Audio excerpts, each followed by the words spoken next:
this one.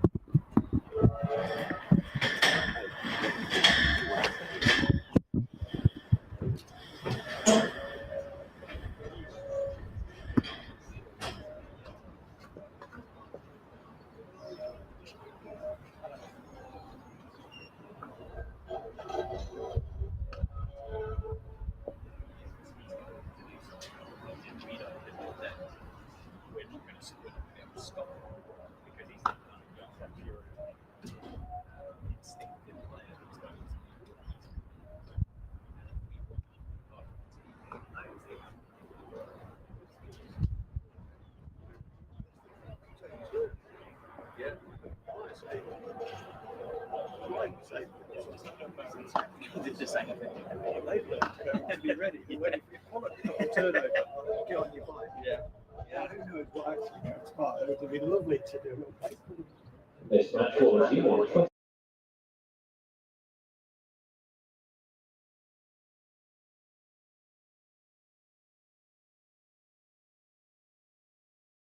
Volunteers from the Northamptonshire Association Line.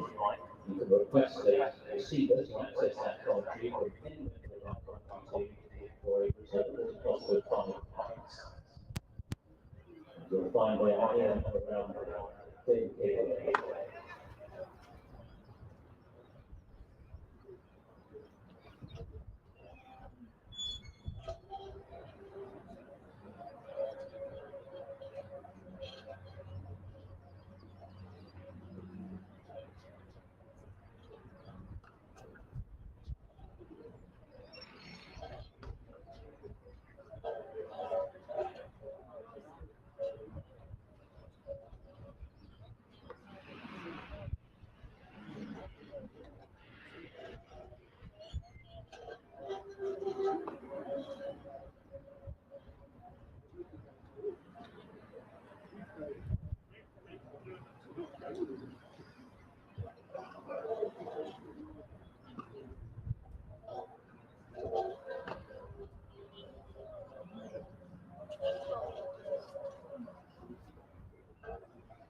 this match will resume in just under 15 minutes time. Thanks once again to our match sponsor Cinch.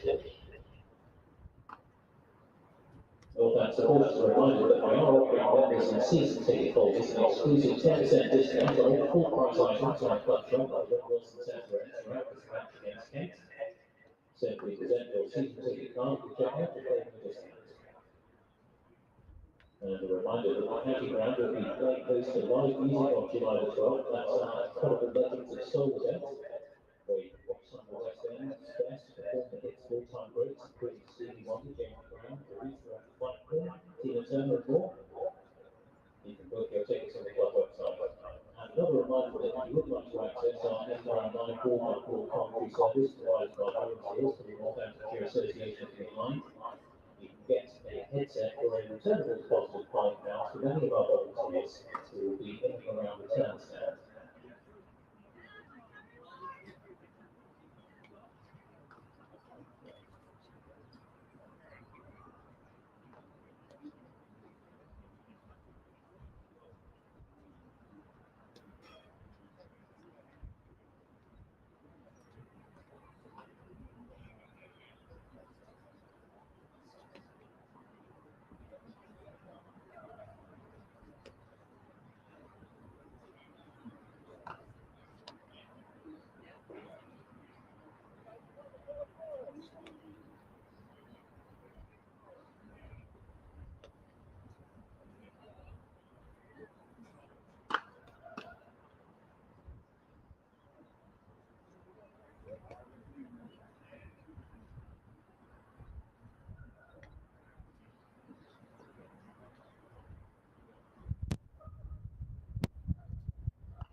I mean, I tell you what, you can do that.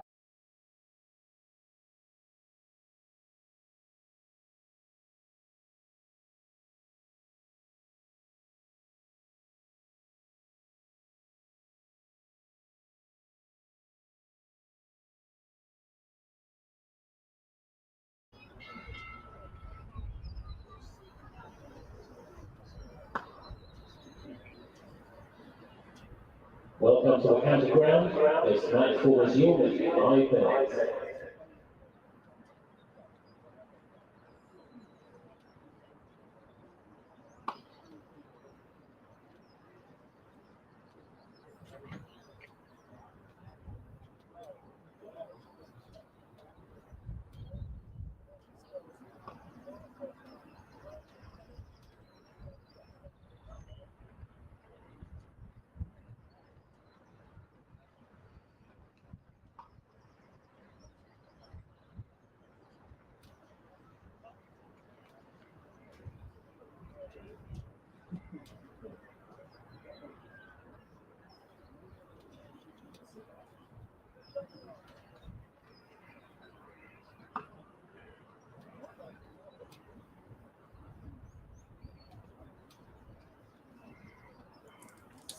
Good morning. Welcome back to the county grounds, home of Northamptonshire County Cricket Club, where day 2, the 2025 Rothesay County Championship is about to get underway. The stream here at Northamptonshire is powered by Daffabet. My name is Dan Jadzovic, and I'm joined by Phil Rowe, as I will be for pretty much all of the season, I think, which is exciting. But how are you? Did you have a good evening last night, Phil? Great evening, thank you, Dan. A great evening. Watched the fantastic Northampton Saints progress in the European Rugby Cup through to the quarter-final. They've got a home tie to be determined who they play. But if they play like they did for the last 70 minutes, then yeah, happy days. It was a really good night. Full house down the Gardens. Great. Good news. Pleased to hear it. Players making their way out towards the middle. 2 umpires there as well. Just to give you an update on the score, if you weren't able to join us yesterday at all, Kent were initially bowled out for 231. They'd been asked to bat first by Captain Luke Proctor at 11 o'clock yesterday morning. You can see Tawanda Muyeye top scoring for Kent with 72 and supported by Jack Leaning for 40. Rafi Weatherall, the pick of the bowlers, 3 for 32. And then Northamptonshire in response, well, a bit of a sorry response, really. 118 for 7 at close of play last night. Rob Keogh, the real standalone batter there for Northamptonshire, with 53 not out to his name. And he's will open the batting this morning with Dom Leach.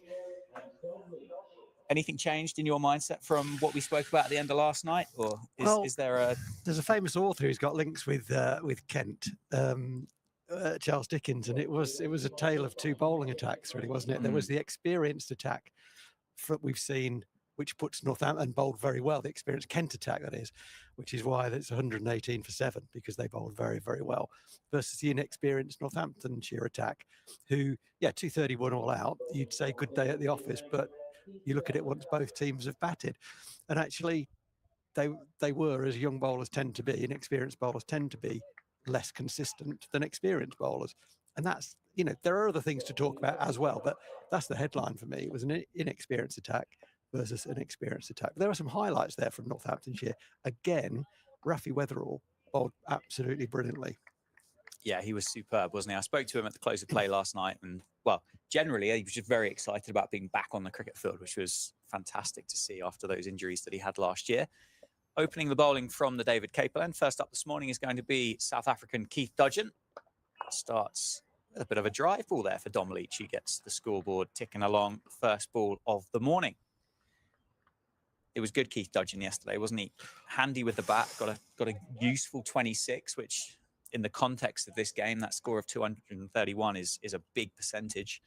Well, yeah, absolutely. Yeah, he just looks a ready-made cricketer at this level, doesn't he? He's going to do well. He's going to get some runs at 8, 9, and particularly early season pitches. He's going to exploit that because he's very skillful and he knows his job. You know, he knows where it's going. Yeah.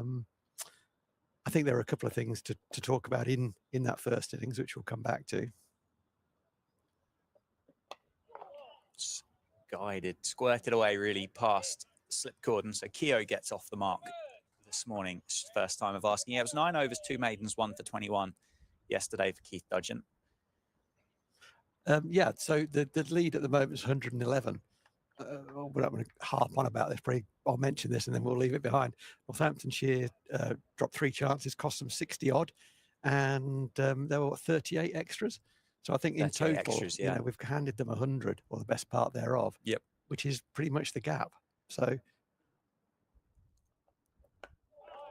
you know, so that is, those things add up, don't they? They certainly do. And you knock 100 runs, or say 90 off it because there were 10 leg buys. They're not always that easy to defend, are they? But you can knock 90, 80, 90 off that score straight away. And all of a sudden the game, well, it looks a lot closer, doesn't it, than what it does at the moment? Well, at that point, you know, we add that 80 onto our number. We're on 200.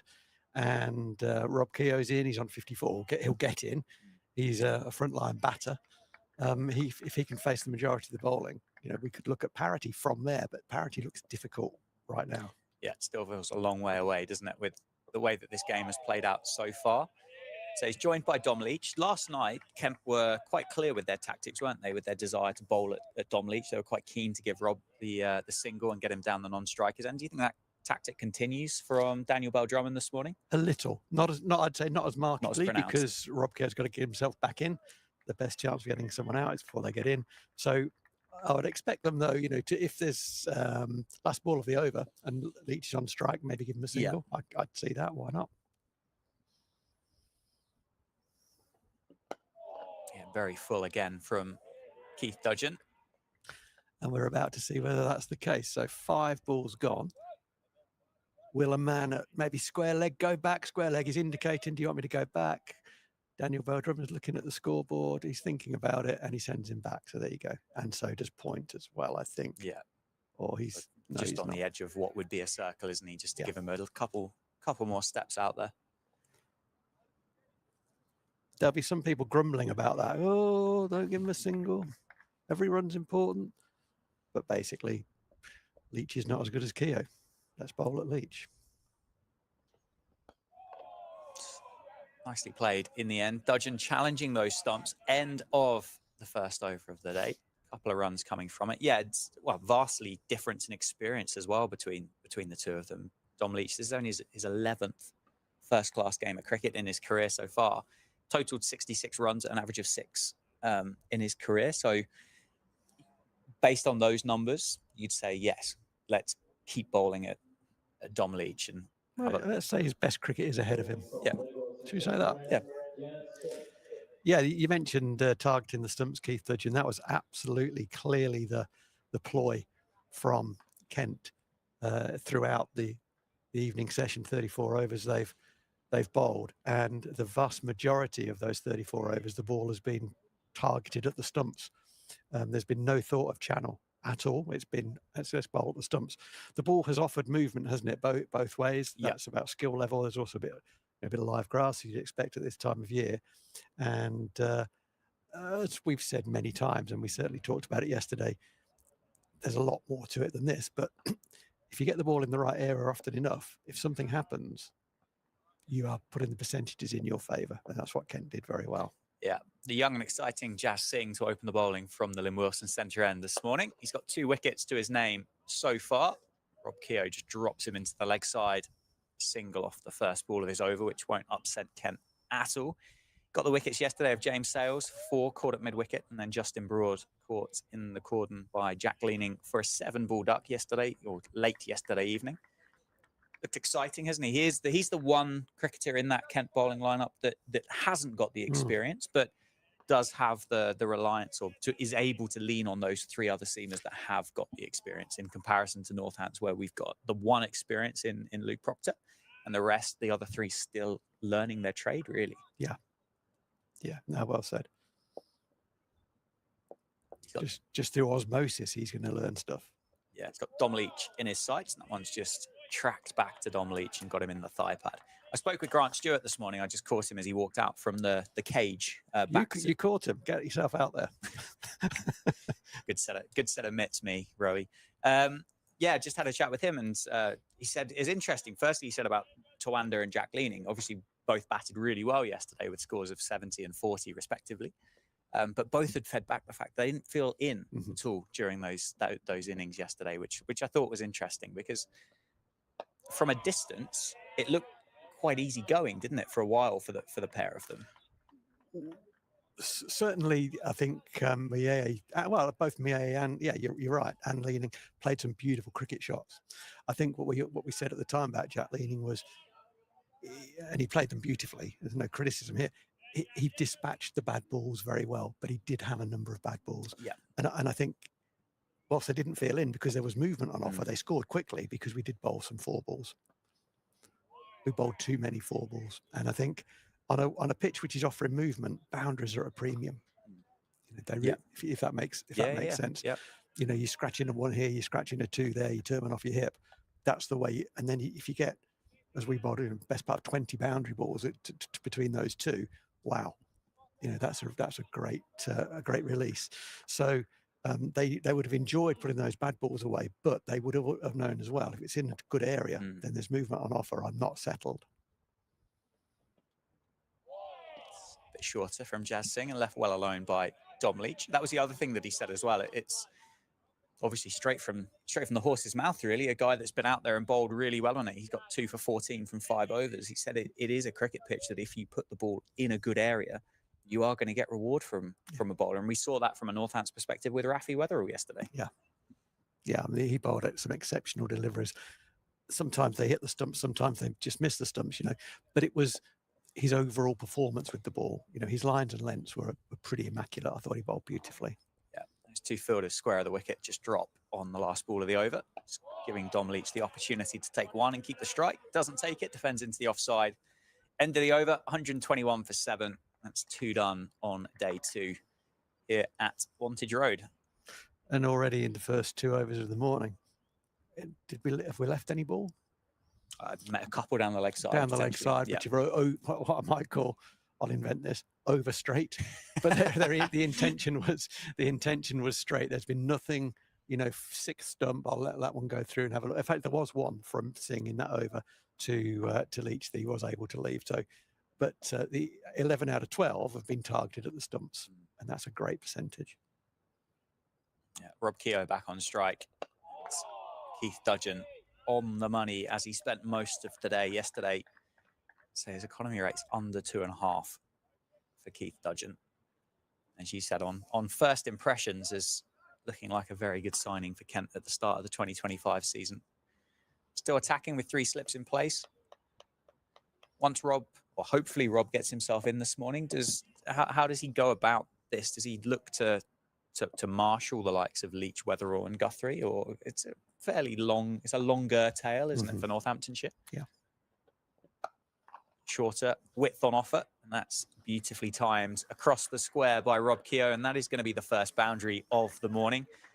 Just stood on top of the bounce, didn't he, and timed it brilliantly through the covers down towards the supporters club in the signal box, and gets another 4 to his tally. That's a beautiful shot, isn't it? Certainly just is. Shifted his weight slightly onto the back foot and waited until it was close enough to him, and then just timed it beautifully. I mean, it's a poor delivery, a rare poor delivery. It needed hitting, but put that away with some style. Yeah, another 4 runs chipped off the deficit. Solid defence as Keith Dudgeon gets back on the money. What do you think? That's a good shot, by the way. As a block. Yeah. That's a good block. Keogh's head is forward there. He plays up with a very straight, so therefore he can play with a straight bat, get access to the ball in front of the front pad. Sometimes you'll see Rob with that ball that's that straight. Rob Keogh plays with a straight leg, comes across the ball, hits him on the knee roll, and there's a new and an R. He's moving really well this morning. It's a good sign for Northamptonshire. It's left well alone. There's still life in that pitch. Look how high Harry Finch has taken that as it's gone past Rob Keogh's off stump. Get the replay for it there. I was just about to ask you, is there, and this again, all of these questions, they kind of come with a caveat of they could be silly, but is there a minimum number here that Northamptonshire need in this first innings to keep themselves in this game? Or are they in this game now? Well, potentially. I mean, you never want to say never, do you? Well played. You got that down very well. That's good skill. Is it going to run for 4? I think, just beats the 2 Kent fielders converging on that one. So nicely played, nicely weighted as well. You've got to think this is likely to continue to be a relatively low scoring game. Yes. And therefore the deficit is still at 3 figures at the minute. As I look at the board, it's 102. If the deficit is 100 in a low scoring game, you don't win that game many times. No. But, if we can get to, we're going to get as many as we can, right? But if Northampton can get to that's why you have to caveat the question, because it could be silly. If you get to a deficit of 60 and then you go bang, bang, and they're 5 for 2, well, they're 65 for 2, you're in the game.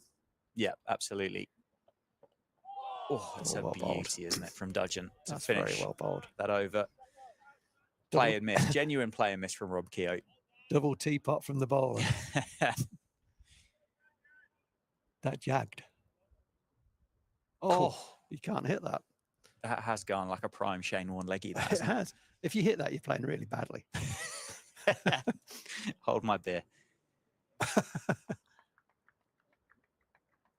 But yeah, great delivery, great end to the over by Keith Dudgeon. Encouraging signs for Kent to try and pick these final 3 wickets up as quick as they possibly can. And I mean, Northampton will look at this and think, well, we take our catches next time around and a little bit more discipline with the ball, then Kent were on for a low score yesterday. So still plenty in it. There was a very good catch, wasn't there? We talked about drops. Let's talk about catches. Jack Leaning's catch to see the back of Justin Broad. Yeah. That could be an important catch in the context of this game. You got Justin Broad at 8, who he's a dangerous man at 8. Yeah, 350s, I think, to his name so far. It was very, very low. They're quite close, and got his hands under the ball. Very good catch. That sees the back of Justin Broad. Before he got in, he hadn't scored. I think he got a 0. So those little things add up, don't they? They do.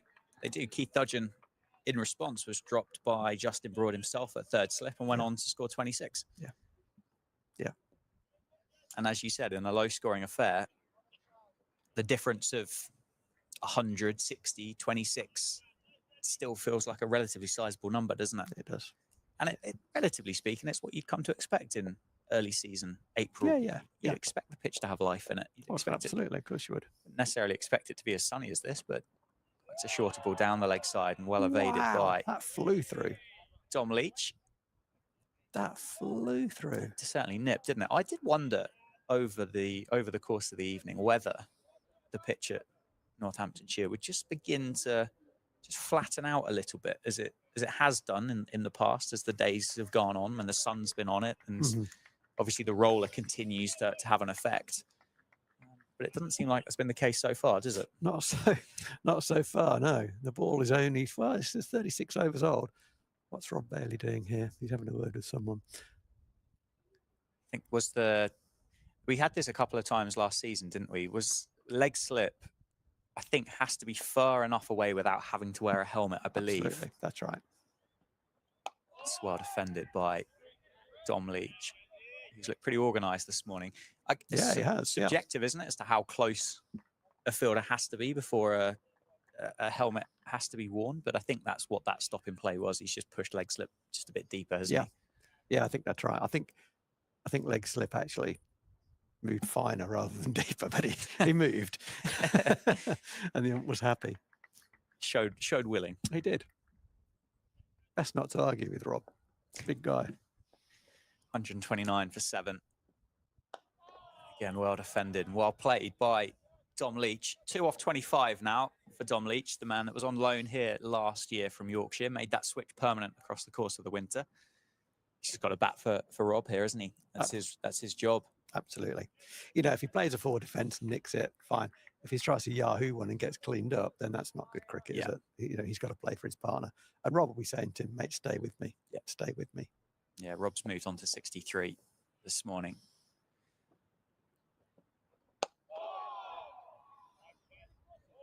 Well played, well defended into the leg side.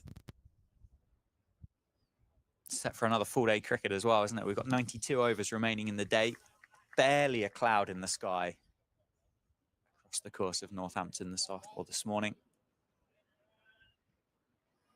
A few more jumpers though. It's a bit chillier than what it was yesterday. Yeah, the breeze has got a little bit of chill in it, hasn't it? I've gone polo shirt for the second day running, and I'm out. You know, have I underclubbed? 15 yards short, do you think? I generally overclub, to be honest. Now you're questioning whether you need to get your pitching wedge out or you're going to putt from the fringe. A couple of years ago, I invested in one of these sort of rangefinder things that you can tell. Oh yeah. And I've missed so many greens since then. I just keep hitting it too far, and that's not a good thing, by the way. Sounds brilliant to me. Well, it's not. If you got 120 yards and you hit it 140, yeah, generally that's not a good thing. I've found places on golf courses I've never seen before, or shouldn't have seen. Someone did suggest I had it on meters rather than yards, and as soon as I work out how to change it, I'll get onto it. I just don't think you know your own strength, Rowie. I think that's the that's well what bowled. a delivery that is from Dudgeon. That's well bowled. He's bowled he's only really bowled that one loosener, wasn't it, this morning? Everything else has been absolutely brilliant from Keith Dudgeon. And he looks like he's really enjoying this as well. He looks good from that end, doesn't he? Particularly. And that ball, that's gone quickly as well. Yeah. You know, that's kissed off the surface. Wow. And Rob has to play that. He's got to play it that. Online, if he doesn't and that stays straight, then you're in a spot of bother. So yeah, he's got to play at that. You know, be hyper critical. Could that ball have been 6 inches fuller? Might have nicked it. It was a very good delivery. Yeah, back of a length again allows Rob to get off the mark as he drops it into the offside for just a single.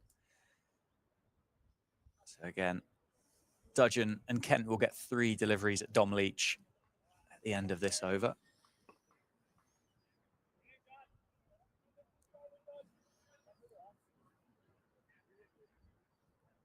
Slip cordon strengthened and our man goes in. So there's 4 slips in place for Kent. Daniel Bell-Drummond. One down at fine leg, then a backward point, mid-wicket, mid-on, mid-off. Very, very attacking field, isn't it, from Kent, as you'd expect. And Leach has the answer once more, just defends back to the bowler. A couple of things spring to mind here is how close those slips are. The ball that went past Rob Kerr's outside edge, the second ball of the over, yeah, that was a lively pace delivery. Kissed off the surface. If that's nicked, that's going to carry comfortably to those guys. They're in a good place there. They'll accept. Come back to that. They will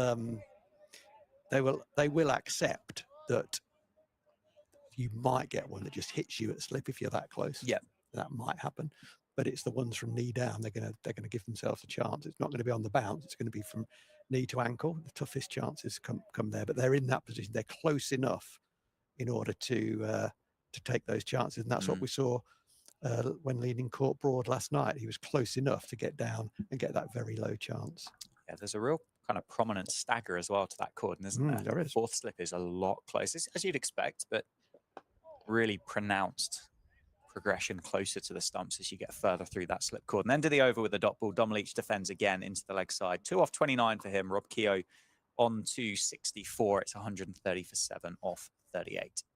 You mentioned earlier, how does Rob Keogh play with the tail? I guess I could call it call it that. And part of the answer to that is he's got to work out how good he thinks these guys are, because he hasn't batted much with Dom Leach. Hardly at all would they have batted. I mean, it's conceivable they've never batted together. I don't know, but it's going to be a small handful of times. So yes, he'll have seen him bat in the nets and stuff if he's hung around to watch. He may have bowled at him a little bit possibly, but how good is he? And if he's not a rabbit, obviously he can play. Yeah. But if he were, then Rob Keogh might just take a little bit more risk. Yeah, so far so good. Whilst Dom Played well, hasn't moved the scoreboard on himself, he has enabled Rob to be able to do that. So he's played his role well this morning. I think that the question there, as you said earlier, it's, do you get out playing a defensive shot and you say, okay, that's fine.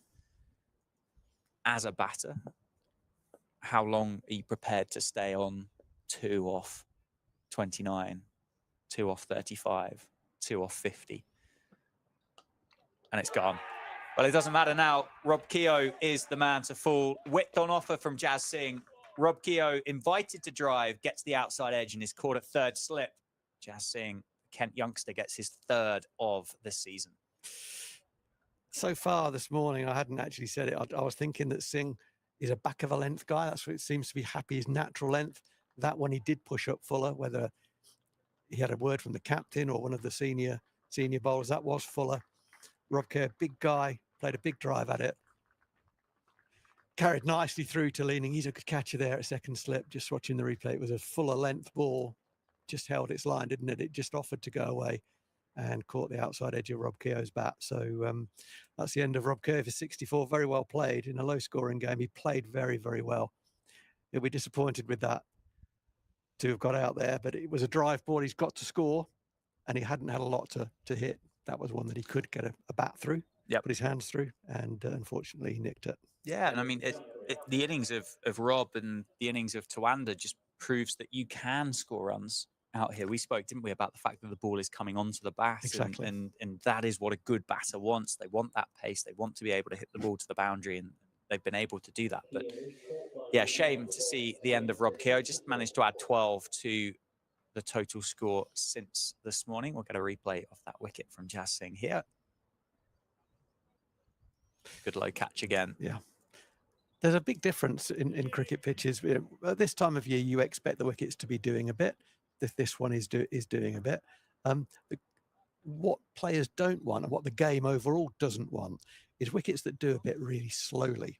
Okay, and this is doing a bit really quickly, and therefore you can score on it. So the pace still on the ball when it gets to you. And I think that's a vastly different cricket pitch to one that's stodgy and doing a bit, which is very difficult and just not a good spectacle. I totally agree with that statement. The man in at number 10 as Phil Rowe deals with some of the Northamptonshire wildlife. You weren't going to swat it, were you? No, not at all. I thought you were going to delicately remove it from our commentary. I was, yeah, absolutely. Never crossed my mind. Anyway, it's Liam Guthrie. He's the man at number 10. Was carded at 11, but comes in ahead of Rafi Weatherall. Just having a slight delay here, I think. I'm not quite sure what the conversation is, but Daniel Bell Drummond in conversation with one of the umpires. Maybe just the time taken to bring the helmet out, as they're going to employ potentially a short leg or even that funky leg gully that they used yesterday afternoon. Anyway, Liam Guthrie, this is his 19th first-class game. He's got a high score of 19, average of 8. So it'll be interesting to see how the two of these go about it. Are they going to look to bat time? Are they going to look to try and score as many runs as they can, as quickly as they possibly can? We'll yet to see. Well, there you go. There's the answer. That didn't take long, did it, for Liam Guthrie to answer my hypothetical question? He's carved it away, opened up the offside, leant back, and say opened the face and guided it over the slip cordon for 4. So looking at the line of this ball, was it as wide? Yeah, it was. Okay. Well, I'll say this once more and then I'll stop saying it. You got to score. Yeah. And whether it's first ball or 100th ball, that was a wide delivery. And Guthrie thought, I'm going to throw my hands at this. If I nick it, we're just going to have something on it. He didn't. He got a thick outside edge and it flew for 4. Shorter ball, same response. Bit of a better shot this time, though. Just leans back, opens up that offside again and guides it through that vacant gap between third slip and backward point. Back-to-back boundaries for Liam Guthrie then.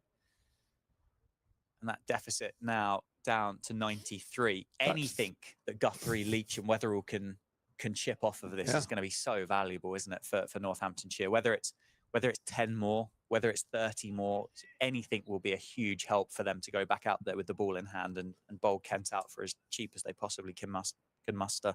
I wonder if someone said to Justin, get it up there, because most of Guthrie's weight is on the back shoe on those 2 shots. I wouldn't be surprised if this one is quite full. It's much full. I wouldn't go as far as say quite full, but much full. Good length, wasn't it? Yeah, and well defended by Liam Guthrie. Not the tallest of cricketers, Liam Guthrie, is he? Left arm, slingy action with the ball. As you say, just that weight just naturally on the back foot, I think. Yeah. When you've seen what the pitch has been able to do and you walk out at number 10, you can kind of understand it a little bit, can't you? Well, he's now on his career average, right? So he's on 8. It's full of ball, width on offer and driven, misfielded at mid-off, but got enough behind it to make sure that Leach and Guthrie didn't change ends. So end of a successful over, 138 for 8, Northamptonshire. Jassing with the breakthrough this morning, his 3rd wicket of the match. Rob Keogh, the man to depart.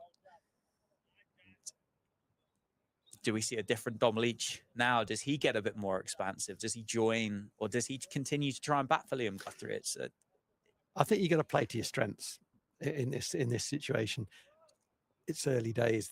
My viewing of Dom Leach with the bat in his hand, he looks organised in defence, and if that's his strength, then do that. But look to get off strike and get Guthrie on strike. 4 slips. Cue the run out.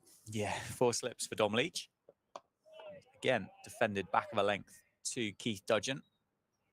Just dropped that length a little bit shorter than what he would have liked.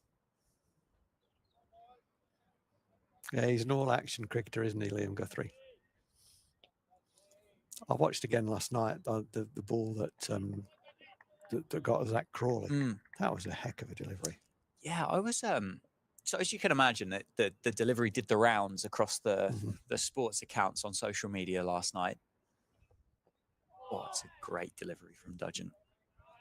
Leach just has a bit of a poke at it as it goes past. And the amount of people that were saying about, oh, there's a huge gate between, and oh, it was this, it was that, and I think I watched it back and I went, it's just a very, very good ball.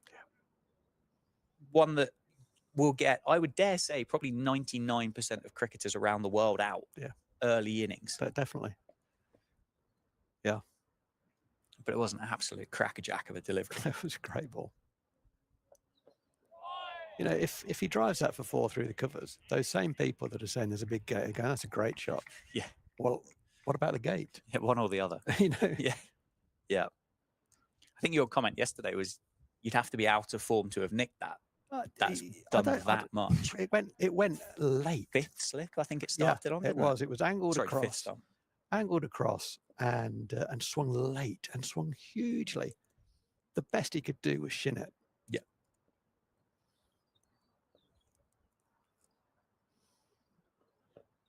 One is down the leg side, and another very good take by Harry Finch. He's been very, very efficient behind the stumps so far in this innings for Kent.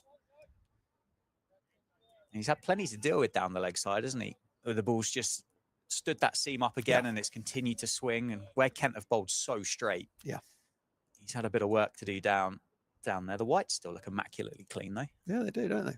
Over straight. They've got over straight. Over straight. Sorry. Try to introduce that. Apologies. Let me add it to my notes.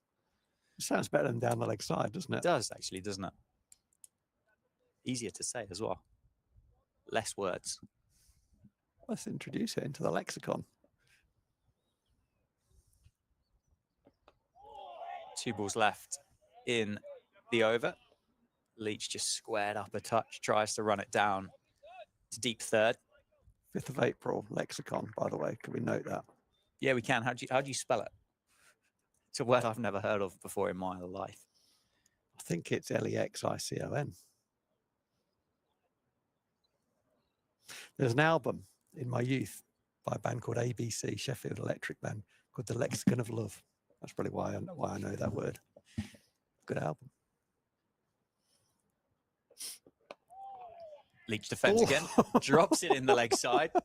Phil Rowe gets excited because there might have been the run out that he's just telegraphed, but he keeps the strike, moves his score up to 3 for the first time in a little while. Well, since the first ball of the morning, wasn't it? Dom Leach added 1 to his tally. It was always a single in terms of, a good run, bad run. It was always a single. However, Liam Guthrie was not ready for that run. He had to get his motor going pretty quickly, but he had plenty of time to get there eventually. I think Liam Guthrie wants to be in this contest, doesn't he? Well, I think he does. He wants to be on strike. I think he does.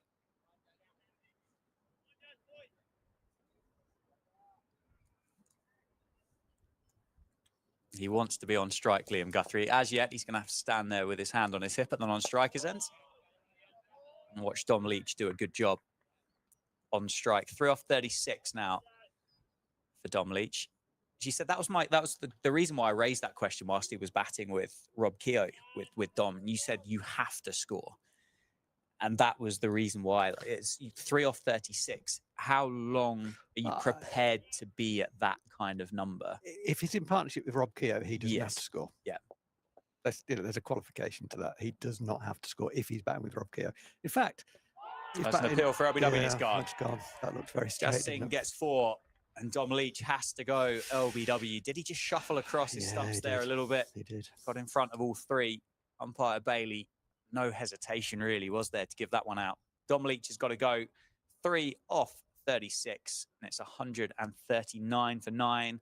The deficit is still 92 and Rafi Weatherall will be the final man to head out to the middle to join Liam Guthrie at the crease. Oh, geez. Yeah. It's a bit salmon and trout, that one, isn't it? It was missing leg and missing off, that one. So they've prized the Leach out, you might say. You might. You can. It's funny, isn't it? The cricket's a funny old game. This morning, Justing's picked up 2. Dudgeon's been the better bowler. Yeah. I think. Yeah. Well, the David Capel end through the course of the game so far has been the more effective end as well, isn't it? Yeah. And Keith Dudgeon looked last night. It was his second spell when he came back from the Lynn Wilson centre end, but didn't look anywhere near as effective as what he did. It really didn't. No, it was markedly different. But that's going to be his end for the rest of the game, I suspect. I don't think we'll see Keith Dudgeon bowl too many overs from this end, from the Lynn Wilson end. But yeah, Justing, he's not grouped as well as he did yesterday. Yeah. But he's picked up 2 wickets, and they've both been fuller of length than his natural length. I think that's something that I would be looking to work with him on over time, would be just getting that ball a little fuller whilst it's still got good attributes on it. He kind of bangs the ball into sort of 6.5 meters. When it gets to kind of 5 meters, it's probably not quite got that same impetus. So just working on that release point, getting those shoulders working well. Yeah, well, good prospect though. Absolutely. 20-year-old Rafi Weatherall faces up against his first ball. Jasing searching for 5. Beats the outside edge of Rafi. Early career so far. This is just his 5th first-class game of cricket. We saw what he could do with the ball yesterday. He's got 15 first-class runs to his name so far. From memory, I thought he looked pretty organised with the bat when I saw him last year on the few occasions that we did. Did he come in as night watchman somewhere? I think he did. I think he might have. Might have been that Middlesex game. Yeah. Which speaks more to his defence than anything else. I'll get past that. Yeah. Under the eyes, dropped into the offside. So, yeah, it feels like it's Liam Guthrie on strike. Carve away as many as you can. and get back out there. Get the trump on. And get back out there with the ball in hand, because it's still doing a lot, isn't it? And whilst 92 is a significant number in the context of this game, it's not a significant number in the context of cricket as a wider sport. So Northamptonshire can get Kent out for a second time of a lower score. Still got that fantastic batting lineup though. Mm-hmm. It's a good batting lineup, that. It's left well alone by Rafi Wetherell. Can't be tempted into that one.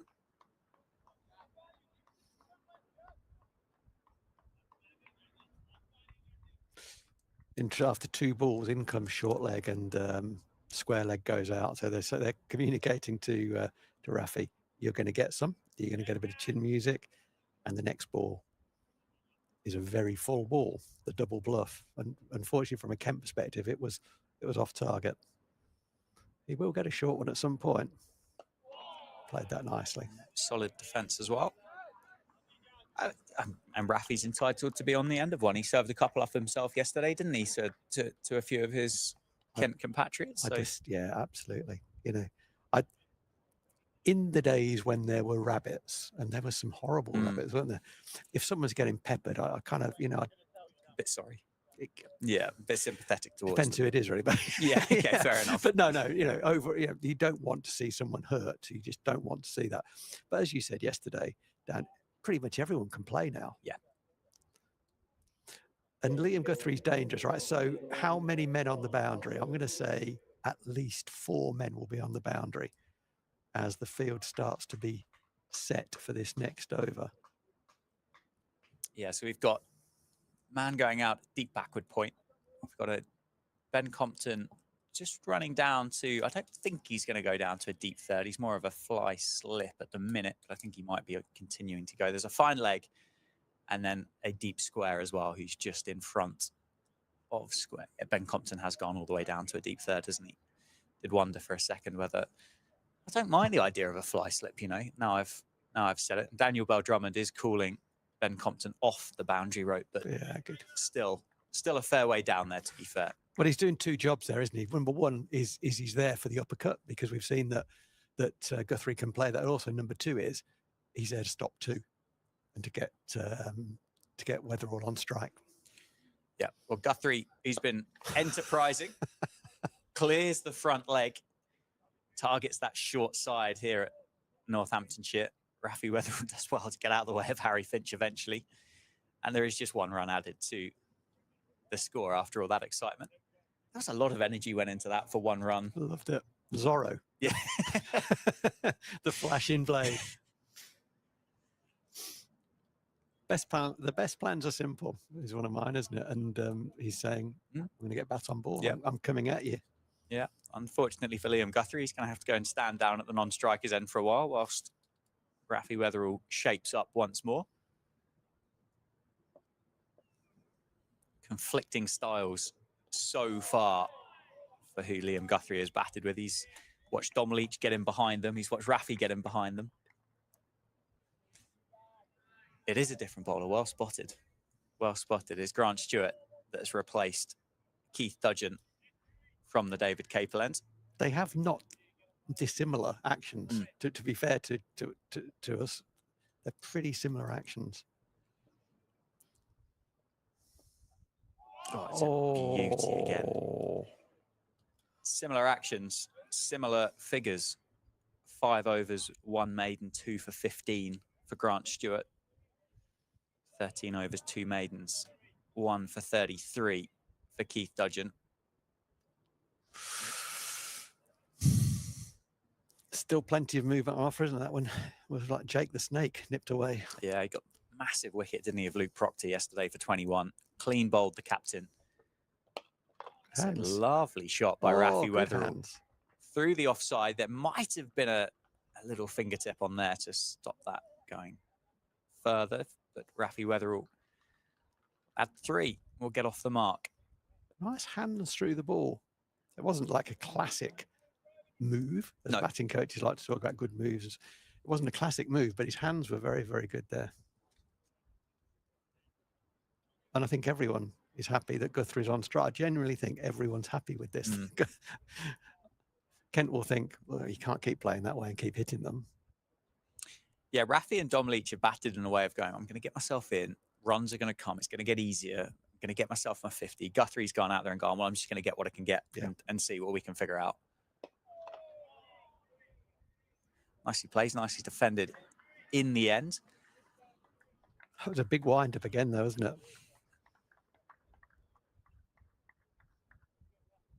it? I hope the crowd, the Northamptonshire supporters, first viewing of Liam Guthrie, recognise what he's doing here, and he's obviously got great hand-eye coordination. He can hit a cricket ball. That's his best method. Actually, a quick 30 from him here changes the game. So he may die doing that, but shorter ball gone. Yeah, down the leg side. Grant Stewart gets his third. Guthrie tries to, well, for the first time, really tried to play that a little bit delicately, didn't he? And ended up just getting a tickle on it through to Harry Finch, who gets his second dismissal of the innings. It's kept well throughout, and Kent have bowled Northamptonshire out for 143. That deficit is 88 runs. You can see Liam Guthrie and Rafi Weatherall just running off the field now to go and take those pads off, get their bowling boots back on, and Kent make their way. So we'll have a 10-minute turnaround before the start of the third innings, but Kent have got a lead of 88. It's a big lead. It feels like a large number, doesn't it? It does. Anyway, let's take a 5-minute breather, and we'll be back for the start of the third innings.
Hampshire 179 for 6 against Wicket. That's a lead of 58.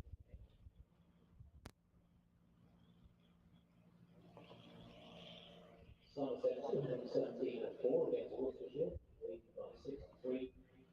And Sussex 421 for 6 against Warwickshire.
Your match referee is waiting.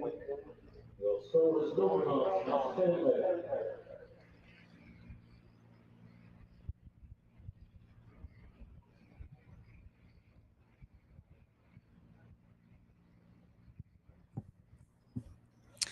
Here we go then. Third innings about to get underway. Northamptonshire from 42 overs were just bowled out for 143. And Kent have a first innings lead of 88. See the umpires making their way to the middle. Zach Crawley and Ben Compton will be opening the batting for Kent, and the Northamptonshire fielders will be making their way just shortly behind. My name is Dan Jadzovic. I'm joined by Phil Rowe. The stream at Northamptonshire County Cricket Club is powered by Daffabet. 88-run lead. Kent survived this opening spell, and it looks like a pretty good day for Kent, do you think, or the prospect of a good day? Yeah, I mean, they're going to be very happy, aren't they? They're in the box seat. We said yesterday about session 3 that if either side dominates session 3, then they will be in the box seat in terms of likelihood of being able to win this game. Kent did that, and that hence they have an 88-run lead, which in the low-scoring game is a lot of runs. That said, I do expect Northants as a group to bowl a little bit better. Yeah. They will have seen how well Kent bowled on this pitch. They bowled very straight and generally kept a fullish length, and they took their chances. If Northamptonshire can replicate that, and why can't they, then we might have a contest on our hands. But it's a tough one from a captaincy perspective here, about how long do you keep your catches in? When do you go to that third man, because you don't want to leak boundary, and so on and so forth. So it's going to be interesting to see how Luke manages his resources.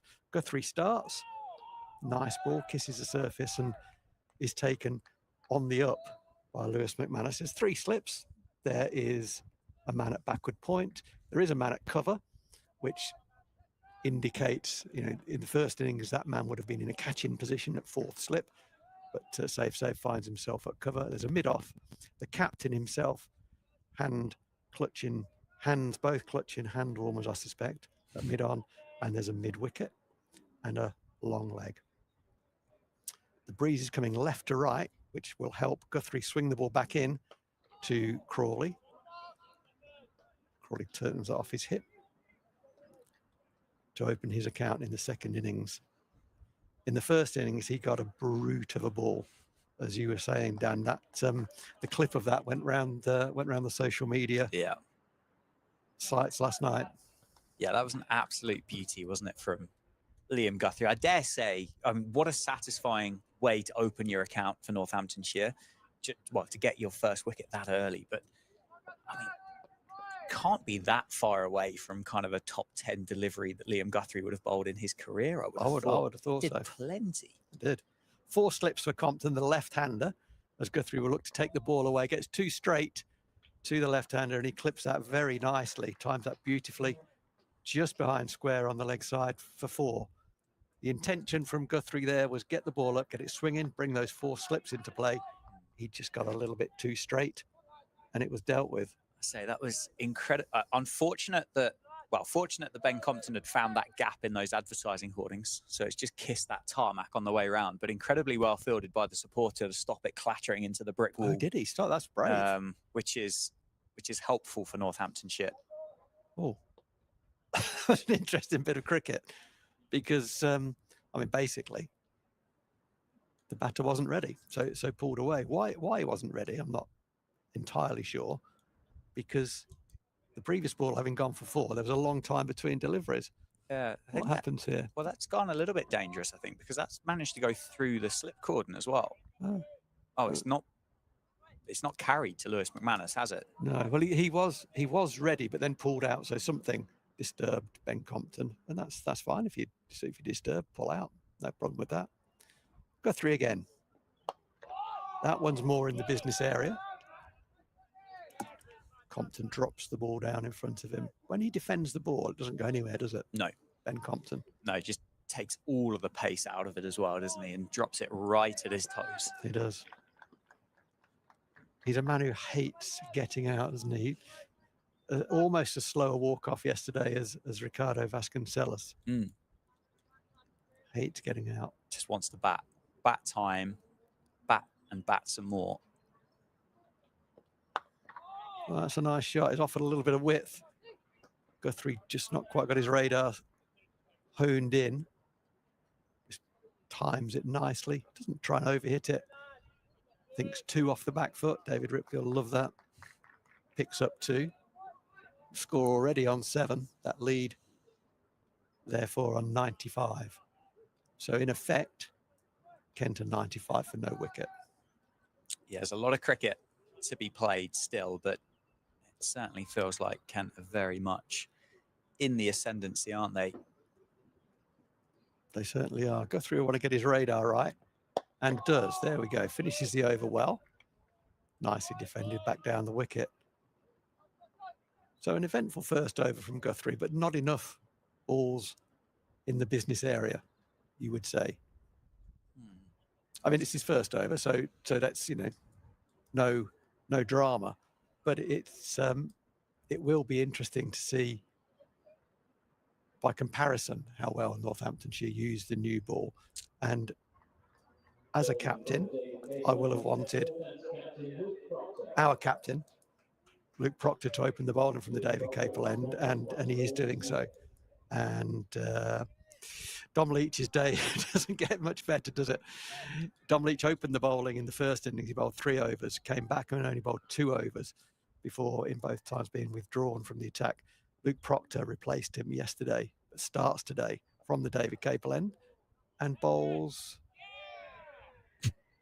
and doesn't bowl. But he did.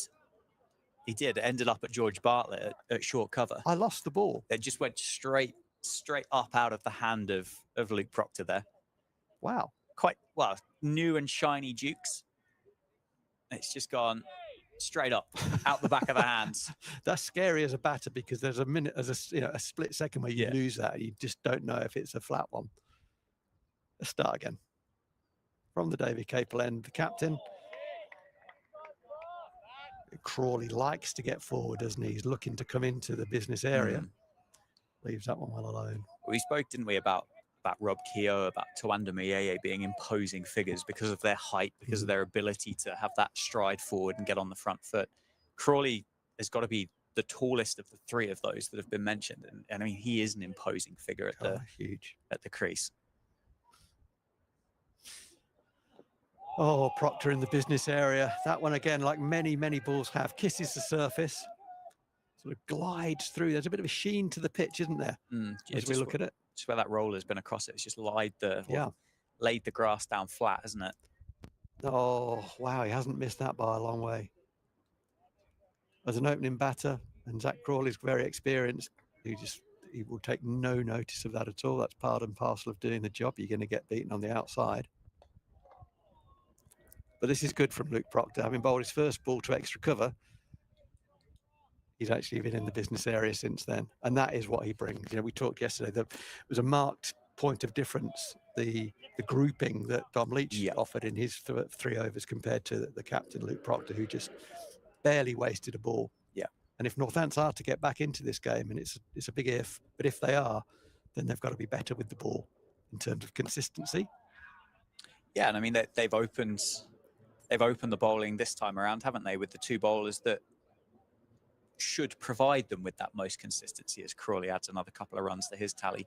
Proctor, I mean, this is his 150th first-class game for Luke Proctor. How many deliveries he's bowled in first-class cricket, I'm sure I could work it out, but would take a little bit of time to figure that out. Liam Guthrie, yes, inexperienced, but in comparison to the rest of his teammates here, is a leader of this attack. So hopefully, from a Northamptonshire perspective, they can stop Kent getting away to a bit of a flyer, as Crawley times that one much nicer through the leg side, and we'll pick up 4, I think. Just about. Just too straight. The last 2 balls too straight. What you don't want to be doing is getting left. We talked about that as how Kent were left very few times with the new ball. In fact, they're making the batter play, and the captain keen to make Crawley play as erred on over straight, and he's been dealt with at 2 and followed by a boundary. So the scoreboard is ticking over 13 off 11 balls. I expect Proctor to be back on the money this last ball of the second over of the innings.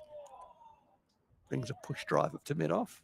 I don't know about you, I was really excited when I saw Kent name Zach Crawley in their lineup for this fixture. He's someone that I've seen a lot of on TV, not somebody that I believe I've had the pleasure of watching in person. So just generally quite excited to see his name on that team sheet and be able to get to enjoy England's Test opener at the start of the county championship. Yeah. He's formed a good partnership, hasn't he, with Ben Duckett in the England setup. Those two, I think they really enjoy batting with each other. Yeah, Ben Duckett, he kind of gets on with everyone, really. He's just a really nice guy. And it looks like Crawley's pretty laid back. Someone that you would have worked with closely, isn't he, Ben Duckett? A lot, yeah. For many years. I first saw Ben Duckett when he was 11 in the indoor centre. I thought you were going to say knee high then. yeah, last week when he was knee high. Guthrie into the attack, continuing to lead the attack from the Lynn Wilson. And that one bounced a wee bit on Ben Compton. He got his hands up quickly, dropped it down, and yet again the ball goes nowhere. He just takes the energy out of the ball. Don't see enough of that in the game. You know, people go hard in defence, don't they? You see 4 defensive shots and the ball flies up to mid-off. That's all well and good, but if you nick that, that's carrying. Ben Compton takes energy out of the ball. Does that well. Yeah, okay, this is good from Guthrie. Starting to get his radar right. Work out how much swing he's on off or what line he needs to start on to finish in the place he wants to finish on. It's not easy because he's bowling against a lefty and a righty. So, you know, as a swing bowler, that poses problems. It won't be the first time he'll have had that problem posed to him. And also there's a big difference in terms of the way these two batters shape up. It's hard to get Ben Compton fully forward. It's not hard to get Zach Crawley forward. And that's an example there where good batting that. There's a new and an R from the slips, and you understand that. That's really nice batting. It was a challenging ball from the bowler. And Compton is good enough that actually he doesn't play at it. You know, that's really, really good batting. Looks like nothing, doesn't it? You know, you're wandering around with a pasty in your hand. Well, he's just left that. But there's a lot of skill in that leave. It was a good delivery, but the batter's not played at it. And he's saying to the bowler, yeah, well bowled, you've got to do better than that, though. And this time the bowler does do better than that, and it's defended back down the ground again. Again, not fully forward. He was on the crease, doesn't get fully forward. It's the way that he plays. He's been very successful in that manner. And so you keep doing that. He's a real outlier in professional cricket, isn't he, Ben Compton? There won't be, I mean, I was just thinking about it before I tried to make this point, and there will be people watching the stream that'll go, oh, Dan, you're an idiot. There's this player and this player and this player. But there aren't many around that go about their work like Ben Compton. Not now, anyway. And no, I think you're right. I think there's not enough, to be honest. For me, to potentially at Notts would be close. Close, yeah. Everybody else just feels like a stylish shot maker nowadays. Yeah. Well, you know, what Ben Compton does very well, and the mental strength he has to not care about that, just plays his way. I remember it's interesting, mental strength. I'll come back to that in a moment. This is we see Guthrie again, barrel chested. That's short. Compton prefers to keep his weight on the back shoe and just helps that with a square bat. It was very, very easy. Through square leg for 4. Unfortunately, the fielder behind the boundary rope wasn't there for this time. So Ben Compton's picked the gap, and that one did clatter into the brick wall, unfortunately. It's a poor way to finish the over. It was a bit of a drag down. It's hard to get Ben Compton forward, but you've got to get him forward. And he was able to just sit on the back shoe and help that one away comfortably. Score is 17 for no wicket off just 3 overs. Yeah. The lead 105. Yeah, back over 100 very quickly for Kent. Yeah, the mental strength I was talking about with Ben Compton to play his way in an era when very few, if any, are playing that way is credit to him. It's all about end column, really, isn't it? Yeah. His end column is good enough. Plenty good enough. Yeah, Crawley needs no invitation to get forward. Luke Proctor trying to hit that area to get a little bit of away movement, get a thin one through to the keeper. But I remember hearing Mike Atherton a few years ago now talk about mental strength in cricketers, and he was asked to name the top 3 mentally strong cricketers that he'd played with. And top of the list was David Gower, which raised my eyebrows. I thought, wow, okay, Mike Atherton's an interesting guy. He's a thoughtful guy. I thought there's got to be something behind this. Lo and behold, it was really interesting, actually. He said he played his way. And actually, sometimes it looked like he didn't care. He obviously did care deeply, but he played his way. He was very successful at playing his way, but he never went into his shell. He never listened to the critics. That's mental strength. And I there's really something in that. So it's not always just those gritty guys who've got mental strength. A bit quicker, that one from Luke Proctor. It hurried Zach Crawley at the end. He looked like he was just going to work that into the gap at between mid-on and a straightish mid-wicket. But it got to him a little bit quicker and had to jab his bat down on it, which he did pretty well in the end. We're seeing a slip come out. He's come into mid-wicket. So Justin Broad was at 3rd slip, coming into mid-wicket. And the guy who was just hanging around at mid-wicket has gone out to deep square leg, just in front of square on the leg side. Maybe just an attempt to get these 2 batters to change ends. If there is a single down there, then Luke Proctor can have a bowl at Ben Compton and Liam Guthrie can have a go at Zach Crawley, assuming they were to stay this way around. Proc can nip the ball back to the right-hander, no doubt. Predominantly takes it away from the right-hander.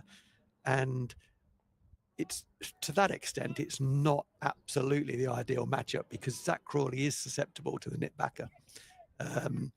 If his foot goes kind of pretty straight, he likes to drive on the up.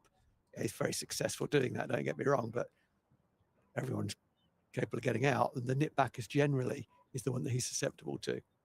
First time Proctor to Compton. How many times a season will Ben Compton do that? Kind of stay on the back foot, just defend it off the top of the bails into the offside. But they are an interesting comparison, aren't they? The 2 batters. You know, not only are they right and left-handed, one gets forward, one gets back. One is a big shot maker, the other one's an accumulator. It's sort of a dream partnership, really, in many ways. Yeah, it's a pair that complements one another because of their differences. Yeah, that's right. Crawley and Duckett complement one another because of their similarities. But it certainly is. It's a unique pairing, and again with Compton and with the style of which he goes about it, you look at the way that cricket is now with first-class cricket, the Test match cricket.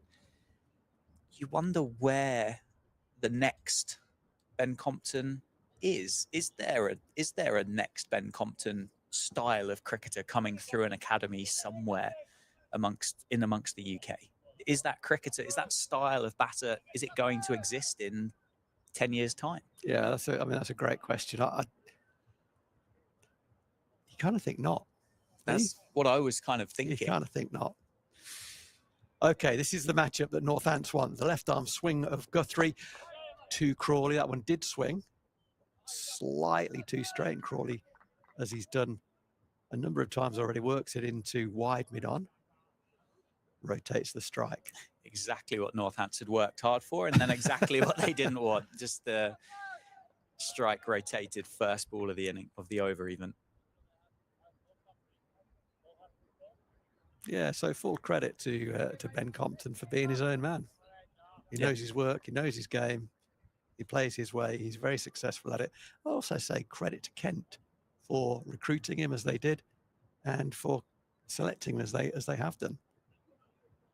There's a real understanding of how you win 4-day games. And you look at their batting lineup, there's plenty of shot makers throughout the card. If the opener can bat 60 balls regularly, then the others can make hay. It's a fuller length from Guthrie, that one, but too straight. Worked nicely off his pads. Only picks up the single because there is now a deep square leg. Recognising that Northants have to do two things at the same time. One of those things is to take 10 wickets. And the other thing is not to leak boundaries. So the field can't be as attacking as Luke Proctor would want it to be.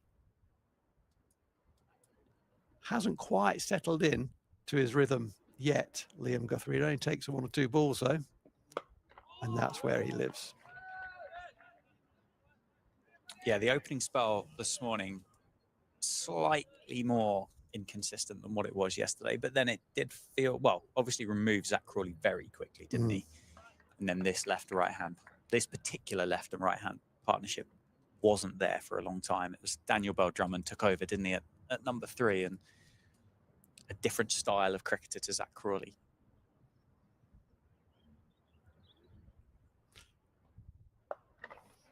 Again, Guthrie trying to get full length, targeting the stumps, but that one didn't swing. It was just too wide, very, very full.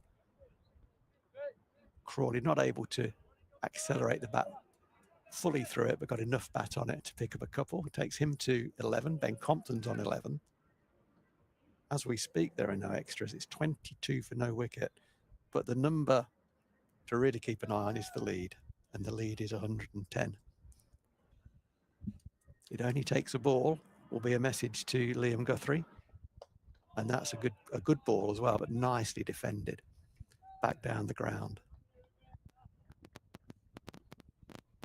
The bat and pad were quite close together there. Maybe there'll be fine adjustments. You're not going to change your technique during a game. Yeah. I mean, that would, or even, during a number of games, but you might have an intention. Yeah, I'm just going to try and get my head back to the ball a little bit better rather than going cross to the offside. There'll be little things that you will try to focus on, little feels that you will try to focus on a little bit more.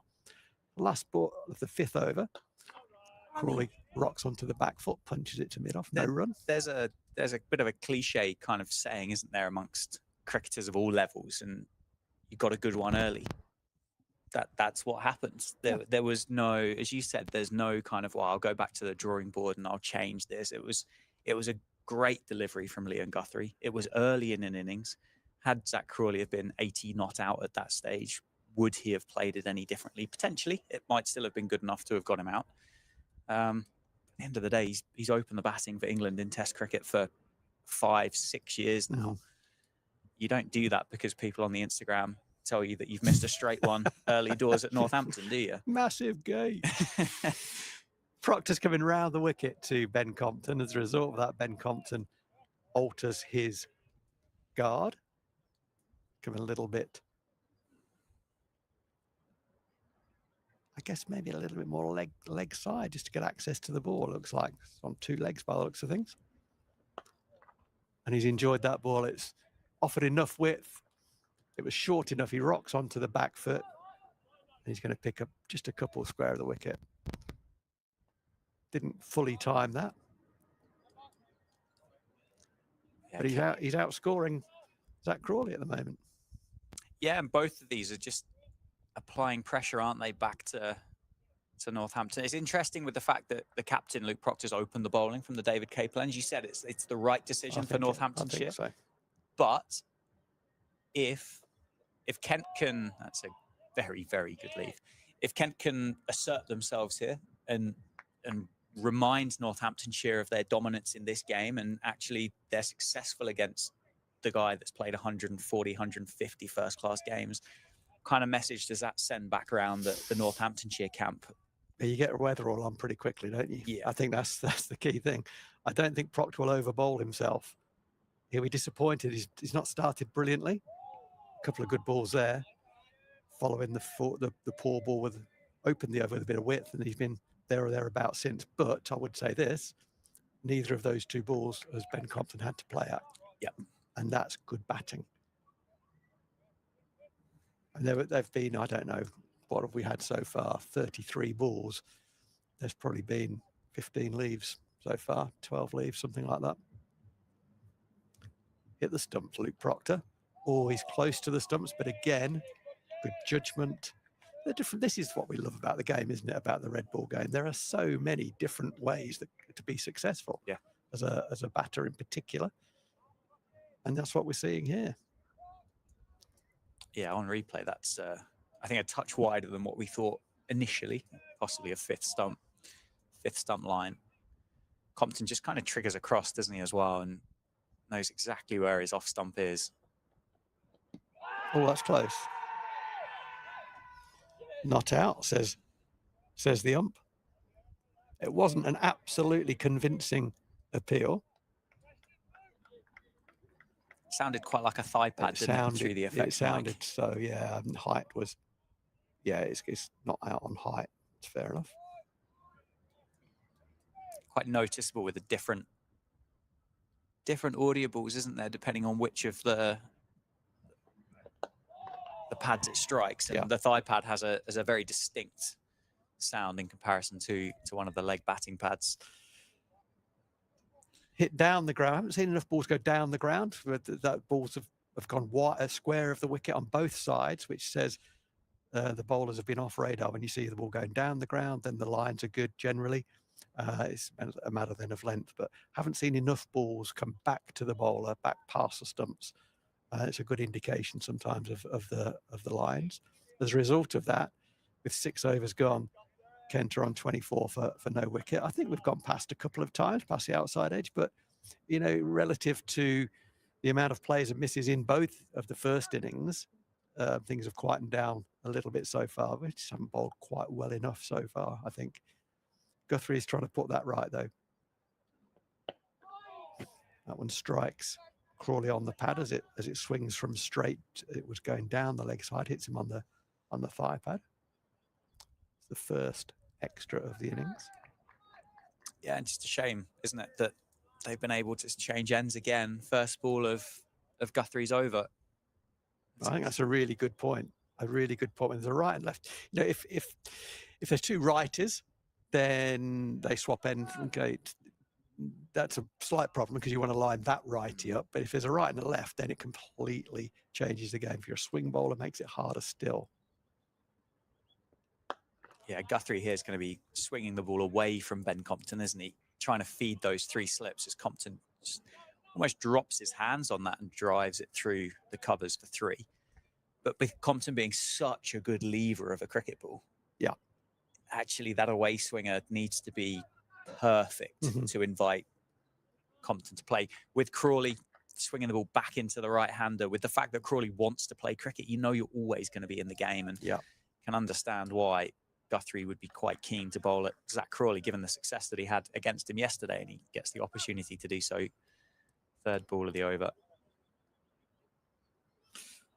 All of that has led to a change in field. So third slip comes out again. He goes into a position on the leg side.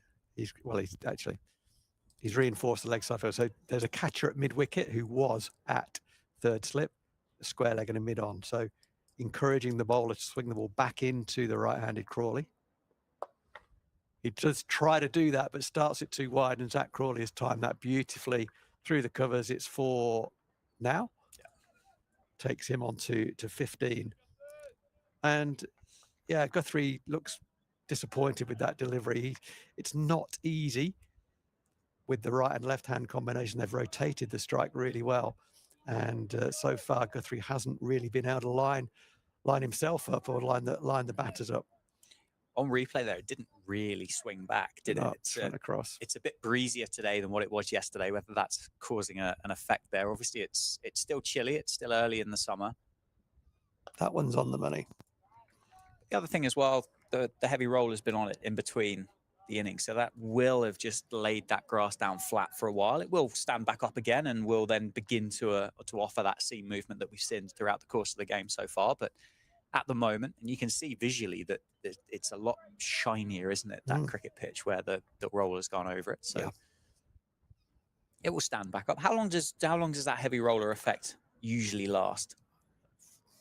It varies, but that's well bowled. That's good. Just settling in. Keep doing that. You know, from a Kent perspective, from a batting perspective, you'd kind of say that's a really good forward defensive shot, which it is. From a Northamptonshire perspective, if I'm the captain, Luke Proctor, about to hand the ball to Guthrie, I'm saying this. I'm saying, make him do that again. Make him do that. Don't go away from there. Can he continue to defend that over a period of time. He may well be able to, but that's the question you've got to keep asking him. Don't be put off that. Guthrie finishing this over. Does ask Zach Crawley, can you do that again? Zach Crawley says, yeah, I can actually, mate, yeah. Defends the ball, but it's a good ball. It's well defended, good cricket. That's the end of the 7th over. It's 32 for no wicket, so a bright start from Kent. They extend their lead, which is now 120. And I think, Northamptonshire have not been as good in that 7 overs as they would have hoped to have been. Yep, I think that's a fair comment. I think the combination is right. I think Guthrie and Proctor as the combination is perfect. Yeah. But I agree with you. It's not been the desired opening 7 overs. Not obviously with the fact that they've still got 0 on the board for the wickets, but just the areas and the lengths that have been bowled between the two of them. Yeah. But it only takes one, doesn't it? And can Luke Proctor deliver that one?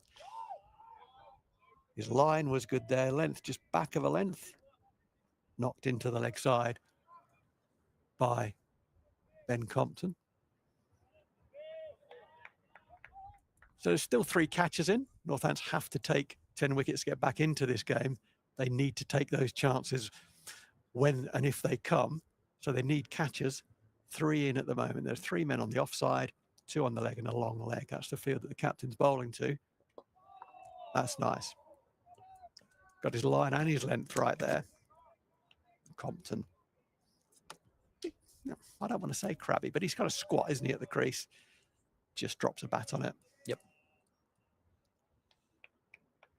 Looks like he just loves batting. Do you love batting more than anything else? I think Ben Compton says yes. I don't know him. He's probably a man of few words, I suspect.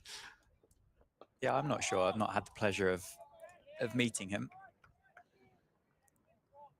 But one thing that's really noticeable about the innings so far from Ben Compton, we've said about the fact of the way that he wants to bat and the style of which he's built his career on and all of that other good stuff. And he's 16 off 22 here.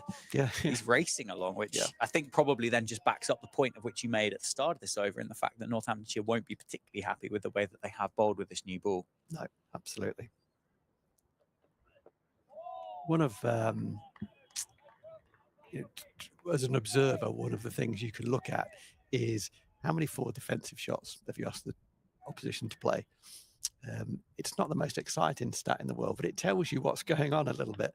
And Guthrie got 3 on the trot from Zach Crawley, 3 forward defences on the trot, but there haven't been enough. The ball hasn't gone straight enough. It's gone square of the wicket, so we've been off target. But he's building well in this over, Luke Proctor. This brings Compton forward, inner half of the bat. And he's actually, he's lining him up, isn't he? He's had 5 balls at Compton in this over. There has been no rotation of strike. They've rotated really well, these two. But this is an opportunity now to finish the over off well. Northants desperately, desperately need a wicket. It'll be a very quiet lunch break if there's 0 in the wickets column in 35 minutes. That's well played eventually by Compton. He made a poor move. He sort of was falling over a little bit, but from that position didn't try and do anything other than get a bat on it, and he did that well. But it's the first maiden of the innings, I think. Yeah, I think yes, it is. There we go. 4 overs, 1 maiden, 0 for 9. There's going to be a change at the Lynn Wilson end, and Dom Leach is going to replace Liam Guthrie. Liam Guthrie, 4 overs, no maidens, 0 for 22. Probably you don't need to add a lot to that in terms of how well or otherwise he bowled. But the baton has been passed on, and Dom Leach is going to get a go from the Lynn Wilson end. And he had a poor day with the ball overall yesterday, did Dom Leach. The great thing about this game, about being a bowler in particular, is you get another go. Yep. And he will want to make amends. And from Northamptonshire perspective, well, they need him to, because they desperately need to break this partnership. The lead 120. And he started beautifully as Dom Leach. Well bowled, young man. He looked better. He looked better coming up from the Lynn Wilson centre end yesterday evening, didn't he? Or yesterday afternoon. Yeah. Picks up the wicket of Harry Finch from this end. And Oh, as I said, there is a you wouldn't notice it looking out from the balcony here or looking on the screen, but there is a very slight incline yeah, to the grounds here at Northampton, and Dom Leach would be running up that incline from this end. So, and that can play a difference, can't it? absolutely. So that's very good bowling. First ball was pretty in that went past the outside edge, but it was short enough that wasn't really going to catch the edge. Adjusts and is then bang on a good line and length to Zach Crawley there. Good start. Must be feeling quite nervous, I would imagine, Don Leach, but he started very, very well.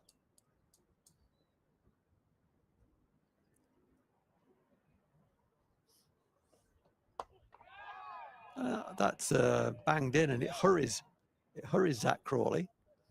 He's a pretty good puller of a cricket ball, I think, Zach Crawley, from what I've seen of him in England colours. And that one got to him a little bit quicker than he anticipated.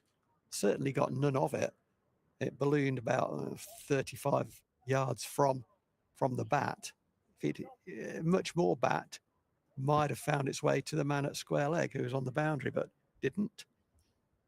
But yeah, Dom Leach started well, hasn't he? Yeah. Only 3 balls in, but he's making things happen. Yeah, it's been good pace as well. It has been good pace, yeah. Which I think was missing when he came from the David Capel end yesterday morning. He was out of rhythm, wasn't he, completely? This is good. This is good. Right on the money, yeah. As we've said many times already, it's a big adjustment, right hand to left hand, with such different techniques. You've got to really work hard to get Compton forward. And Leach managed to do that. It's good. Yeah, he just looks a different bowler.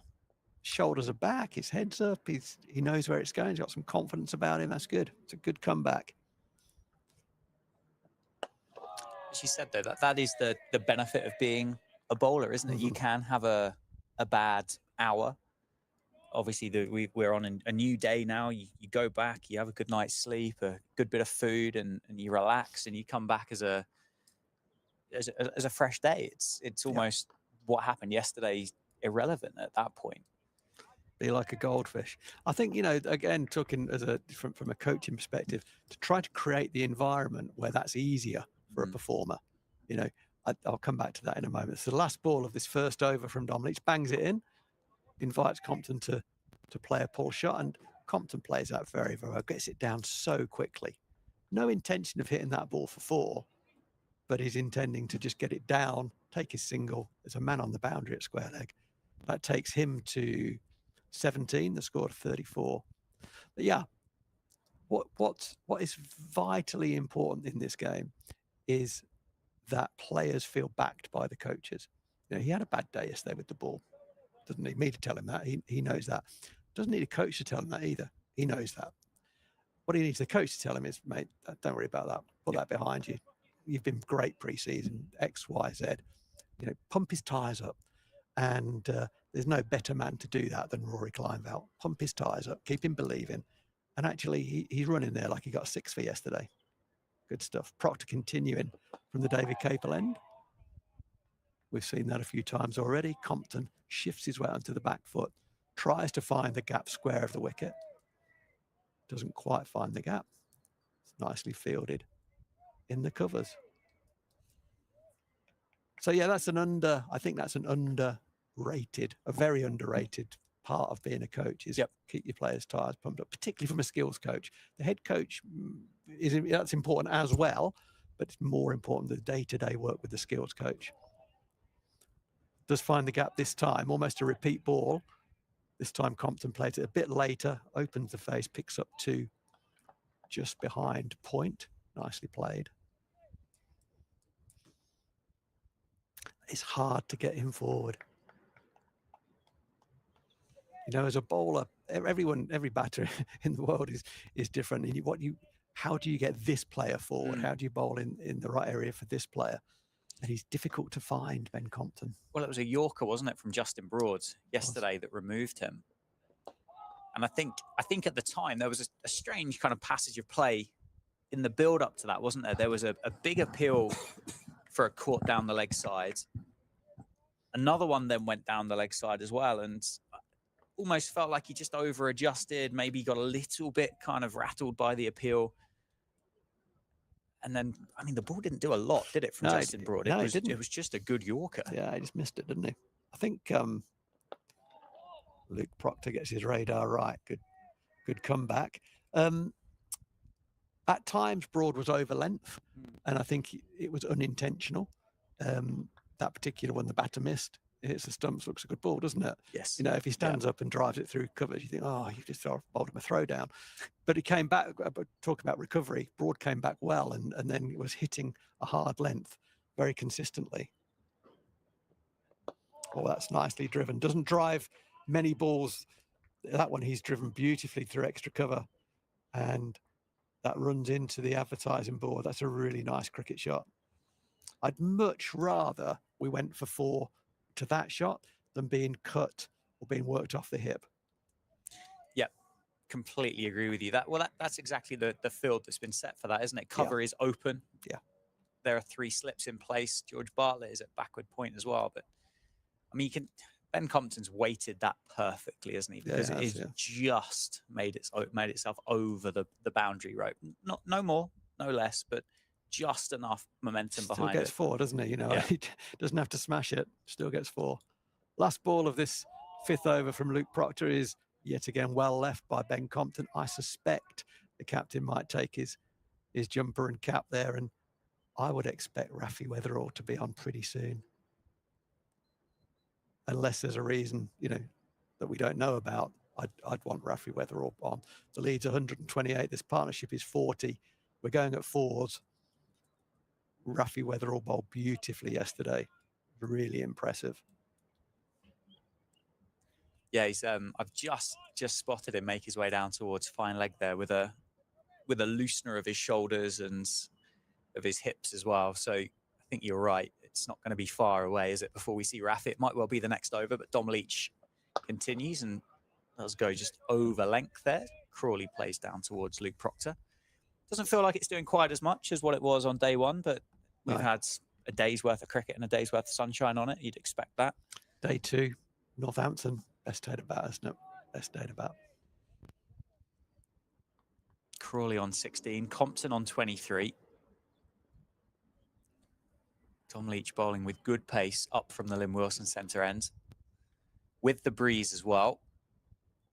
Which is just where it's taken the temperature off of it slightly, isn't it? It's just a slight northerly breeze. You can see the way the flags on above the groundsman's quarters, hut, building over that side are just fluttering in the breeze that way. The groundsman's residence. The maisonettes. I think nights have been spent in that building. Well, I'm not surprised. They were here till 8 o'clock last night, back at 7 o'clock this morning. The start of what's going to be a long summer for Craig and his team. That is overpitched considerably by Dom Leach, and Ben Compton is not going to miss out on a half volley outside off stump. Stroked through the covers. No doubt whatsoever about that one reaching the boundary. And Ben Compton moves to 27. 27 off 36 for Ben Compton. This is the conundrum, isn't it? From the bowling side, is how do you get your wickets? Well, you know, maybe try and get him forward and get him driving, maybe, and then you overpitch and he drives it for 4. But then he's left well, so it's difficult to find. You know, this is a good leave. You know, bowl at me is what he says. Bowl at me, and you try and do that, and he hits you for 4. Yeah, your margin for error to a batter that's quite prepared to play 3 shots is very small, isn't it? If it's not one of those 3 shots, then quite happy to leave it well alone. Absolutely. I mean, you could bowl dry at Ben Compton, more so than other players, and that's not a criticism. It's just the reality of it. But try and get him out, that's a different story. That one again, left alone. Dom Leach, change of angle this time. Goes through to Lewis McManus as Ben Compton takes a look at that one. But I mean, he's proving to us that we're absolutely wrong and don't know what we're talking about, because he's racing along 27 off 37. Seems to have faced a lot of balls, relatively a lot of balls. Yeah, 10 more than Crawley. Crawley's faced 27. I would say, have Northamptonshire been well, I would say Northamptonshire have been inconsistent. Is that because they've not bowled very well, or have they gone searching for these 10 wickets? I don't know. I mean, I suspect it's more the former than the latter. Yeah. Because this game is about getting the ball in the right place as often as you possibly can. I just think we haven't done that as well in this nearly 11 overs now. Certainly as Kent did throughout their bowling innings, and we didn't do it as well as they did in the entirety of our first innings. Yeah, well, Kent are ticking along just over 4 and over without really having to break a sweat, are they? 2 slips now for Dom Leach as that one's defended into the offside. Justin Broad finds himself at covers. Finish the over, tosses the ball over to Luke Proctor. All eyes out the window to see what the decision's going to be from the David Capel end, whether Luke Proctor's taking the jumper off. He's not. It's going to be Rafi Weatherall. It's the jumper and the cap to the umpire. And the young man that bowled so well yesterday against Kent took 3 wickets. Got the wickets of Tawanda Muyeye for 72, clean bowled him. Picked up Jack Leaning as well, caught by Lewis McManus. And then clean bowled Grant Stewart for 2.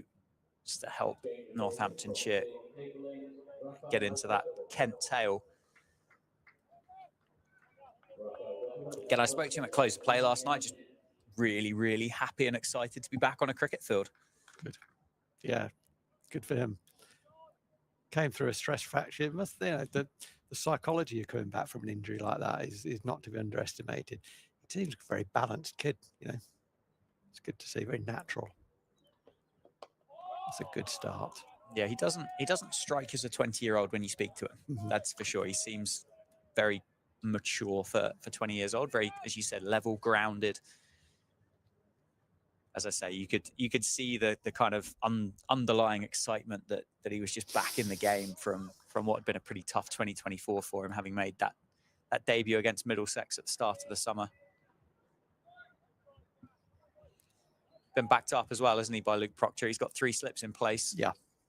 Bowling to the England opener, Zach Crawley. Can he find that area again? He's not far away from it. You see that extra pace he's got, as well as Crawley defends that one into the offside. Well, that's 2 out of 2, isn't it? That's 2 balls on the money. It's a good way to start your spell. Crawley has a little look into the leg side. He can see that there is a fielder just behind square. It's safe save on the deep square leg boundary. Just in case Weatherall gets 2 straight. 3 out of 3. Been a good start, hasn't it? As I said yesterday, he was capped by England in the under-19s. Clearly a hot prospect amongst seam bowlers in that age group. It's great to watch. Love to see young English seam bowlers. And, you know, if they've got a Northamptonshire rose on, even better.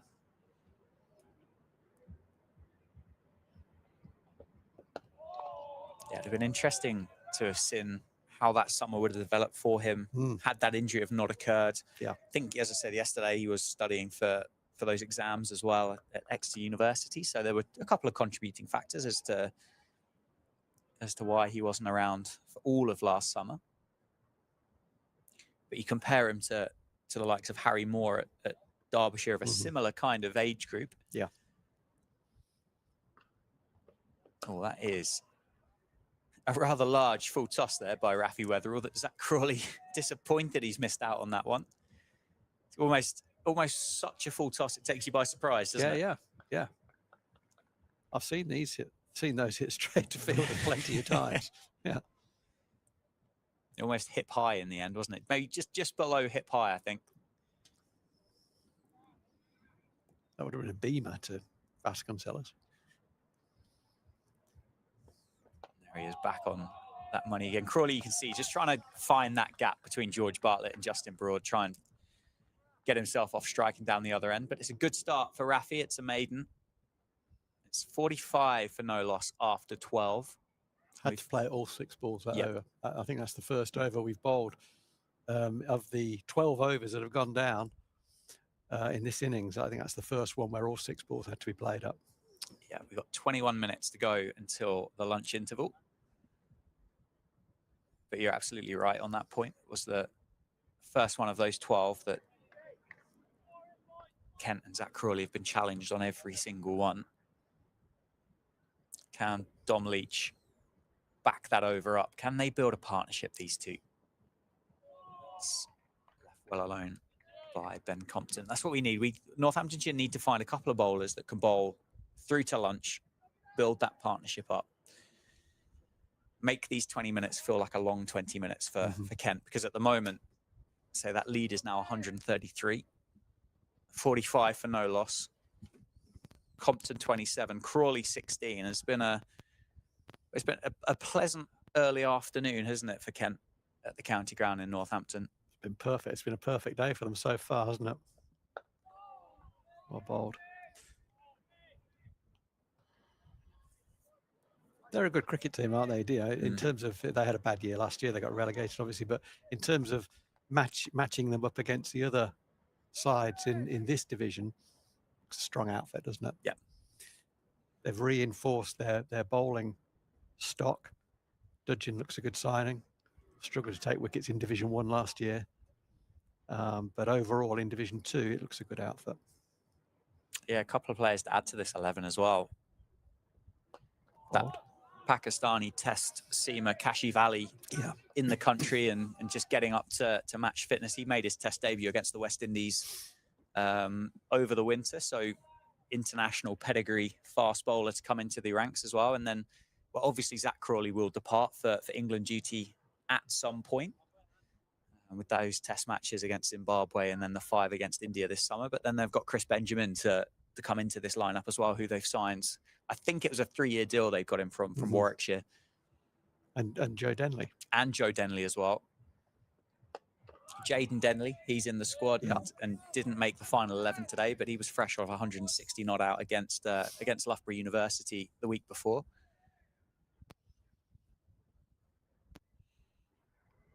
Yeah, they'll be there or about. They will be there or thereabouts, won't they? At the Easy end of for you to say, yeah. Wasn't it? But yeah, you're absolutely right. They'll be in contest, won't they, for one of those top 2 positions? Based, I think, on what we've seen over the course of these 4 sessions that we've had so far, they'll be hot favourites, I would have thought as well.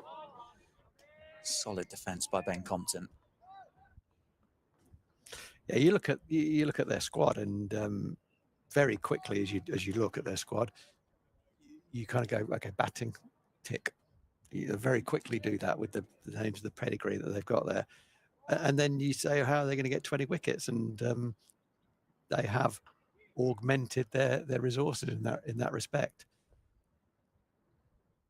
Yeah, well, they've got, obviously, when the summer really gets going, they've got Matt Parkinson to add to this team as well, the leg spinner, who has had good returns, isn't he, in each of the county seasons that he's played for Lancashire and for Kent, respectively.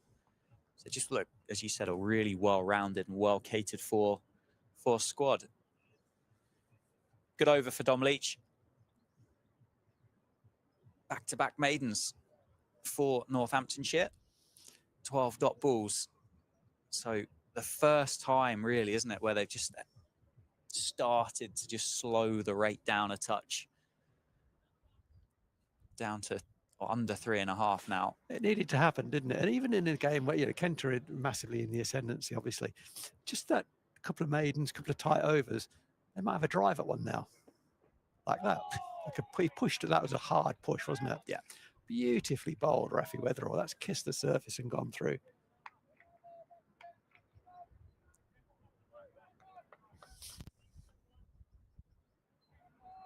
I don't want to put a label on Rafi Weatherall or make life difficult, but we'll get carried away. He has, at this stage in his career, he has all of the ingredients. He really does. Yeah, an exciting prospect that's asking plenty of questions and has done throughout the course of the game so far as Crawley turns that one into the leg side. What he does with the ball, and I don't want anyone to take this out of context, what he does with the ball, or what he's capable of doing with the ball, is reminiscent of the way that Jimmy Anderson delivers the ball. It has that same, what's the word I'm looking for? I guess the same ingredients about it. He has the ability to move the ball late and seam it both ways. Is he as good as Jimmy? I'm not saying he's as good as Jimmy Anderson. I'm not saying that. What I'm saying is that would be a bold call. His attributes are, in terms of the way that he can move the ball, are similar.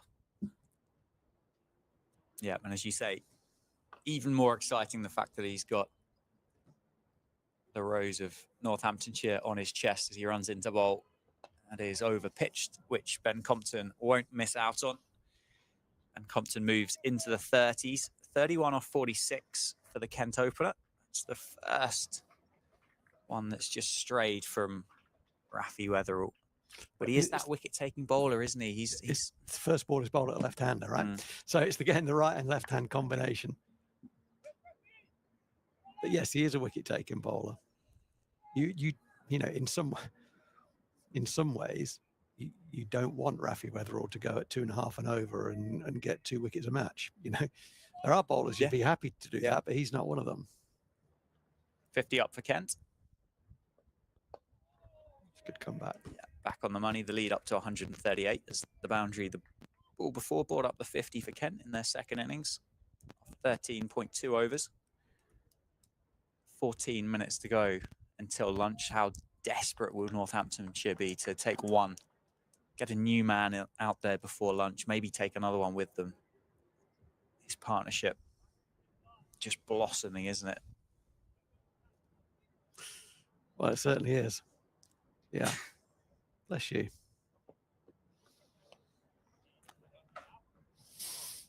Yeah, and Rafi Weatherall to the left-handed Compton. He's just struggling to settle in, and he was perfect. Apart from there was a fully, but otherwise perfect to Zach Crawley. They swap ends, and yeah, it is a different prospect bowling at the lefty. And that's where the inexperience comes from. It's the adjustments, the fine adjustments that are needed, and not quite honed. Finish the over well. Yeah, and if you can get a batting lineup that has the ability to have that left-hand, right-hand combination throughout, it really can cause a bit of head-scratching. Kind of, it was something that the Steelbacks used really well in the Blast last year, and they were very flexible with the card, weren't they? They were insistent on keeping that right and left-hand combination at the crease, regardless of whether that meant one player dropped a place or went up a place or dropped 2 or whatever that looked like. And yeah, does just make life complicated for a bowler, for a captain, for a fielding unit. It really does. And when you're going to bowl, particularly in T20 cricket, it's worth doing that almost all the time, because it really affects which spinners can bowl from which ends at what times. Leach continues. Well bowled. Looked good from the Lynn Wilson centre end this morning. 3 overs, 1 maiden, none for 6 for Dom Leach. Looks like the umpire there is just going to have a little glance at the front foot. He did bowl a number of no balls, didn't he, Dom Leach, in the first innings when he was coming down that slight incline. As we said, there was a bit of nerve about him, I think, beginning of the season. So eager to get through. He was overstepping, and that suggests his rhythm's not right. Been much better this end. What a cricket shot that is by Zach Crawley for nothing as he defends it up to Rob Keogh at mid-off. So the umpire with those black gloves on looks like a bit of a negative of a snooker referee, doesn't he? Oh yeah, that's a good point. Yeah, it's quite a funny look actually, with the five-a-side football gloves poking out underneath the white coat of the umpire. But yeah, what a cricket shot that was by Zach Crawley. Too wide from Leach, inviting Crawley. That's the kind of batter that could be tempted to throw his hands through that with a bit of width on offer. But he's a bat on ball guy, and he likes to have bat on ball. The first ball that Dom Leach bowled, which was at Zach Crawley, it went past the outside edge, and actually there was no need for him to play at it, but he just wants to have bat on ball. That's his instinct. I'd go, his instinct is play, whereas I think Compton's instinct is leave. Yeah. Yeah. unless I have to play. Yeah, I would agree.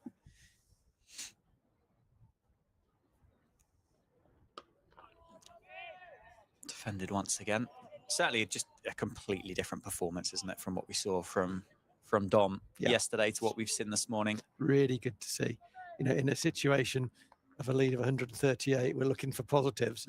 Here's one. Yeah. You know, he's a young man. He's in a new environment. He obviously would have been on loan at the end of last season, made the switch permanently, so would have moved away from home, family. Depending on where he was in Yorkshire, I don't exactly know, but that's quite a big county from the north to the south. Big appeal for OEW. Umpire says no. Crawley got himself outside of the line on that one. Just rehearses that defensive shot.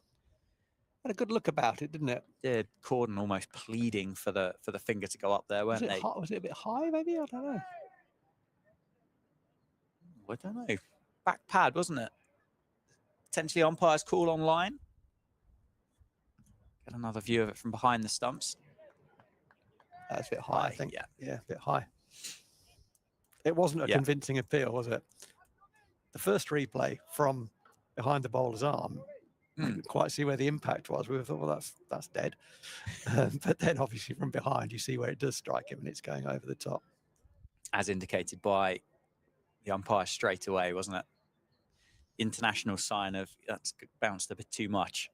That is a short ball from Dom Leach, which Zach Crawley pulls away. A little bit of a frustrating pivot as he completes the single. Moves to 18. We'll keep the strike. Score is 51 for no loss off 15 overs. 70 remain in the day. The lead is 139. Stream powered by Daffabet at Northamptonshire County Cricket Club. We've got inside 10 minutes to go before lunch. Are we going to see the over of spin before lunch? Are we going to see Safe have a trundle? Bit of a golden arm yesterday, wasn't he? You know, I'm tempted. I think we might do. It's getting loose, isn't he? He is, yeah. Just had a look before I answered that, and as I looked at him, he's whirring his arms around. So why not? Worth a look, that is for sure. 3 slips for Rafi Weatherall as he's bowling to Zach Crawley. And that is guided, attempted past George Bartlett. Well backed up. Crawley wanted one. Compton didn't. Bartlett had a shy. Was wide of the stumps, quite a long way wide. There is a run there. Well, there was eventually. Yeah, well, I think there was. It was a long way to the left of George Bartlett. Well backed up by Luke Proctor in the end. I think that was close to being one on the overthrow. Yeah, it probably was. Crawley's eyeing that gap up though, isn't he? He wants that little run down to deep third. Pick up a couple of runs. It's quite a big gap, isn't there, between Broad and Bartlett? Something that those top players play so well. The amount of runs that Joe Root gets down through third man just opens the face and runs it down there. So brilliant at that. Ian Bell be another one. Just brilliant. There he goes, trying to find that gap again. This kid knows where it's going, doesn't he, Rafi Weatherall? He does.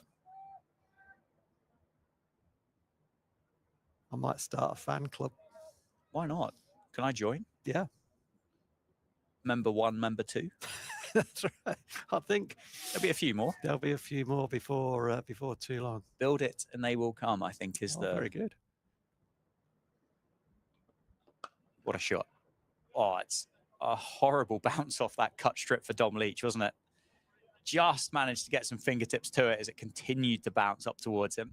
Took the pace off it, so it hasn't gone all the way to the boundary, but Crawley adds 3. A really nice shot, wasn't it? Just the perfect way to play the drive, really, wasn't it? Bounced as it left the cut strip. Yeah, hit it down. 54 for no loss.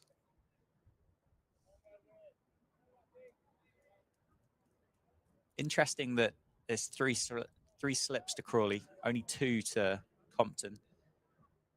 That catcher comes in at mid-wicket for Ben Compton. Weatherall trying to bowl into the left-hander.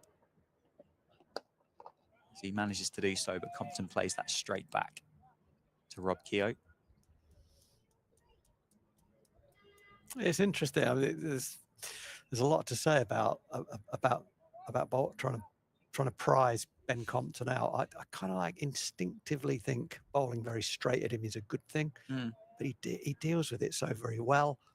I don't want him to work me through the offside and keep picking up twos and the occasional four. So I want to bowl straight at him, but I'm requiring him to miss that to get him out LBW well left. Late decision, a late decision to leave it, which led to the oohs and ahs behind the stumps. Yeah, he gave himself a bit of a reminder, didn't he? Once that ball had successfully made its way through to Lewis McManus. It's not going to be safe save from the Lynn Wilson centre end. It is going to be Dom Leach to finish off possibly the session with 5 minutes to go. We might get one more. Interesting style of bowling, I think, from the two counties. Kent were straight and sometimes over straight. They employed that leg slip and the leg gully for a long time, almost for the entirety of that Northamptonshire innings, as short as it was. Good bumper from Leach, which Crawley pulls out of in the end. But Northamptonshire feel like they've really tried to kind of swing this ball, haven't they, rather than bowl straight and let it nip around off the surface. Yeah. There's been far less movement off the pitch, hasn't there? Far less than either innings. I mean, the ball has done plenty in the first two innings, hence 231, and a lot less than 231. In this innings so far, the ball has rarely really seemed. It certainly hasn't jagged. There's been a bit of seam movement, but not much. 3 men out on the hook now for Zach Crawley. Yeah, it's a bit of a free kind of 5 minutes, isn't it, really, for Northamptonshire, just to maybe test the nerve, test the mettle of Zach Crawley. Do you want to take on Dom Leach? Do you want to assert yourself here? Dom Leach bowls full outside off stump, and Crawley's happy to let that one go. It's a plan that they've gone to reasonably quickly, which suggests that it was in the mind. So whether there's some analysis, some data that says this is a wicket-taking opportunity. I mean, you know, with the ball 16 overs old, you don't want to be banging it into the middle of the wicket 5 balls and over. But what's your best bet? That's the thing. There are certainly 3 men out there. So if he doesn't get the ball down and plays the shot, they'll be in the game. Oh, my goodness me. How hard has he hit that? What a cricket shot. That has just crossed the boundary rope square of the wicket before I've had chance to look up and see where that ball has gone. That has been timed to perfection by Zach Crawley. What a noise it made. Crisp, wasn't it? Whoosh. Width on offer from Leach. Not a half volley by any stretch. Crawley, a tall man, gets his foot pointing in the right direction, and the hands do the rest as it's driven square of the wicket for 4. There's not been a ball hit cleaner than that in the entire game, has there? That was beautifully timed. 25 for the England opener. That's played run off the inside. Half of the bat gets down the other end. So we've got 2 minutes to go on the clock before lunch.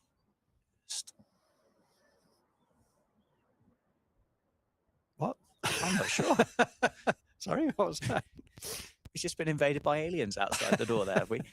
Apologies for whatever peculiar noise that was coming through the effects mic. I can't say I've heard that before in my time at Northampton.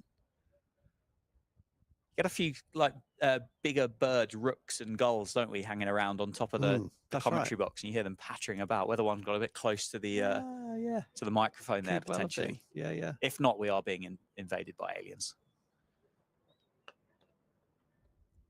Easy single for Ben Compton. What have we got? One ball left. So it doesn't look like Northamptonshire are in that much of a hurry, are they, to get another over in before lunch? I'm going to forgive them that, you know, in some way. You might sit here and, oh, we should be racing around. We're going to get 10 wickets. Actually, it's 60 for no wicket. Let's regroup. Yeah. Let's have a chat. Let's work our plans out. Yeah, let's not make it 65 or yeah, I think potentially more. that's forgivable, isn't it? If that's what we do. Well, That's what Zach Crawley's going to yeah, do. it doesn't look like Zach Crawley's in that much of a rush for another over as well. Just pulled away at the last moment there. See, Johnny Bairstow yesterday made friends with a bumblebee or a wasp, I think, down at the utility bowl and had to pull out a couple of times. I didn't see that. Might be the same one. Big fan of England cricketers. Just doing the rounds. Yeah. Hey, we haven't done the rounds. Maybe that's for the afternoon session. We can have around the ground for the afternoon. Yeah, I like that. And there we go. The final ball of the morning session is defended successfully by Zach Crawley up to Luke Proctor. Kent will leave the field at lunchtime on day 2, 60 for no loss. Compton 32, Crawley 26. Stream powered by Dafabet, Northamptonshire. They lead by 148 with 10 second innings wickets in hand.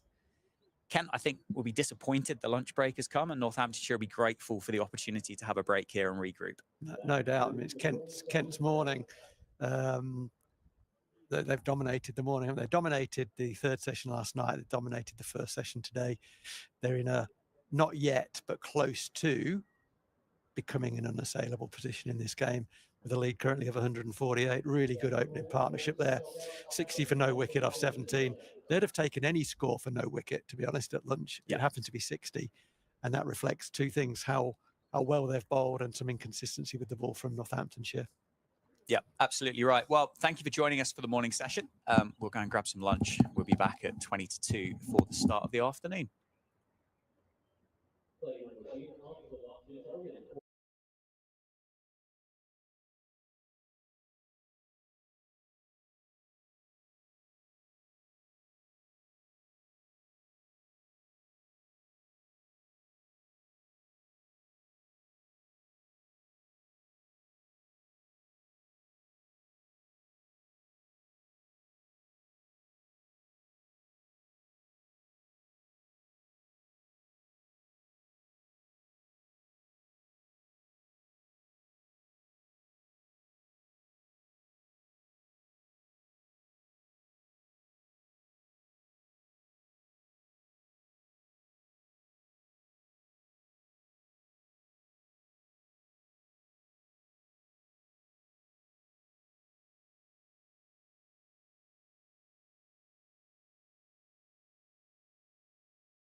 Returning to the middle, umpires Rothesay and Hassan.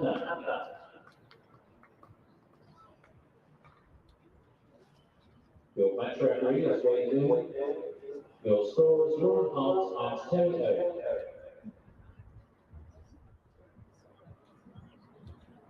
Northampton returning to the field, captained by Luke Proctor.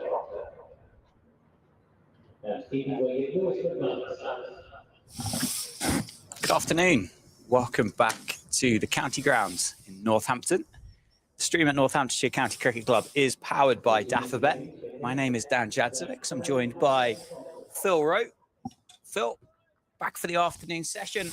Enjoy the break. How was lunch? It's nice to get outside, isn't it? Yeah, it's nice little break actually. I think I quite enjoyed the break.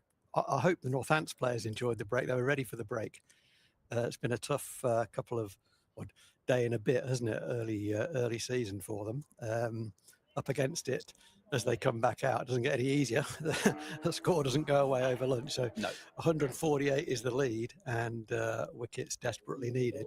Also, get a check on the run rate as well because it's getting away. Yeah, Kent. Just I don't know whether motoring's the right word, but they're just ticking along really nicely. It's 60 for no loss off 17 overs. Ben Compton will face first this afternoon. He's on 32, not out. Zach Crawley at the non-strikers end on 26. Looks like it's going to be Rafi Weatherall to continue from the David Capel ends for the afternoon session. First ball of the afternoon. It's down the leg side, tickled past Lewis McManus, but it is just going to be one as Liam Guthrie tidies up and Ben Compton gets down the other end. So Rafi will get to bowl at Zach Crawley. Best day to bat at Northamptonshire. There is quite literally not a cloud in the sky as well. It's almost perfect for Kent. It tends to flatten out if it's doing a bit day one. I expect it to still do a bit, but it has flattened out. It's a beautiful pitch to bat on now. There's still pace on the ball, but it isn't seaming as much as it was because it's so windy. I think it's swinging a bit less as well. Yep.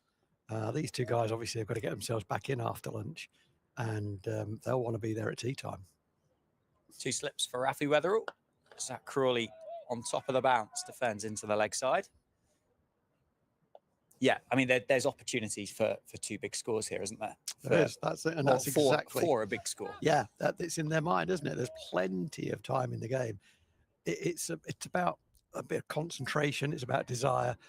Obviously, from a Northamptonshire perspective, they will know that there is movement still on offer, not as much as there was, but they'll know that there's live grass on the pitch, and it might, they've got to get more balls in the right area. They've got to build that consistency.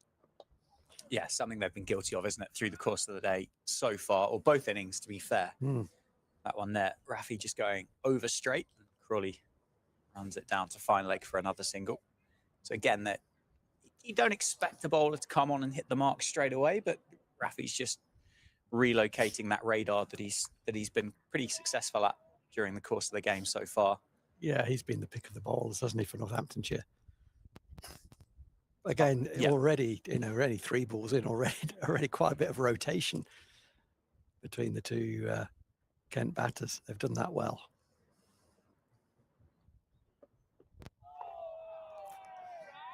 Nicely pitched up from Rafi, defended by Ben Compton. Yeah, it's almost like someone flicked the switch. The movement switch was flicked from high to modest. Yes. Between innings, wasn't it? Yeah, it was. It's hard to know. It's hard to really get a gauge on that opening 40 minutes this morning because Kent were bowling at Northamptonshire's 9, 10 and 11. It's nicely bowled, and it's the first full shot really that Ben Compton's played there, but defended it, or at the end of the day, decelerated it well enough. It had no chance of getting anywhere near George Bartlett.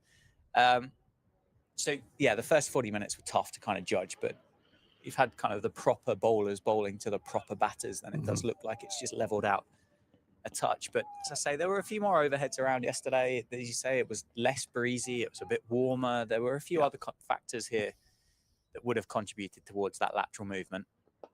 Well, and the grass was a day younger. Yes. A day fresher, a day greener, a little bit more moisture in the leaf. the pitch has changed colour since we started the game. We're only just started session 5, but the greenness, the vibrant greenness has gone. Yep. And but there is still pace on the ball. It's coming on nicely to the bat. So yeah, all the conditions are in the favour of the batting side, and they've earned that. They've earned that for the cricket they've played so far. Well, Justin Broad is going to have his first bowl of the second innings. It'll be from the Lynn Wilson Centre end, the end that he bowled exclusively from yesterday. His work yesterday consisted of 10 overs, 2 maidens, 1 for 36. It was the wicket of Ben Compton that he got, wasn't it? Just that Yorker, whether it was a deliberate Yorker or an accidental Yorker, well, we're not sure. But at the end of the day, it was straight enough, and it did the job for Ben Compton. It's not going to be bowling at Ben Compton. He's got Zach Crawley to bowl to first with 2 slips, and a bit of a ring field developing for Northamptonshire as they look to contain that run rate. And there is that full length from Justin Broad that he's operated in so far during the course of this game. So this is plan B, plan A, Rafi Weatherall, Justin Broad. Plan B, Luke Proctor, Liam Guthrie. I would say so. What's the plan C? Do we see Safe Save come into this game as a finger spin option? I think we probably do, so long as the scoreboard remains wicketless. Yeah. Okay. I think if we get an inroad and get an end open, so to speak, to use the old-fashioned parlance, then there are enough seam options there to rotate, and no need to go to Safe Save. But the longer the scoreboard remains whatever for 0, then he certainly becomes an option. I mean, he got a couple of wickets, didn't he, when he came into the attack yesterday? Yeah, and he bowled 3 overs, didn't he? The one before lunch, and then a couple at the end of that session. And the ball looked like it was coming out of the hand nicely. Yeah, I thought so. Yeah, he had good control. I mean, you only need one to slide on, don't you? Slide on, hits the knee roll. Thank you very much. It doesn't need to turn big to bring Safe into the game. He bowls generally fairly flat. He's improving his ability to get over the top of the ball, drop it, spin it. But he generally bowls pretty flat, and it might skid on. So yeah, the longer 0 exists, the more chance we will see him. Also, it is early. I mean, this is we've only bowled 18 overs here, and no one's over bowled by any means. But if there may become a time in this innings where Luke Proctor's thinking about the length of the season and not beasting his bowlers too much. I mean, let's hope that doesn't become a problem for him.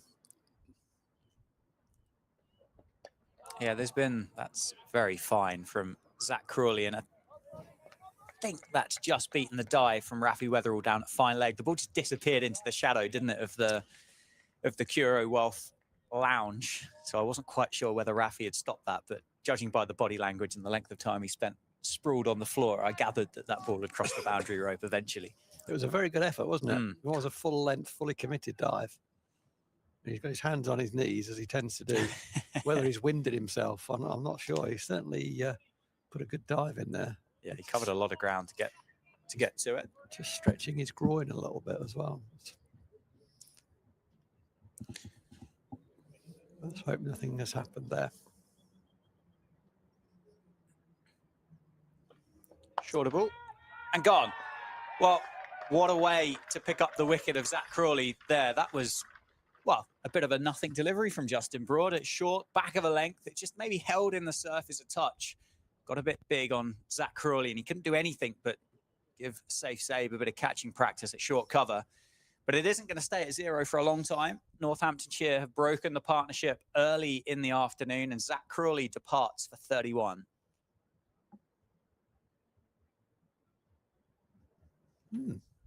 I thought it had bounced a bit on him. Maybe it bounced a little bit on him. He just failed to get it down, didn't he? Just played a back foot drive straight to Safe Save, who doesn't tend to put those down. Just failed to get it down. Good stuff. I mean, Justin Broad is a little quicker than people might imagine. because of the nature of his action, doesn't lead you to think this guy's got gas. But I think he just hits the bat a little harder, and that one just maybe arrived at Zach Crawley a fraction earlier than he thought and bounced a fraction more. Combination of those two things, and maybe a bit of a lack of concentration. He just played a back foot shot straight to the grateful hands of Safe Save, and by golly, Northamptonshire needed that. Yeah, a bit of a gift, wasn't it, from Zach Crawley there. Disgusted with himself, wasn't he? He was disgusted with himself as well, he might be. Because Really? it's a 4-ball, isn't it, really? Yeah. It's a 4-ball. She said, restarting again after the break. Just take that bit of time to get yourself in. But as you said, one of those deliveries that the benefit of hindsight could have hit quite literally anywhere on the offside. As it was, chest high to Safe Save, and as you said, isn't going to put that opportunity down. So the good news is Northamptonshire are 1 from 1 in the field in the second innings. That's good. Let's keep a running total of that. You know, in my time, we would have allocated that wicket to a caught other, as in not caught behind the wicket.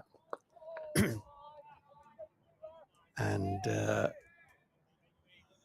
in my period of time as one of the coaches here, we had far too many caught others from when we were batting. Caught in the ring, basically. Yeah. Yeah, not where you want to be. Rafi Weatherall just overstepping there. Front foot no ball from the David Capel end. Takes the score up to 68. Shorter ball.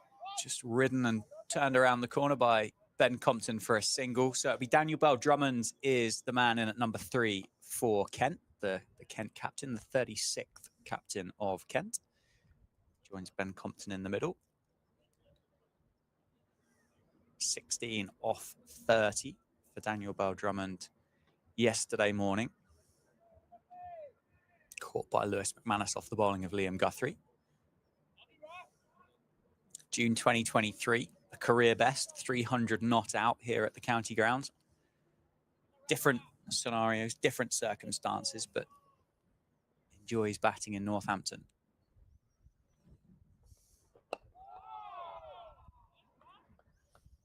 And Rafi Weatherall on the money. Great start, isn't it? That's a great start from Rafi. Make him play, get him forward, well bowled. So what's the lead now? What, 157? Okay. We've got to bowl extremely well here. And as the pitch is flattening out, we've got to bowl extremely and take every single chance we can. Yeah, you're absolutely right. Rafi's just hit the bat hard there, isn't he, of Daniel Bell-Drummond. The difference in style there, isn't there? Compton, the ball drops at the feet of the batter, Bell-Drummond there, that's hit the bat hard and it has almost cannoned into the covers as a defensive shot. But you're right, Northamptonshire need to bowl well. They need to pick these wickets up, these 9 wickets, as quick as they possibly can. 250 feels like a big number out here in Northampton in the context of this game. Yes, it might continue to flatten out and flipped in the air, gone. Oh, good catch. What a catch that is. Safe Save's got 2. Rafi Weatherall's got his first in the second innings, and it's Bell-Drummond. The skipper's got to go for a 3-ball duck, and out of absolutely nowhere, the 1 brings 2 cliche comes into effect, and it's 69 for 2. Well, that's a softie, isn't it? You know, that's a half volley on leg stump. He can hit that square of the wicket for 4. He wants to go up and over mid-wicket. He hit it very well. It flew to mid-wicket, but straight to the fielder. Well, just to the side of the fielder, and Safe had to get his body out of the way, get his hands up quickly, and he caught it very, very nicely. I've seen those burst through the hands numerous times. It was a good catch, good sharp catch. But crikey, O'Reilly, yeah, that's a softie from Daniel Bell-Drummond. Another day, he just leans on that, keeps his hands forward, and it goes racing through square leg. But he sort of drop kicked it, and unfortunately on this occasion, he didn't get it over the fielder, and Safe took a very smart catch. Reminiscent of James Sales yesterday. It's very similar, caught mid-wicket, as you say, in the attempt of trying to get it through there, and similar to Zach Crawley. I mean, he could have put that anywhere on the leg side and he would have had 4 runs. Yeah. As it was close enough to the shorter wingspan of Safe Save. It's 2 hands to it, takes a smart catch. So out of nowhere, really, Kent have given Northamptonshire a couple of wickets, and now it's 157 for 2. 8 second innings wickets remaining. But the man who looked so good yesterday comes in at number 4 for Kent, the man who scored 70, Tawanda Muyeye. Safe, the way Safe caught that, it's a very sharp catch, wasn't it? Had no time to think. It was a reaction catch, and he caught it very well. Really good hands. When Safe was on our academy, I did so much work on his catching, so that he didn't catch like that.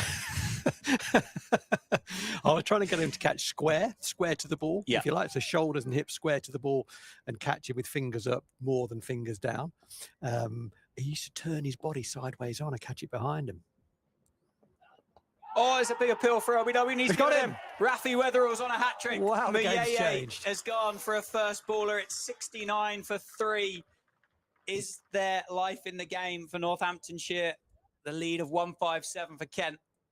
What a couple of overs we've had here. Muyeye, the man with 70 to his name in the first innings, departs without scoring. Northamptonshire wrestling themselves back into the contest. Fantastic. It was full, it was straight, it was on the money, wasn't it? I did him through the air for a bit of airspeed as well, I think. First ball. There's a lot to be said. We talked about a Yorker yesterday. There's a lot to be said for a Yorker at any, but certainly early on.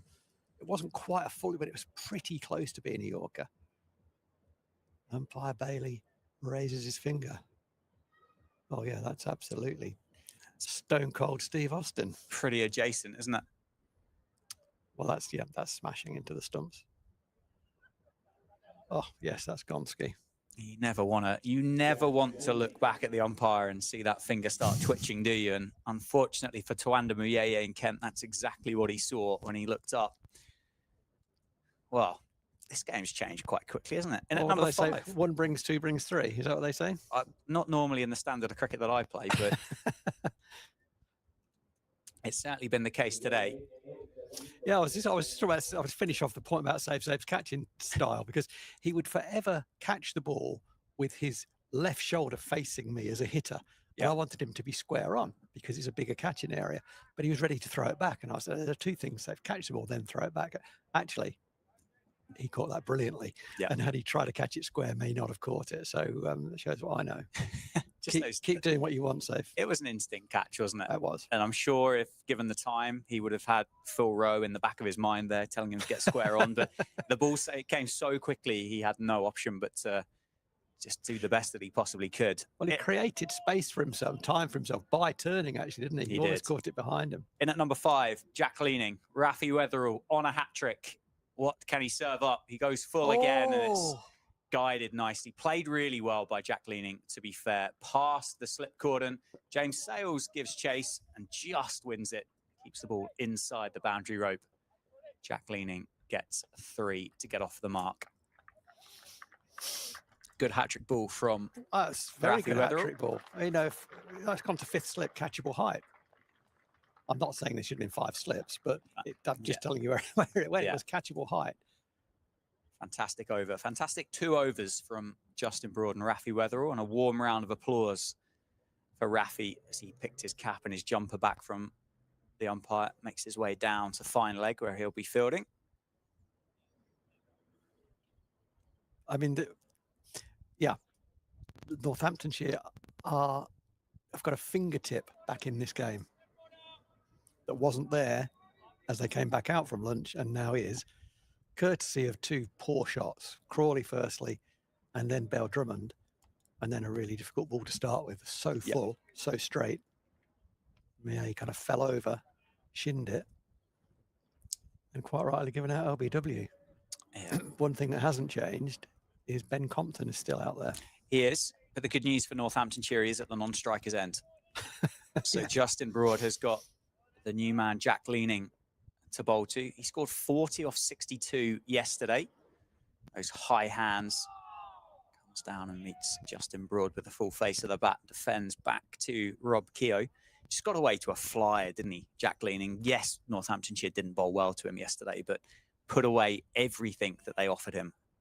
and he was striking at well over 100 for a lot of his innings. Stylish as well, isn't it? Some of those back foot punches in particular. I mean, he played around the wicket, but back foot punches were great shots. I really enjoyed those.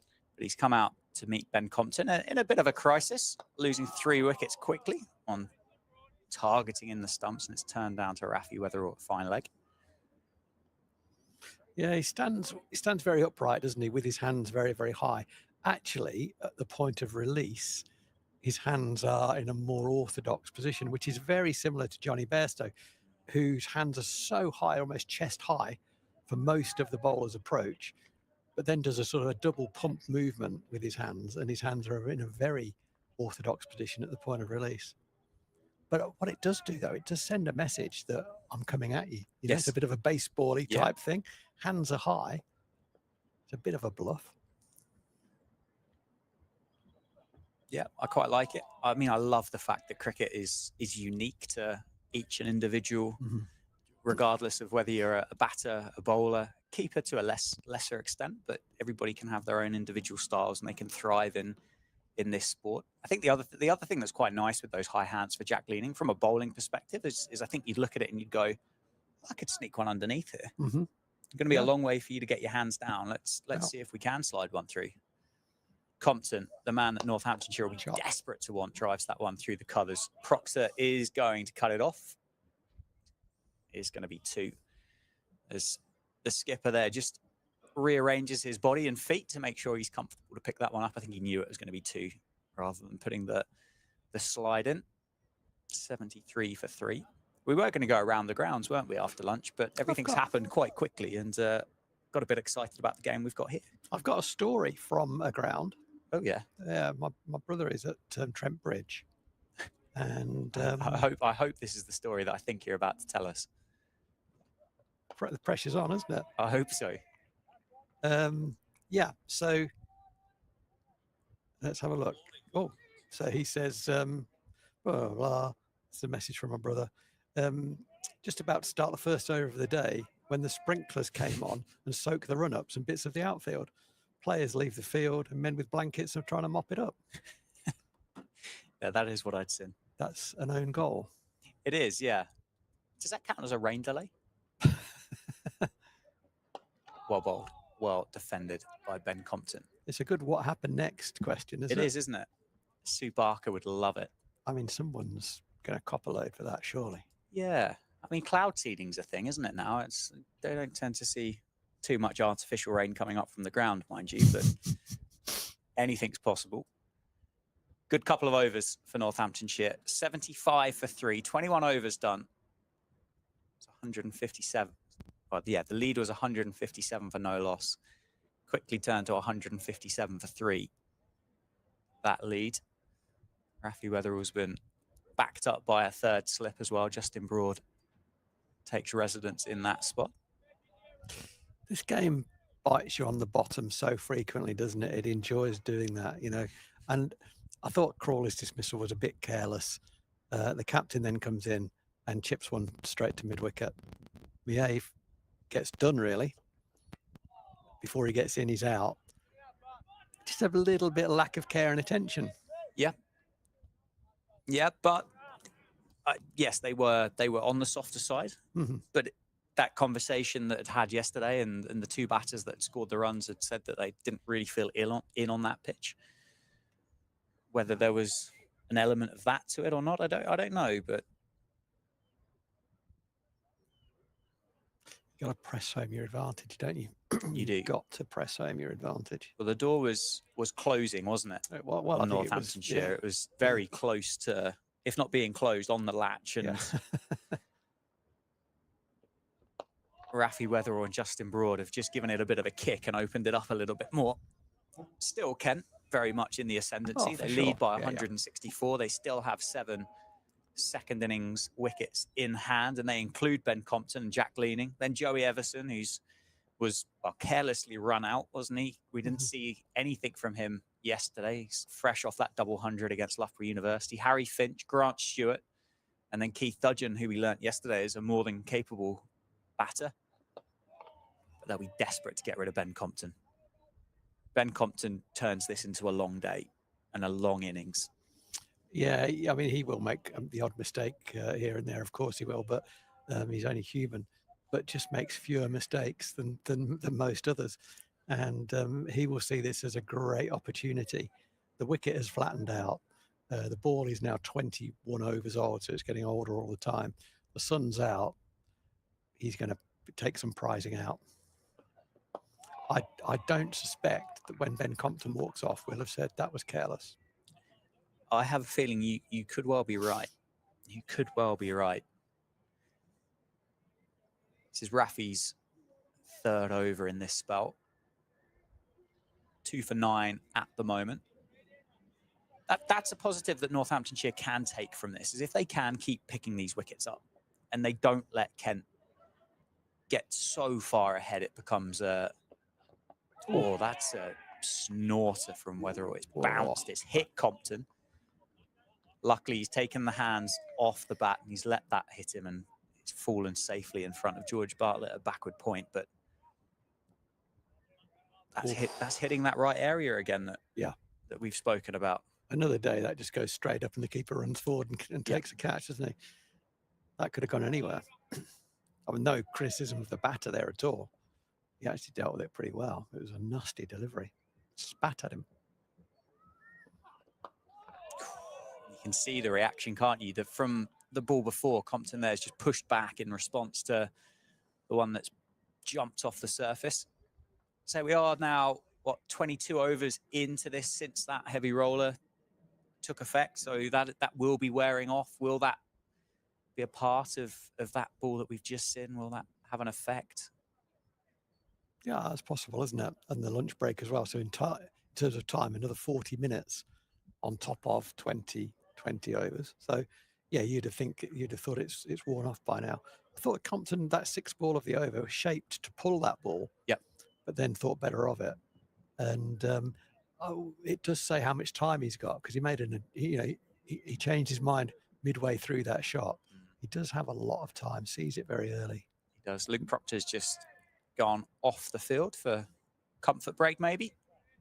12th man, Tian Low makes his way. He's on mid-on as the substitute fielder. It's powerfully struck by leaning to Liam Guthrie, who's in the covers. So there are 3 slips in place for Justin Broad, as George Bartlett at backward point, Liam Guthrie at cover, Rob Keogh mid-off. He's just having a chat and giving that cricket ball a bit of a polish for Justin Broad. Tian Low at mid-on, Dom Leach mid-wicket, Rafi Weatherall at fine leg. Oh, and that's a good bumper from Justin Broad that leaning does well to get underneath. That's a really nice delivery, isn't it? Really well directed, but played it pretty comfortably. Yep. But yeah, good to see. I think, in general, not this is not about today's cricket or this game's cricket. In general, over a season, I'd like to see Northampton bowl more bumpers. Not go crazy, just a few more.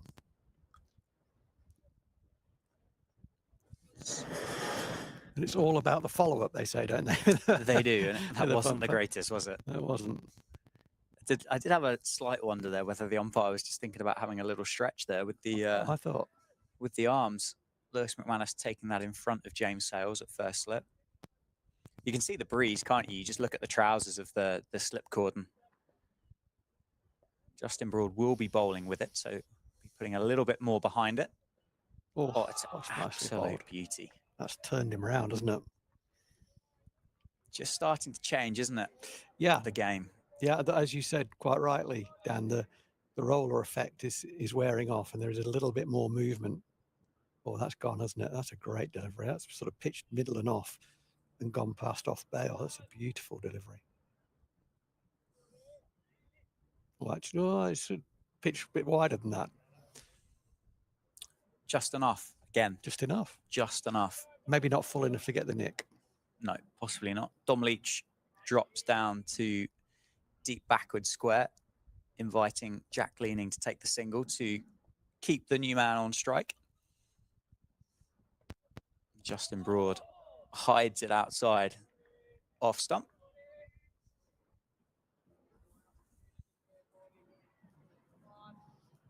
just bounced a bit. The previous one that he played and missed out just bounced a wee bit as well. There's a little bit of increased bounce in the last few overs. The key thing there as a bowler is don't get carried away with that. If anything, if it's bouncing a little more, bowl a little fuller, because that's when the extra bounce will come into play. Yeah. Well, Justin Broad would be a key exponent of that, wouldn't he? He's very happy to pitch the ball up as he does there to end the over. Leaning stays at the non-strikers end, so it will be Ben Compton will face up against Rafi Weatherall from the David Capel.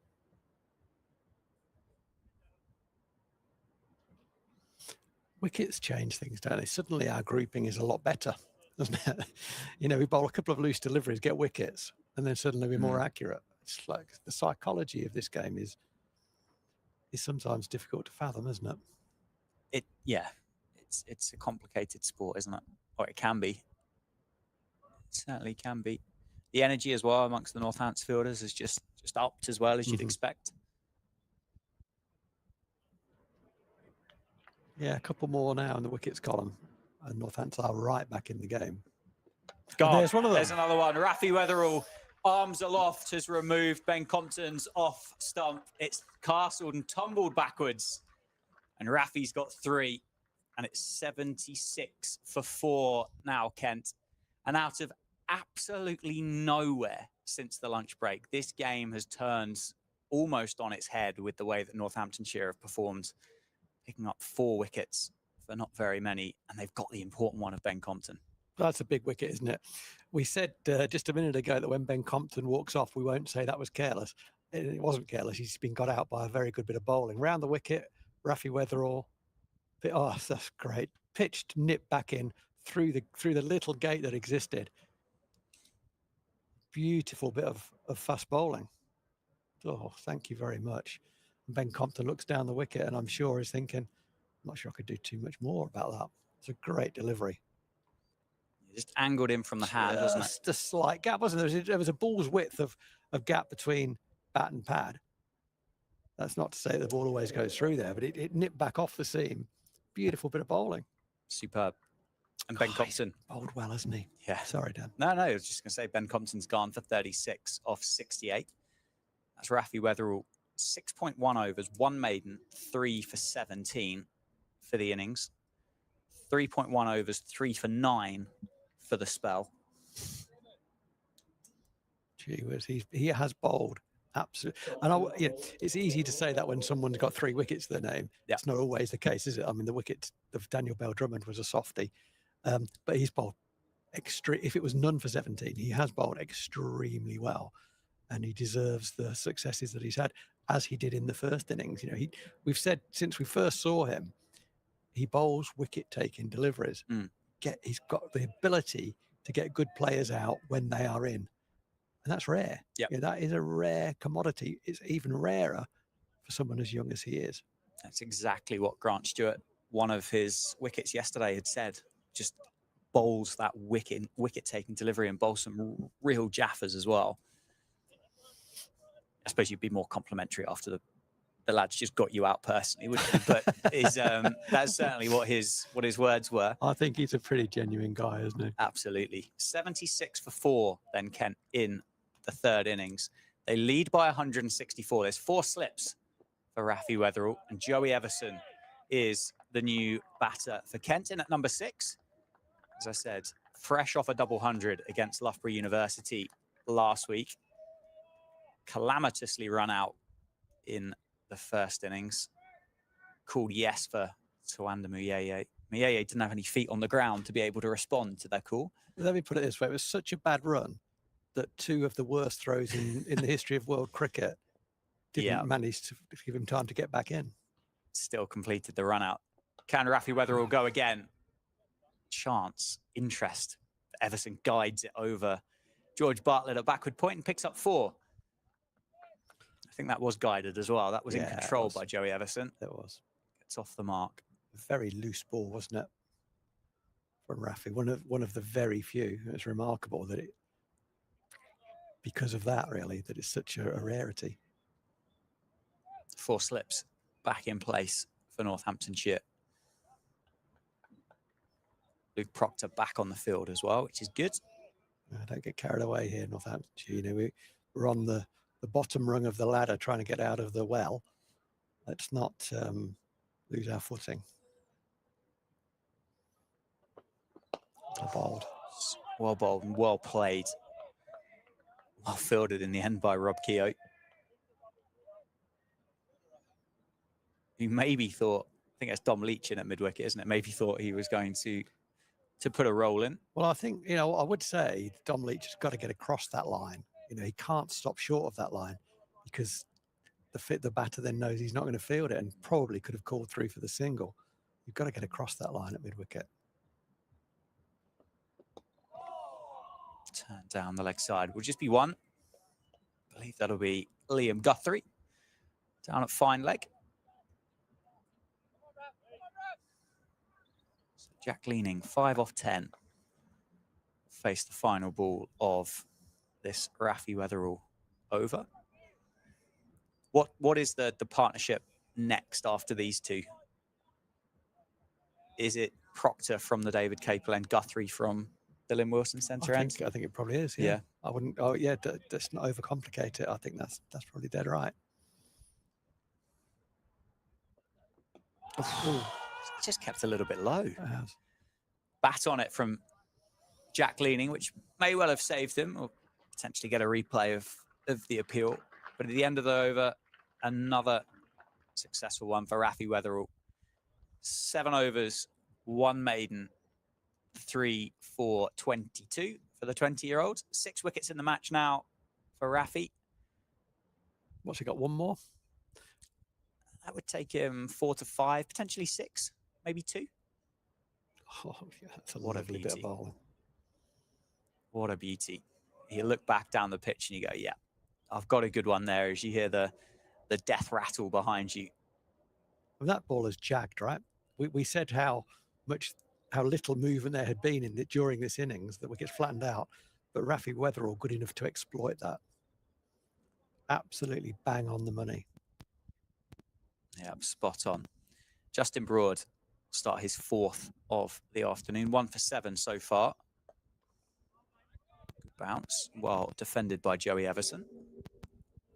We didn't get to talk much about Joey Everson yesterday, did we? No. It was a very short stay at the crease. If I say to you he's a yellow belly, means nothing. Means nothing to you, does it? No. Cowardly is how I would interpret that, and I think this that'd be a little bit example harsh. Of the north-south divide, isn't Gotcha. it? Okay.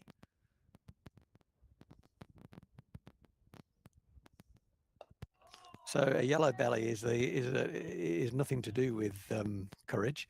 It simply tells you that he's from Lincolnshire. Oh, yeah. There you go. You can have that one. Thank you very much. I appreciate it. I'll add it to my list of Phil Rose. I mean, I don't know why.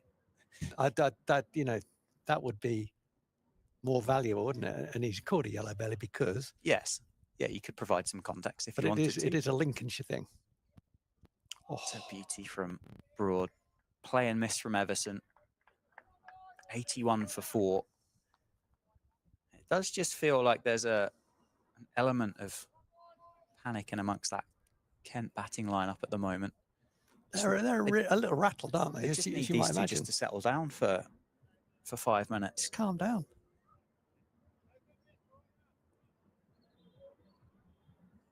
As you say, he's in a bit of nick. He knows he's in nick, Everson. Bowled. Yorker from Justin Broad. Dug out by Joey Everson.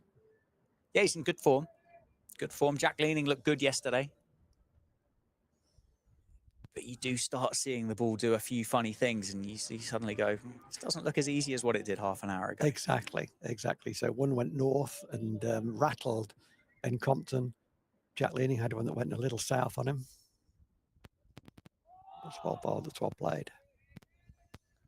That's exactly what Kent are after, isn't it? Just that decisive decision, that leave that's he's not interested in it, doesn't try and play inside the line. You run the risk of following one, don't you, if that's the way you want to leave the cricket ball. Just steady this ship. There's still 169 runs in front with 6 wickets in hand. They just need to play what's in front of them, don't they? There is no pressure, particularly. So, well, there's no scoreboard pressure on Notts whatsoever. Not on Oh, it's Notts, into the pads. even on Kent. That's not got a lot going for it, that appeal. Down the leg side, I suspect, as the umpire shakes his head. Yeah, be forgiven there. Joey Everson was the former Nottinghamshire all-rounder. That That must have been where it come was. from. Thank you. Good save. His brother is a bat maker. Oh, yeah. Sam Everson. Well, he works for a firm of bat makers. Whether he makes them himself, I don't think he does. I think he looks after the distribution and professional to bats and kit to professional players. But he sold one to my younger son recently. Oh, okay. From Kookaburra. I was going to say, does the brother get brothers' rates for the kit? Probably gets brother. I don't know. Is that a Kookaburra? It is. Yeah. It is. So he's probably got a very good stick there. Rafi continues and leaning covers that up bowled. nicely. Well played too. Just indicating a bit of shape on that ball. Jack Leaning played it very nicely. Indicated straight to Everson. There's a little bit of shape on that. Yeah, just turn the effects mic down a little bit there. It's just a little bit crackly, isn't it, through the headset? So it's getting apologies. blowy out there, isn't it? Apologies if that's coming through at your end. I will keep an eye on it. Join the dots up. Keep hitting that area. He's hit that area again. That's a good run. Yeah. That's a very good bit of cricket. Quick call, quick response. A little bit picked his man there, and one has never been able to say that about Rob Keogh, who has been one of the best fielders in Northamptonshire history. Actually, he'll be in the top 10 fielders Northampton have ever had, probably certainly top 20. Yeah, and just carrying a niggle, Jack Leading aware of that and able to call his partner through. Yeah, of course. I mean, they'll intelligent bunch, aren't they? Professional cricketers. They'll have seen the fact that Rob didn't bowl. They'll have noticed the fact that there's obviously not something quite right there. Yeah. Something that Keith Dudgeon did really well in that first innings. Almost just dropped the ball to Rob Keogh and said, "Well, if you want to test out whatever soreness you've got, you can. But if not, I'm going to take the single and I'll keep the strike." It must be frustrating to be Rob Keogh, to know that you have such a capability. There's a man with capability as well. In Rafi Weatherall, splicing up Jack Lean, that one bounced and nipped back at him. He played it very nicely. Ran out into the leg side. He's just doing a bit of gardening. And increasingly we're seeing more questions being asked of the batters. Since lunch, more questions have been asked. And these two are getting themselves in, but 4 wickets are falling in that period. This may well be the last, if not the last, but one over of this spell from Rafi Weatherall. And what a great spell of bowling it's been. Yeah, it's been superb. Just going to need whoever takes over to back him up, isn't it? That's one thing that we've not had from Northamptonshire in this game so far. We haven't backed up those spells, those bowlers. An opportunity. The interesting thing is here, the two that are going to back up Rafi Weatherall and Justin Broad are the two experienced ones. Yes. Luke Proctor and we assume Liam Guthrie. Bowled again. Yeah, it'd be interesting to see if Guthrie does come back. I think he probably will. I think he probably should. But he wasn't quite at his best, was he? No. Earlier in this innings when he opened the bowling from this end. Another good over there from Rafi Weatherall. 8 overs now, 3 for 23. And Northants, yeah, as I said, they're on the ladder. They're at the bottom of the ladder, at the bottom of the hole, but they are on the ladder, whereas previously they weren't even on the ladder. So they're going to try and work their way up. And the way they do that is to keep doing what they're doing, which is keeping now, since lunch, asking questions, keep challenging the batters. And they've done that very, very well and taken the chances that have come along. Yeah, and then 4th innings rolls around, ask the question to Kent. You say, are you going to bowl as well as what you did in the first innings? If the pitch does continue to get nicer to bat on, does 250 become slightly less scary of a number to look at?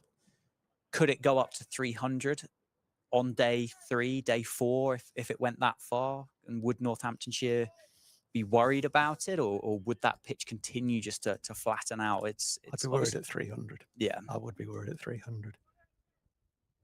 That was kind of like fifth, sixth stumper that Everson played at it, and I had a poor judgment there. Didn't need to play at that ball. That one even wider.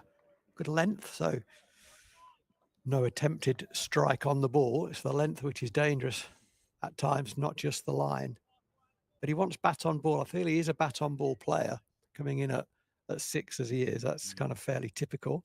That's probably why he's 6, but he's dangerous, isn't he? He's a dangerous player. Gets them quickly when he gets them. But he's pushed a couple of times at balls that he really had no right quite to do. That one he had plenty of right to play. He played a lovely back foot punch. I'm sure that's going to go for 4, and it does now.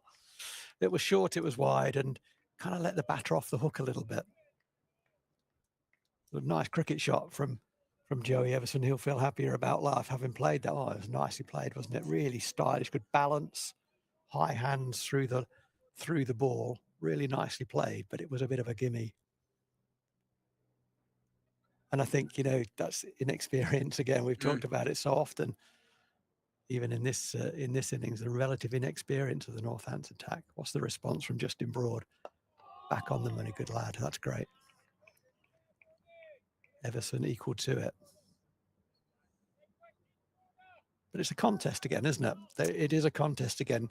Yeah. The effective score is 175-4, effectively. 87-4 in this innings, plus the lead is Kent are 175 ahead and 4 wickets down. And they just need to keep batting and playing what's in front of them from their perspective. Man goes out to deep square leg. Encouraging, I think, Broad to bowl a little straighter and maybe a bit of boundary protection, maybe looking to get Everson at the other end, maybe to put in his mind a short ball. Bowled a good bouncer in his previous over to Jack Leaning, who played it really nicely. It was a good ball, though. Yeah, it was.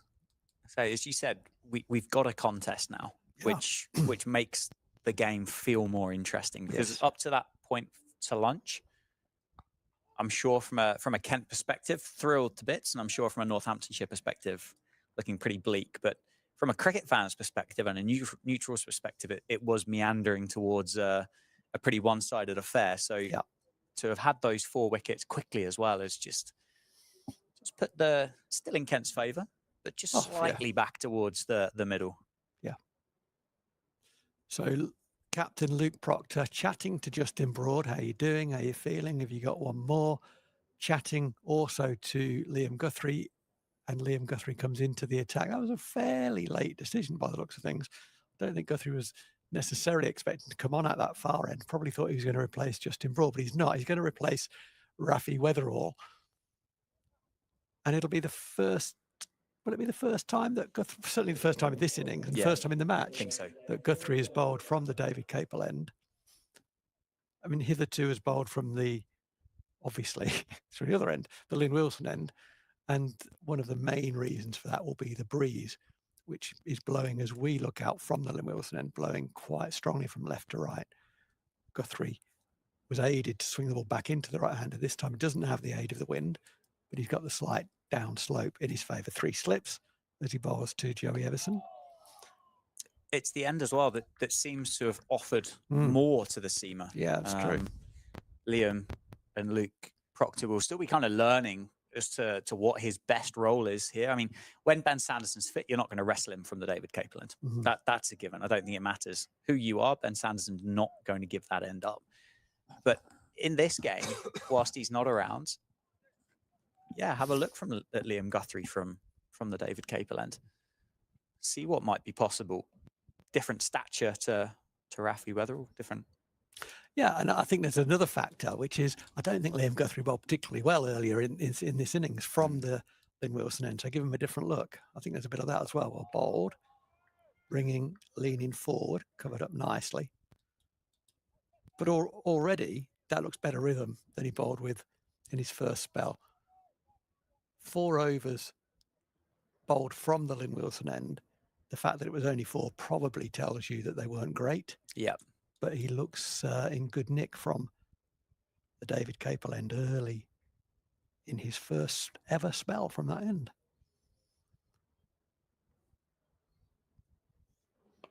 Do you think the game has just calmed down enough to go around the grounds quickly? Yeah. Just a real kind of Yeah. brief run arounds. Well, Yeah. Yorkshire trail by 109 down at Southampton. They're 8 wickets remaining. They're 19 for 2 in response to Hampshire 249 all out. Both wickets for Brad Will. Jack White on debut for Yorkshire, 3 for 51 from 19 overs in that first innings. Somerset 363 for 4 against Worcestershire. Tom Banton is currently 181 not out, and James Rue 96 not out. That's nicely played off his knee roll down to fine leg for another single to Jack Leaning. Sussex, Edgbaston, just been bowled out for 528. John Simpson, 181 to his name. Tom Clark, 140. Feels like Edgbaston's looking like a bit of a batter's paradise, doesn't it? It does. This time of year. Obviously, we've got the game here in front of us. Speaking of batter's paradise, Chelmsford, 521 for 4 Essex against Surrey. Pepper got some of those. Critchley, 123. Pepper, 101 not out. Jordan Cox, 117. Paul Walton, 95. Wow. A couple of hundreds for Matt Fisher and Dan Lawrence as well. I mean, that was a big test for Essex, wasn't it, first up? And for the start of that game, absolutely brilliantly. I mean, what kind of role is Simon Harmer going to have at the end of early April and potentially throwing the ball to your premium finger spinner to win you a game? Not many people would have had that on their bingo card. He's so good, that guy. He can turn it on glass. Superb. Lords, Middlesex, 260 all out. Lancashire, 155 for 3. Jones, 40. Jennings, 55. Bahanan, 27. We just see Liam Guthrie finish his first over from the David Capel end, finishes it nicely, leaning half forward. That is the batsman's name, not Liam Guthrie. In fact, it was Joey Everson after all that, but that's the end of the over. A good start from the David Capel end. As we've said a few times, there's a very slight incline that he's running down from the David Capel end, but it just looked in much better rhythm than he had earlier today when he was bowling from the Lynn Wilson end. Yeah. So all of that brings the score to 91 for 4. The lead is 179. Is there going to be a double change? There is, and it's Dom Leach to replace Justin Broad. Broad finishes 5 overs, 2 maidens, 1 for 12, while bowled Justin Broad. That's interesting there, isn't it? Ricardo Vasconcelos has just made a beeline for the kit bag, picked up a couple of helmets. He's obviously going to get his shin pads on as well. But I don't know which one of Liam Guthrie or Dom Leach. I mean, 2 helmets would imply that Lewis McManus is coming up to the stumps, wouldn't it? Yes, it would. Does Vasco do short leg? Sounds like he in this time. He might do in this team. Yeah, who's done that recently? James Sales was under the lid at the end of last year, wasn't he? Yeah. But he's not got shin pads on. They're not, because of the nature of the side with the amount of all-rounders, they're not really blessed with specialists, are they, that can go under there? I was going to say it's nicely bowled. It wasn't nicely bowled because his foot was the wrong side of the line, not for the first time. Let me just finish these scores off. Sophia Gardens, Leicestershire, 226 for 3 in response to Glamorgan's 229 not out. Lewis Hill's got 67. Go on, Hilly. Pete Hanscom is just shy of a 50. Derbyshire, 299 for 7. They lead Gloucestershire by 77 runs. We'll just have a quick look as to who's got the runs there. It's 100 for, of course, Wayne Madsen. Obviously. Death, taxes, and Wayne Madsen nicely played. Scoring first-class runs for Derbyshire. What a cricketer he is. Another couple of games going on. Well, the final game going on, obviously the one that had the the artificial inverted rain delay at the start. Durham versus Nottinghamshire at Trent Bridge. Durham all out for 378. Nottinghamshire 84 for 1. In response, Hasib Hamid 27, Ben Slater 44, Freddie McCann 13 not out. Meanwhile, yeah, early in Dom Leach's 6th over, his first in this spell, started quite nicely. Bit of a balloony bumper. There is a man back on the deep square leg boundary. It's not the first bumper that has been bowled at Jack Leaning, whether they think he's susceptible. He's certainly not compulsive because he's not played it either. That one he couldn't really reach, but the first one that he received from Justin Broad was a really well-directed bumper. And Leaning just sort of pulled his head inside the line and played it very, very nicely. No attempted shot. But it looks like a thought from Northants. That's a good follow-up. Splice is leaning up. He was slightly slow to get forward into that, I would say. Just very slightly. I might have been a bit picky. He certainly played it comfortably enough at the finish. Leach has looked better overall from this end. Yeah, he has. I wonder if it was simply early season nerves. He did start with quite a bit of nerve when he bowled on day one, opened the bowling, and really didn't bowl well in either of his first 2 spells. But since then, he's come back strongly. That's been really good to see for the young man. Punched up to the captain at mid-on, no run. Looking to find the gap between mid-on and mid-wicket, but got it too straight. Hit it beautifully, struck it very well. He does hit the ball so cleanly, Jack Leaning. Yeah, he's timed it really nicely, hasn't he? It really has. The captain's doing a bit of limbering. Just over straight onto the thigh pad, leg by, which means that Leaning will keep the strike. Now we can possibly shed some light on helmet gate. So James Sales is getting a helmet. You mentioned that he was the likely short leg, or he's taken the helmet. Whether he's going to put it on or not, or give it to someone else, that's a different question. He was very good there, wasn't he, at the end of last year? Particularly off the bowling of Yuzvendra Chahal. Took a couple of really, really good catches to break important partnerships.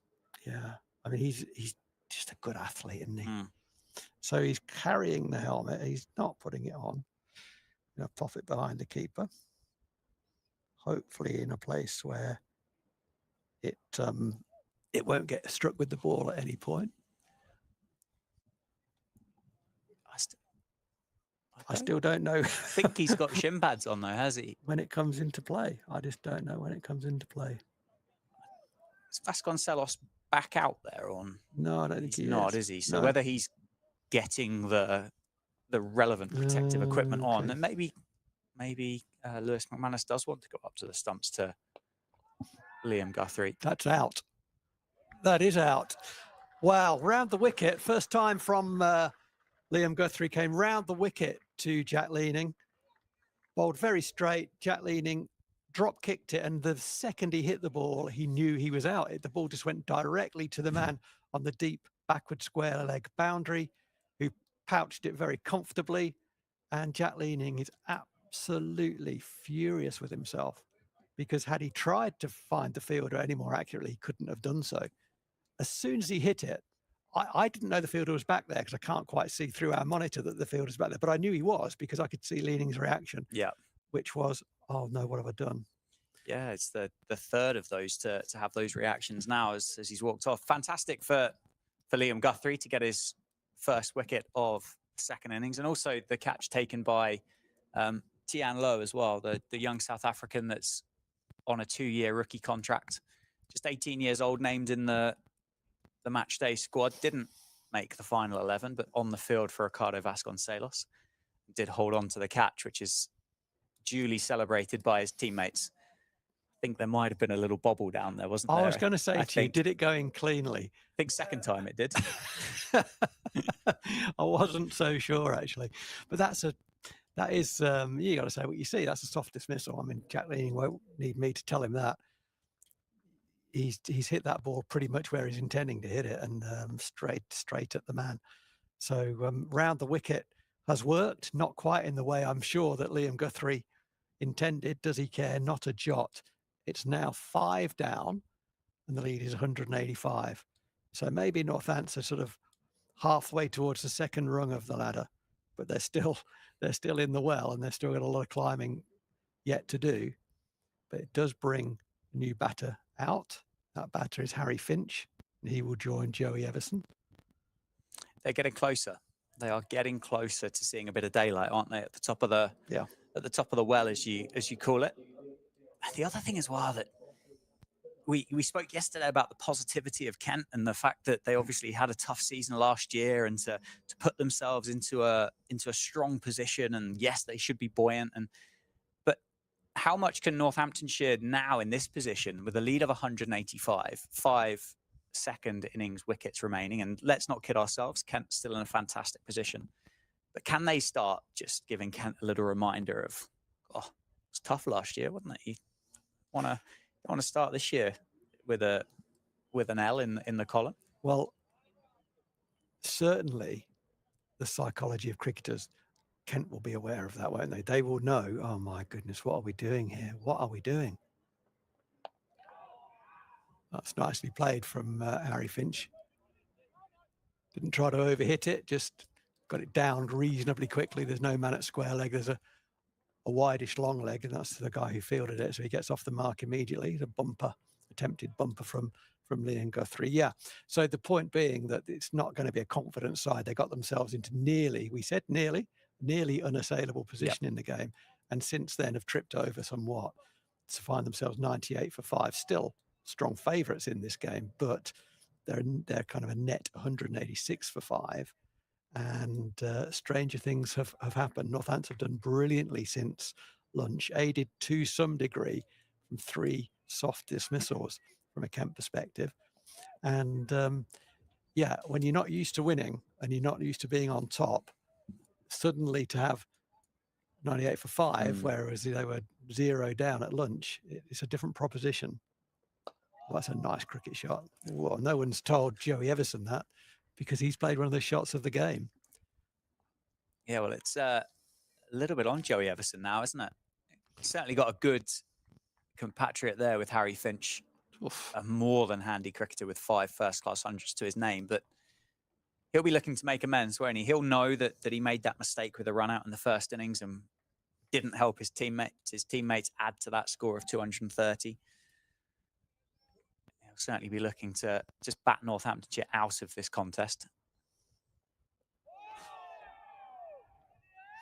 Previous shot was brilliant, wasn't it? The on drive, beautiful shot. Then he gets a sort of a short wide one, and he's just tried to hit it too hard, and very, very nearly got a little thin one on that.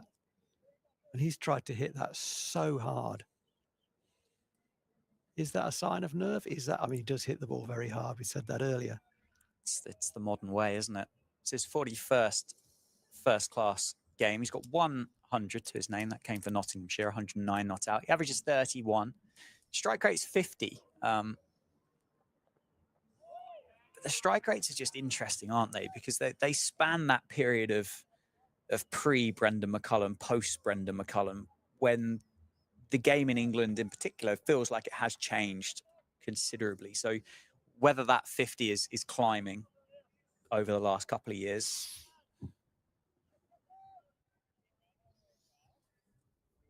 He certainly does strike the ball very, very hard. There's no question about that. He just lost his shape a little bit on that cut. Last ball of the 6th over from Guthrie. Oh, that's kept very low. Well taken by Lewis McManus. He did very well there because it bounced twice before it got to him, and the second one was quite close to him, and not close enough to be a half volley. And that one, you're always worried about if it just hits a tuft and goes north. That's up my left nostril, but that's why it's awkward, isn't it? That's why he's a wicketkeeper and I'm not, because he's got the skills and the bravery. Yeah. No, it's awkward. Those are horrible, as you say. You almost rely on on a bit of good fortune there. You can put your hands in the right place, but Mhm. probably less so to this standard of cricket. The outfields are very good, aren't they? Yeah. But Yeah, there was certainly a time there on the old outfield. Yeah. That used to be, I mean, many years ago, that was the sort of the touch line of the football pitch as Yeah, well, okay. back in the day. So that would have been Horrible. really well chewed up then, wouldn't it? Absolutely. But no, exactly. I mean, I've had one whilst I've been keeping wicket at an amateur level that's popped up and hit me in the lip, and fair to say it's unpleasant. Dom Leach continue from the Lynn Wilson end. Wow, that was Harry Finch was almost set for that ball before it was released. He had so much time. Dom Leach is not slow. Harry Finch had so much time to just defend that out into the offside. Yeah, it was quite a funny day actually. I sat in A&E with a towel up in the top of my mouth, and a police officer came up to me and kind of said, "Can I just ask what's?" I was sat in cricket whites at the time. I think he assumed I'd just been involved in a scrap on Chichester High Street, I think. But no, tried to eat a cricket ball, officer. Sorry to disappoint you. That's brilliant. One thing you picked up with Harry Finch yesterday, and I'll leave for your eagle eye as he starts his innings, but you picked up on the movement after the shot, didn't you? Yeah, there was a bit of that. It looks to me like he really does want to get forward. On that last ball, which was back of a length, he didn't really have time to transfer weight properly onto the back foot. And it's not about moving your back foot particularly, it's about shifting weight between your feet. Didn't do that particularly well, which led to a poor contact. The previous ball, he was forward very early. Whether he's a planter, I'm not sure. I haven't seen enough of him. What I am seeing is Dom Leach grow into this season, actually. It's, as I said, won't go on about it, didn't start as well as he'd have wanted to, but he has come back strongly for so many reasons, with my Northamptonshire hat exclusively on. Try to be balanced right as much as can, but with my Northants hat on, it would be good to see him pick a couple of scalps up, particularly now, because that would put the cat amongst the seagulls. And he's certainly continuing to ask the questions that Rafi Weatherall and Justin Broad began to ask before lunch. It was something that I posed to you, wasn't it?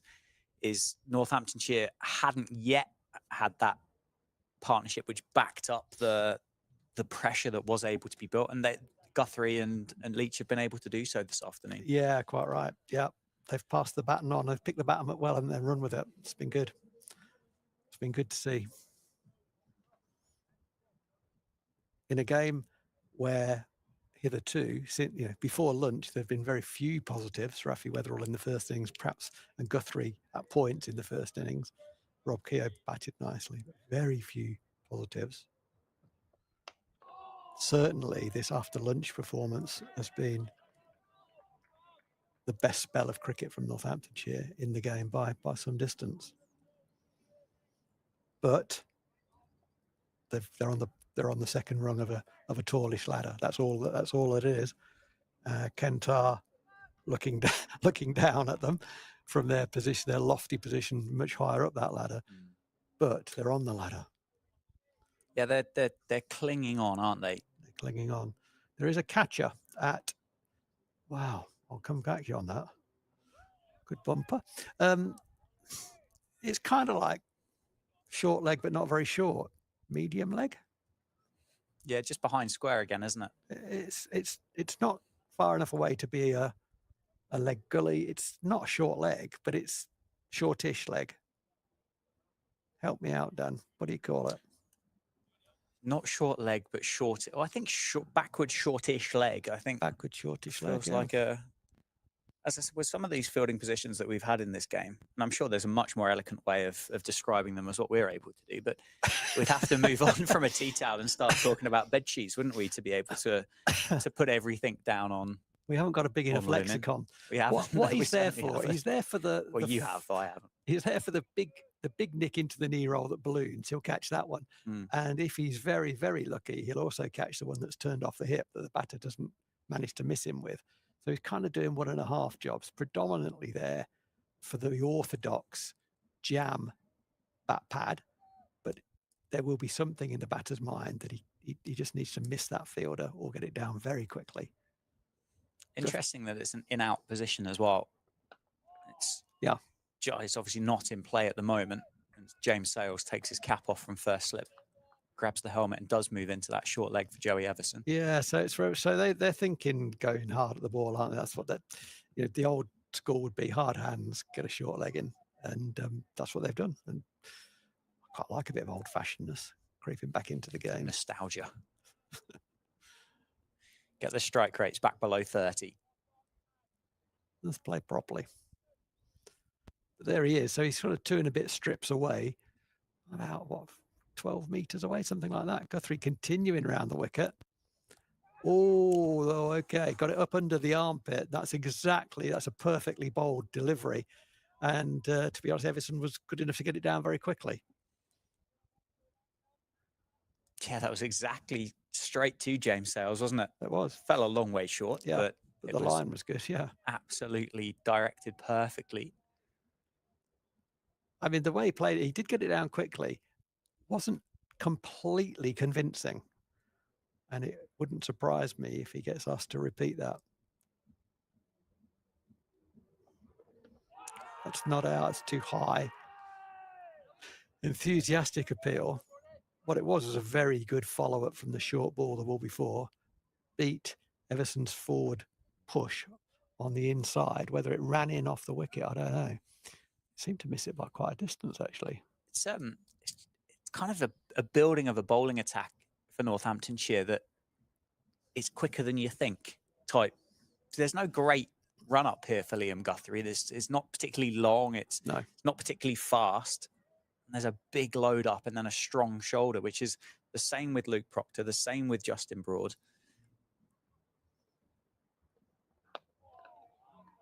Some real energy comes over that shoulder as Liam Guthrie releases this. Yeah. Yeah, it's not a kind of a aesthetically pleasing action in that sense.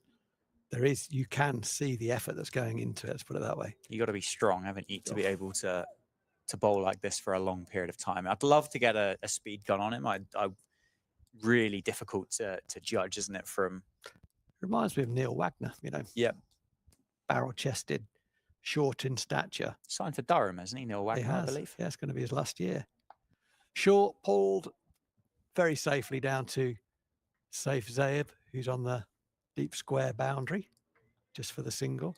Yeah, Neil Wagner had a season here, and it didn't go particularly well for him. I mean, he tried his socks off. He ran in and ran in and ran in, but he wasn't in the best of form. It didn't end well for him. It just didn't go well. That can happen, even for someone of his ability.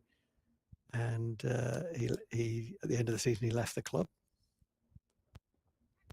Not early, as he was scheduled to do. His time had come, and he moved on.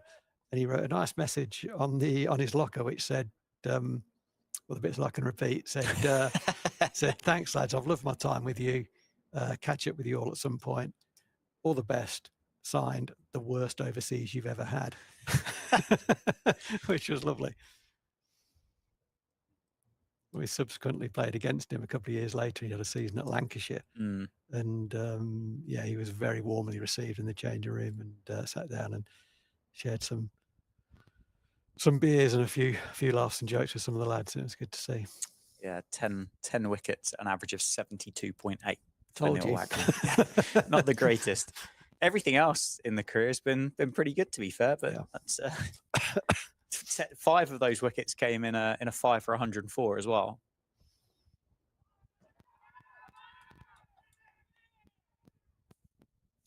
Well, very enthusiastic from Lewis McManus and from Ricardo Vasconcelos.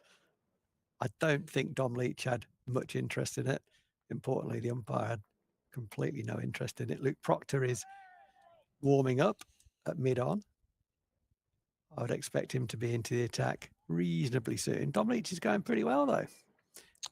Yeah, other than the getting towards the end of the spell, I'd see no real reason to... Oh, that's well bowled. And that's out. Nip back, full of length from Dom Leach. We said how well he'd bowled. He's coming back into a bit of form. That one ran back in off the wicket. And Harry Finch trapped LBW. And Northants are on another rung of the ladder. They're climbing out of this horrible position that they found themselves in at lunch. That's the 6th wicket to fall in this session.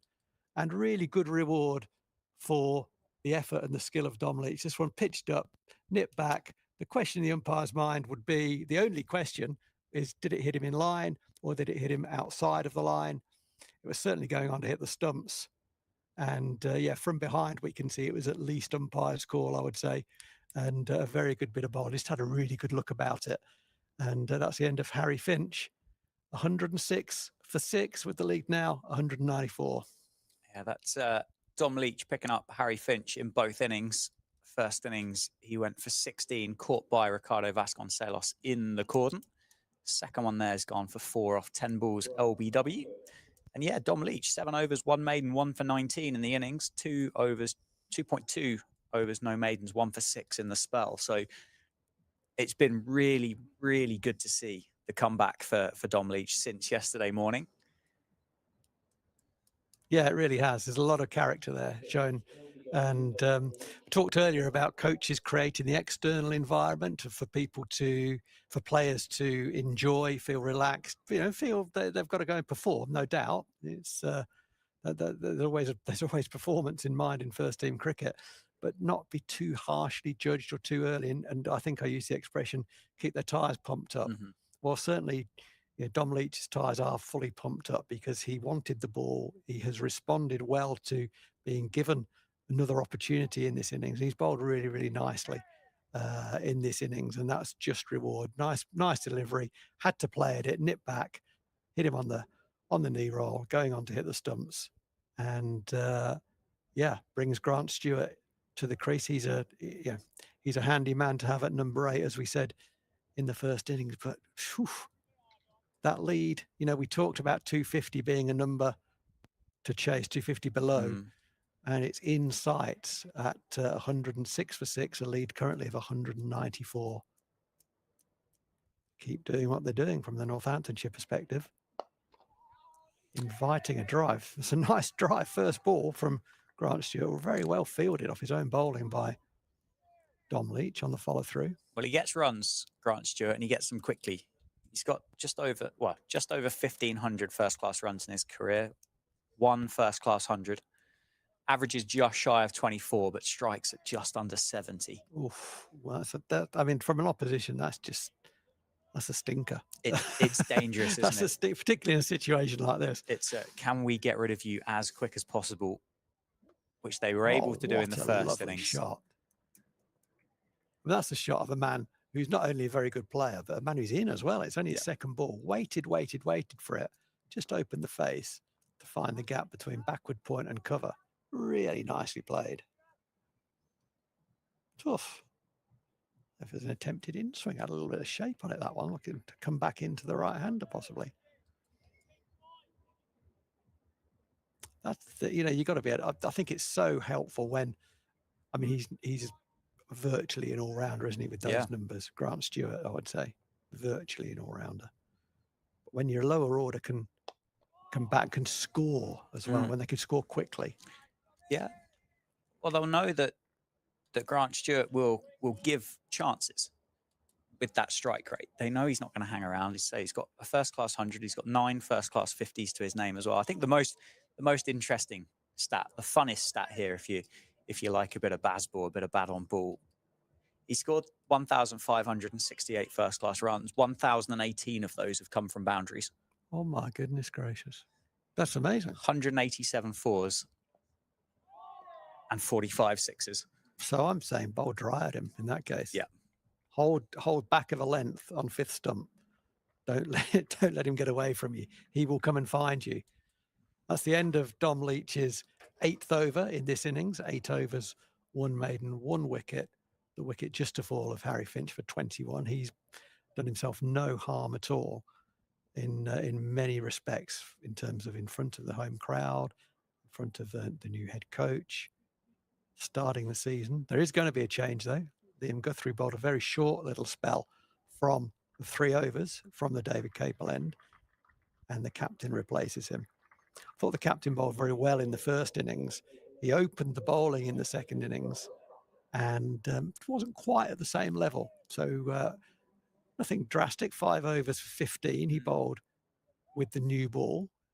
He takes the ball now from Liam Guthrie. There are 2 slips, a backward point, a cover, mid-off, mid-on, mid-wicket, 2 men out on the leg side, and starts very well. Bang on the money, as he often does. I wonder with Liam Guthrie whether it's just a bit of a voyage of discovery with what he's going to be good at and used for here at Northamptonshire. Yes, he would have come with a previous partnership with head coach Darren Lehman at Queensland and the Brisbane Heat, but someone of that pace, could you use him as an impact bowler? 3 overs here, got bowl flat out and have a breather? Oh, that's cut straight to along the floor, straight to backward point. George Bartlett gets the long barrier out. I don't know if there was a lot of hand involved in that, because I think it hit him on the knee. Don't rub it. Yeah, funnily enough, I can't say this now because he's off, but I did wonder whether he might bowl an over of bumpers, short balls at Joey Everson with maybe another catcher on the leg side as well. I thought that might be a ploy they were working out, but he's gone from the attack. The captain's in, encouraging Joey Everson to drive. He doesn't really decline many opportunities to try and score and accelerate the bat through the ball. Wants to get on with it. Yeah, this is going to be an enterprising partnership, isn't it? If it's got some length to it, both of these players want to score. Everson 17 off 29. Bustling Luke Proctor bangs it in. It's an attempted pull shot, not particularly convincing. It's going to go away for 4, but it was in the air a long time. Got more bat on it than actually perhaps I thought it did initially. I thought it was a bit loopy off the bat, but he got plenty of bat on it. It runs away for 4 through mid-wicket. I thought it was gone a bit north. Wishful thinking. Yeah, it's I think it just rushed Joey Everson a touch, I think it did. Yeah, I think it did. I said earlier he might get a few more, having played a short ball from Liam Guthrie. That's a good follow-up from the captain. Feels like a contest, doesn't it? Just 200 exactly the lead now. So effectively Kent 200 for 6. If this were a 1 innings game. In this innings, 112 for 6, having been none down at lunch. 6 wickets have fallen. A mixture of very good bowling and some casual options from some of the Kent batters. Nothing casual about that. No, the lead is 200.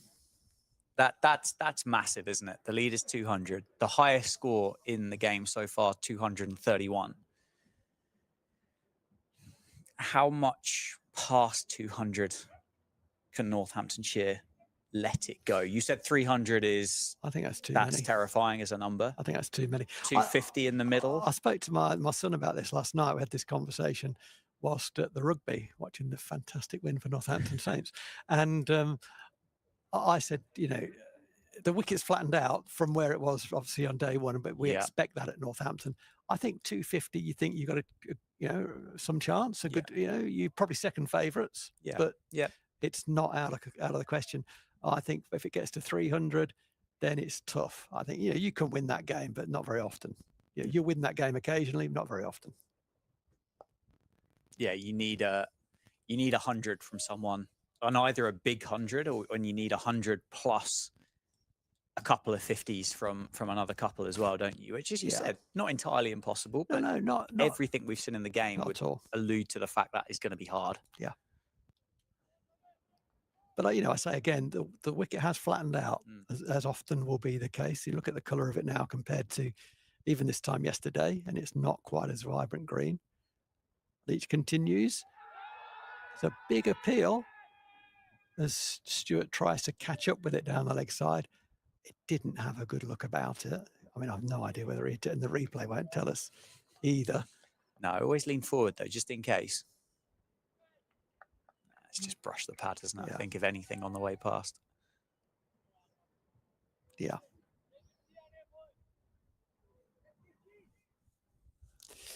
The umpire had no interest in that whatsoever.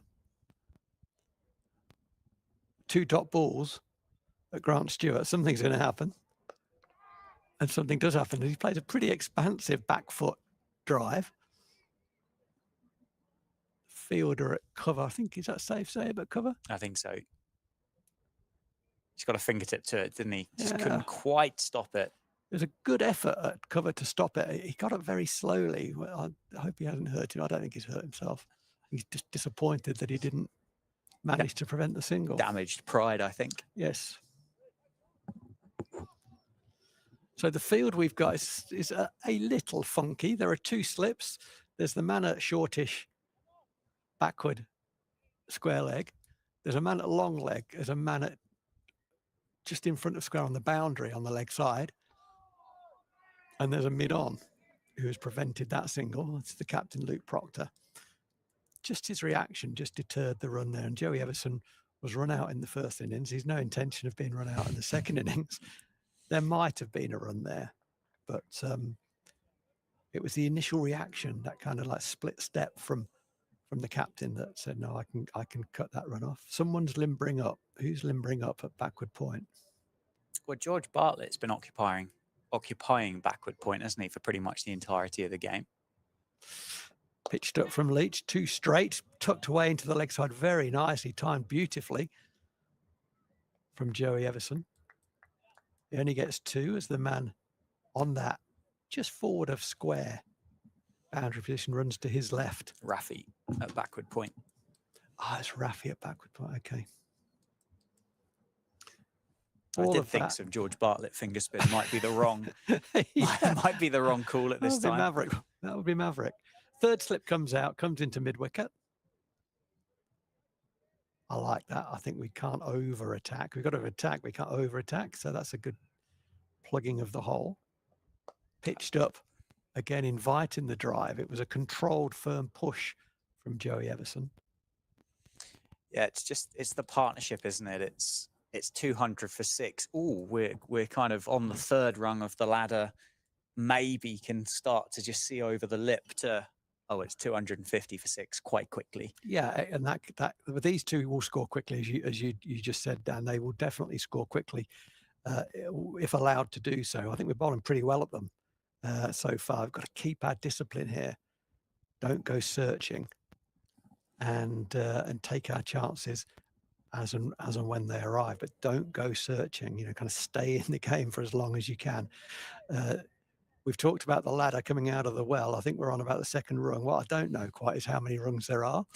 But I know we haven't established how deep the well is. 100-rung ladder. We've mentioned the well a lot, but we just don't know how far down you need to go before you get to water.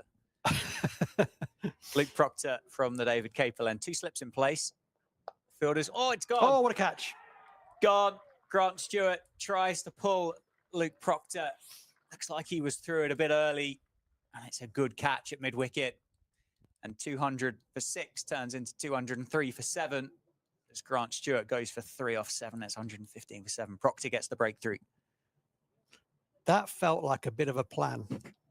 That's a nice catch from Justin. He made that look very, very easy. Wasn't easy at all, because one thing you don't know about that shot is quite how hard it's coming. Yeah. Because it was a slightly mistimed pull shot. It wasn't a bullet. It was more splicey. And Justin Broad caught it, arms extended out to his right. But immediately the captain follows through and high fives the vice captain, Lewis McManus. And it was that had a sort of, I told you to let him have one about it. Yeah, absolutely. Good bit of bowling by Luke Proctor. Good field placement as well. And so far, Northamptonshire have been fantastic in the field in this 2nd innings, which is why Kent are 115 for 7. The way these wickets have fallen, the catches have been taken, that's been perfect. Zach Crawley was caught at cover. Daniel Bell-Drummond caught mid-wicket. Jack Leaning caught deep square. Grant Stewart caught mid-wicket. As you said earlier about caught other, didn't you? Not caught behind the stumps, behind the wicket. There's been a few on the softer side for Kent, but 203 runs on the board. It's starting to look like a number with 7 wickets down that they're not going to be happy with. Oh, for sure. I mean, they would have thought, I mean, I would 60 hope for no loss they were I at would lunch. hope they wouldn't have answered the question. They'd have just said, let's just go and bat. Yeah. We'll bat sessions, we'll bat partnerships, and what we've got, we've got. They will have thought 400, but they wouldn't have said that out loud. Yeah. And it's now 203 for 7, effectively. Dudgeon played very well in the first innings, didn't he? He certainly did. He did get dropped on 0, though. Did get dropped on 0, well said. And went on to make 26 before finally being dismissed. Can Luke Proctor get rid of him straight away? Keith Dudgeon, full face of that, defends back to Luke Proctor. Yeah, holding your chances.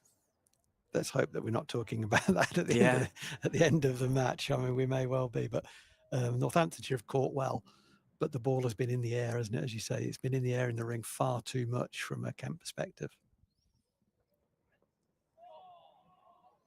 Left well alone. Yeah, more than handy, Keith Dudgeon in at number 9. Was quite happy, wasn't he, to bat with the tail as well yesterday morning. Batted well with Jazz Singh for a while. Average is just under 20 with the bat in first-class cricket. Oh, bold Luke Proctor. Tails up, isn't it, Proc? Yeah. As it should be, as all of their tails should be up. They've wrestled themselves back into the game, and well, since lunch, since 20-2. So an hour and a half ago, it looked like an entirely different game of cricket as to what it does now. Absolutely. 15 for 7, Kent. And there's real kind of energy in that run up now with Luke Proctor. As you said, he's kind of bustling into the crease. And he's rushed Keith Dudgeon there. He's just having a little shake of his bottom hand, whether that's just trapped one of the fingers. 55 for 7 since lunch. Wow. There used to be a thing that Sky Cricket did called the swingometer, I think, where they would say who won a session. Yes. And who won the most sessions. Lots of talk about pies, wasn't there? Absolute nonsense. Oof. It was absolute nonsense, right? For this reason, is that if you win a session by 1%, you still win the session. But if you dominate a session, that can change the whole game. Yes. So winning the session is kind of like shrug your shoulders. By how much have you won the session? Yeah. I think it's interesting, isn't it, that Kent dominated last night. They dominated this morning, dominated 2 sessions in a row. Northants have dominated 1. Yeah. And yes, Kent still favourites, but not as clear as what they once were. I mean, I'd argue and say it's closer to 50-50 now as what it has been since the toss went up. Yeah. At 10:30 yesterday morning. Yeah, excuse me. I wouldn't argue with that. I don't think, and you're not saying it is 50-50. You're saying it's closer to. Yeah, I think you'd have to say that currently, if there's a positive outcome to this game, that Kent look more likely to be on the right side of that. But it's certainly not where it was at 1 o'clock today. That's for sure. Dom Leach from the Lynn Wilson Centre end. Oh, that's a big pitched up delivery, and it's gone straight through. It's gone out. No. I thought the way Dom Leach had appealed there, I thought that had bowled Joey Everson. Everybody stands. They cannot believe that that's been given not out by the umpire. Joey Everson stands there, bat on his shoulder, waiting for Dom Leach to return. Well, they were convinced that was caught down the leg side. There's been a few of those appeals, haven't they, by Northamptonshire, which may or may not have helped the cause had Joey Everson got bat on that one or not. But they've been keen to go up for the ones down the leg side. That one, the most convincing appeal. Do you know what? I'm not convinced. No. That looked orchestrated.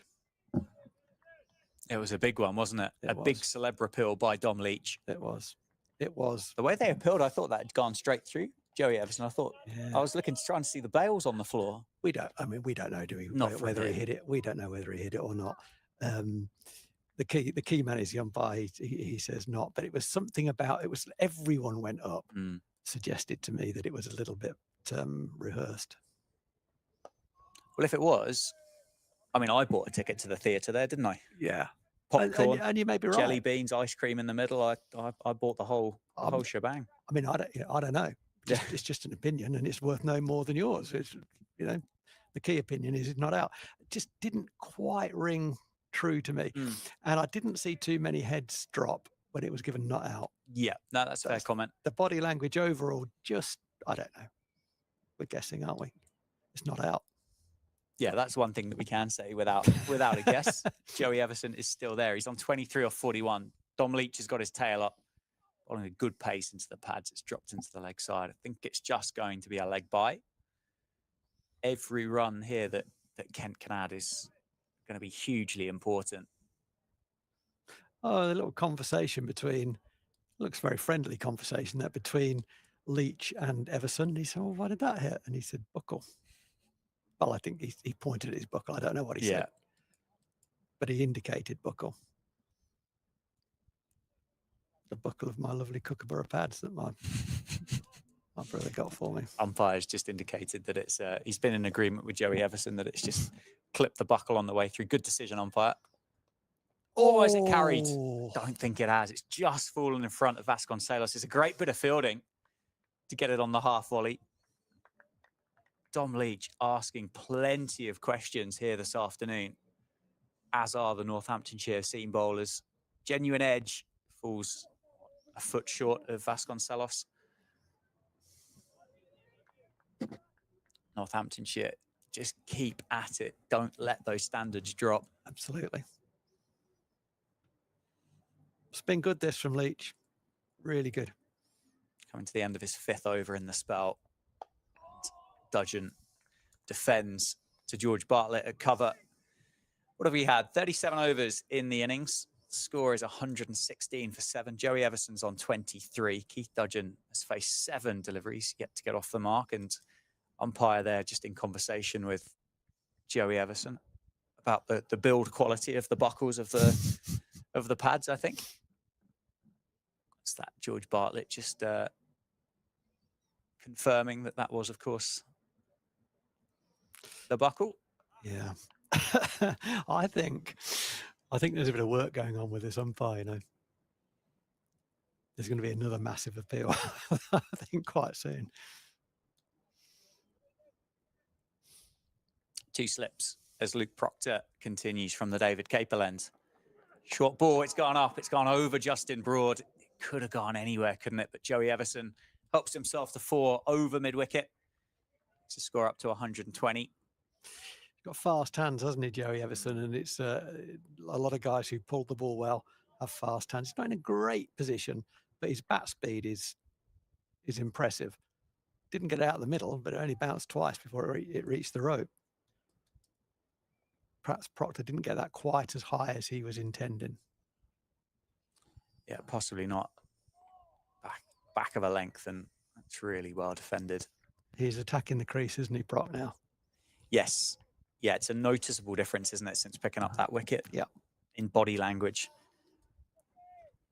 And this is, you know, if your captain bowls, this is what you want. He's just given it absolutely everything.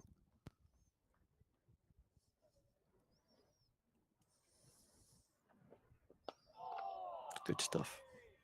Good cricket, isn't it? It's good cricket, yeah, it really is. It's engaging. Good to see. The battle is intense out in the middle. Northamptonshire know, really, don't they, that Joey Everson kind of holds the key, really, to what Kent can do next. They'll be aware of the fact that Keith Dudgeon was over his career average yesterday. Is he due another one? I mean, the average would suggest not. I don't mind this mid-wicket going back to the boundary. The 2 pull shots that Joey Everson has played, both have gone for 4, and both have gone over the mid-wicket fielder, you know, by a decent distance, but both have gone up. I would say that. So, yeah. Can he get the ball down? I wonder if that shorter ball and the difficulty that the cricketers have had to be able to play the pull shot just kind of reaffirms that you don't feel in on the pitch. Like, if you play, it's a wide ball for Luke Proctor, so potentially there'll be another bumper to come. But if you play enough cricket shots as a good cricketer, you will time them, won't you? but actually the pull shot in particular, those cross-back shots have been quite difficult to get a hold of. Now, whether that is because of the 12 mil of grass or because it's early season or whatever the reason might be, that might just reaffirm the fact that it's not as easy as what some have made it look. It isn't going to be a short one. Proctor goes full, and Everson takes the single and will keep the strike, which in hindsight could one or two of those have come up. I'll get one delivery at Keith Dudgeon. So the 4 boundary riders are gonna remain, protecting the boundary and also encouraging the single if he gets it into that area. Because we would prefer to bowl at Dudgeon. He's on 0. He's number 9 for a reason. Oh, he's very capable, as we've said. But he's not Joey Everson. Played that very nicely. As good of a defensive shot as we've seen. Yeah. All game from Keith Dudgeon. 122 for 7 off 38 overs. Everson's on 28, and the lead is 210. Kent have got 3 second innings wickets remaining. Okay, we're going to see a change in the bowling attack. Woody Guthrie back on. Liam to his friends and his parents, most importantly. And quite literally everybody else on the planet. I wonder if this is going to be another quick 3-over burst from Liam Guthrie. I'd still just feel that, I mean, he's got the longer leg side boundary here. So if there is going to be a short ball tactic, which I think he's a better bowler than that for certain, just to singularly work that. But he's got a bit more protection, hasn't he, than he would have from the other end. But he's just felt from the David Capel end, there has been more on offer for the seamers. Yeah. But here goes Liam Guthrie, the left armour, bowling with a bit of shape into the body of Joey Everson. They'll get him off strike, which I think is a good result for Northamptonshire. You kind of see how the cricket ball still looks pretty new. You can still see the kind of the glimmer of the gold as it goes through. Or they've been working incredibly hard on it to keep it shiny. I assume I saw in the IPL that saliva was allowed to be used again for ball shining, but I don't think it's made its way over to the UK. It's quite a lush outfield still, isn't it? That helps. But yeah, you're right. It's noticeably shiny. My mate Rafi Weatherall is doing some warming up down at Fine Leg. He's throwing an imaginary medicine ball. I've never seen that before. The Rafi way. That's brilliant.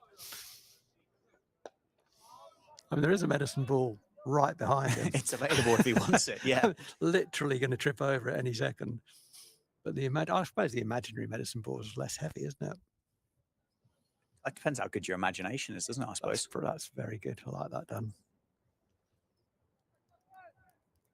But he's not interested in the real one. No. He's put the bottle of drink down and he's made his way back on the field at Fine Leg. I've got a lovely story about medicine balls, actually. Brilliant. It's in the air. Just backward of square. Keith Dudgeon gets a single and gets off the mark. How do you end up with a lovely story about medicine balls? They don't really... It's classic. So we had a new strength and conditioning coach. He was with us for a few years. David Sutton, his name is. And he, as many S&Cs do, part of his armoury was medicine ball and throwing the medicine ball into the floor, basically. Yeah. Core strength and power and these good things.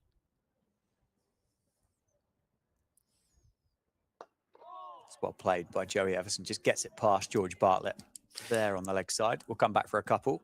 It was coming towards the end of one winter, and we're indoors. The lads are in the gym. I just happened to go in to get some water or something, and Rob Newton was in the gym, which is unusual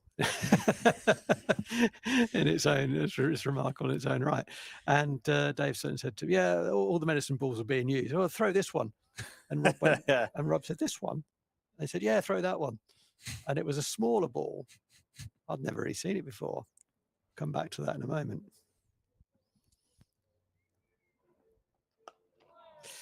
And Rob got it. It's like a throw in, but you throw it two-handed down in front of you, and with a medicine ball, it just goes splat.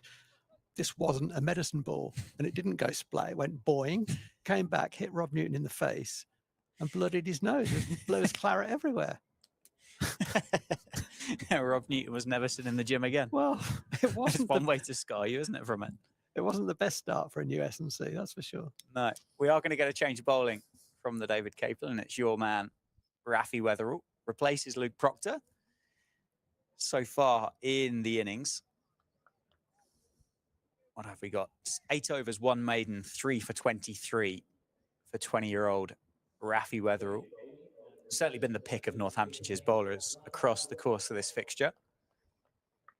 He has, because he's offered threat and control, and that's the combination that Northamptonshire have really struggled with relative to Kent. Rafi's brought that. Dudgeon's on strike. Oh, it's a beauty to start with. They've got 6 at Keith Dudgeon, the one that they want to bowl at. They can be quite happy with Joey Everson stood at the non-striker's end. 214 run lead. Oh, it's a good leave. Ooh, yeah, it does. Nipped back, didn't it? It did, and then just carried on going, didn't it, as it went through to Lewis McManus. Predominantly moves the ball away from the right-hander, but the ability to nip the ball back just makes him so dangerous. So dangerous. Because you've got to play at that line. It's a nice shot. Rafi goes fuller. Dudgeon defends back down the ground. Stream at Northamptonshire County Cricket Club, powered by Daffabet. What have we got? 13, 14 overs before the tea break this afternoon. 126 for 7 on the board. Going to be another full day of cricket here, Phil. It certainly is.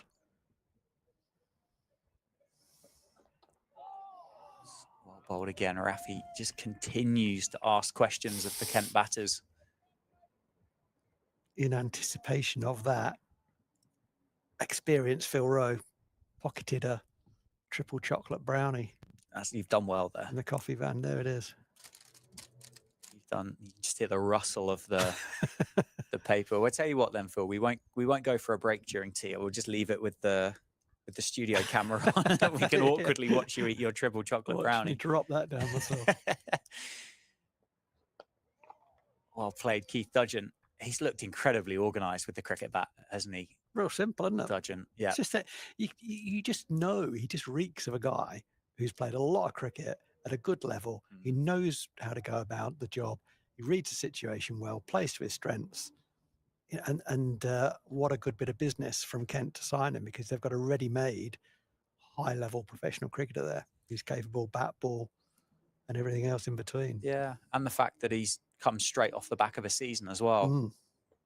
There's no, you need to get up to match fitness. It's exactly. What are you, 29? So he's through. I mean, you can get injured. You can get injured at 29, but generally, the bigger injuries come earlier in your career. By the time you get to 29, your bones are thick and stronger as a result.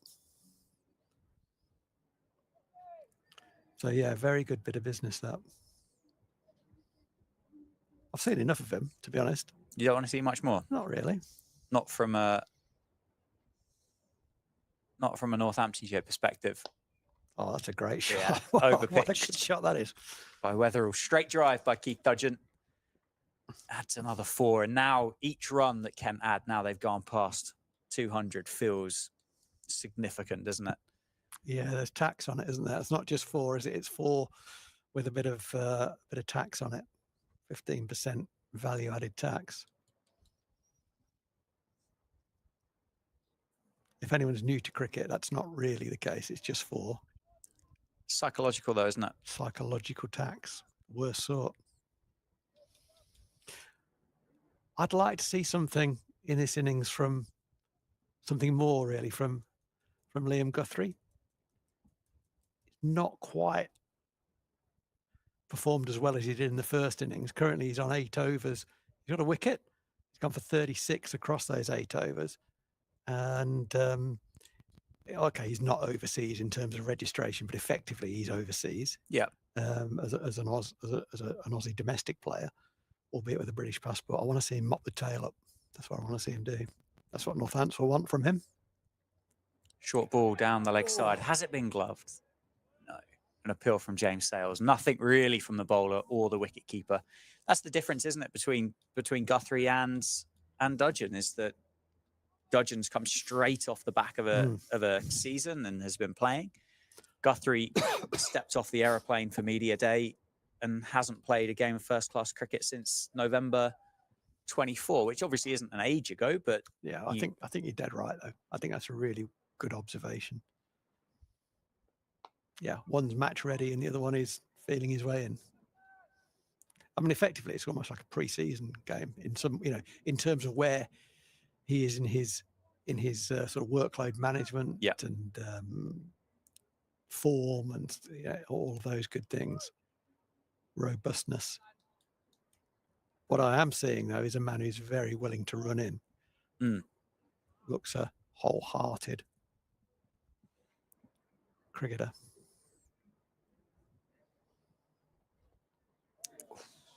It's just kept a little bit low outside the off stump of Joey Everson. That's not something that you want to particularly see, is it? You don't want to see those. No, you don't. You don't. Not with the lead starting with a 2. You don't want to see that.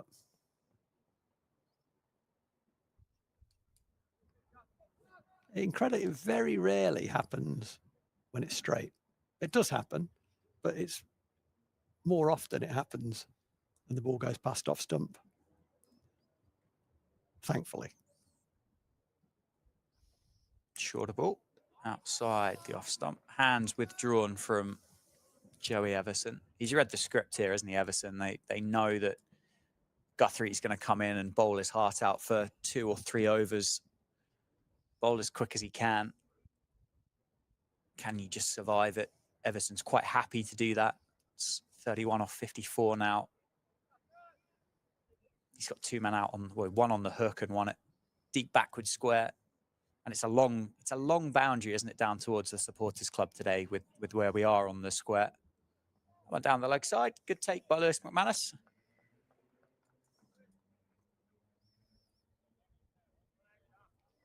A lot of character shown, I think, this afternoon by Northamptonshire. Undoubtedly. So to come back from 60 for no loss and really, really put Kent under pressure, a side that had come down from Division 1 and was still a Division 1 first 11, really, isn't it? Not much has changed. Yeah, that's dead right, yeah.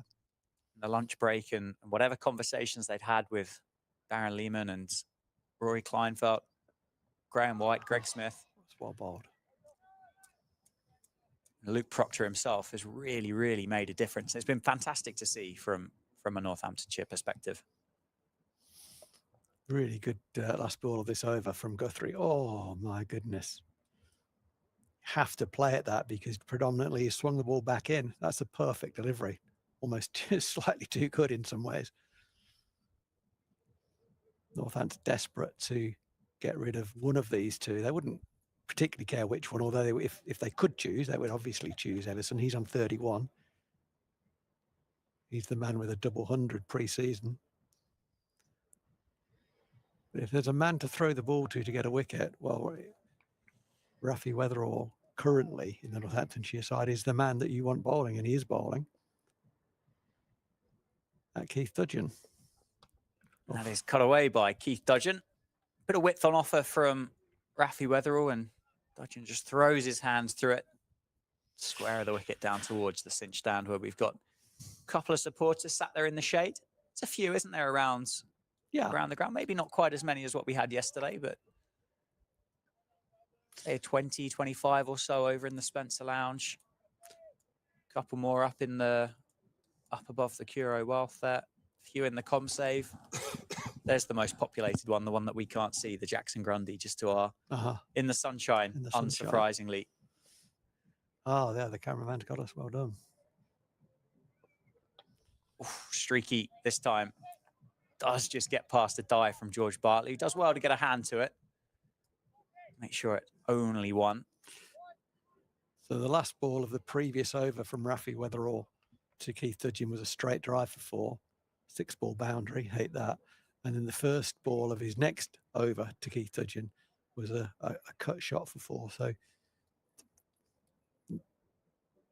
8 runs in 2 balls to the number 9 is not where Northampton need. It's not where Rafi Weatherall has been hitherto. Let's see his response. Nicely played by Joey Everson, back past Rafi Weatherall. You're hearing some music through the effects mic? No. Sometimes you can, can't you? You can, yeah. The bandstand, but I want right. to say that's normally a Sunday, isn't It's it? normally a Sunday, yeah.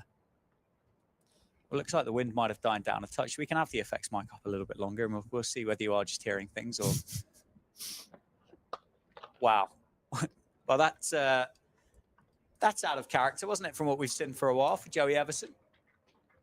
Width, wasn't it? Yeah. It was width. I'm not sure exactly that he's hitting the ball through extra cover. He hit it out of the middle of the bat, that's for sure.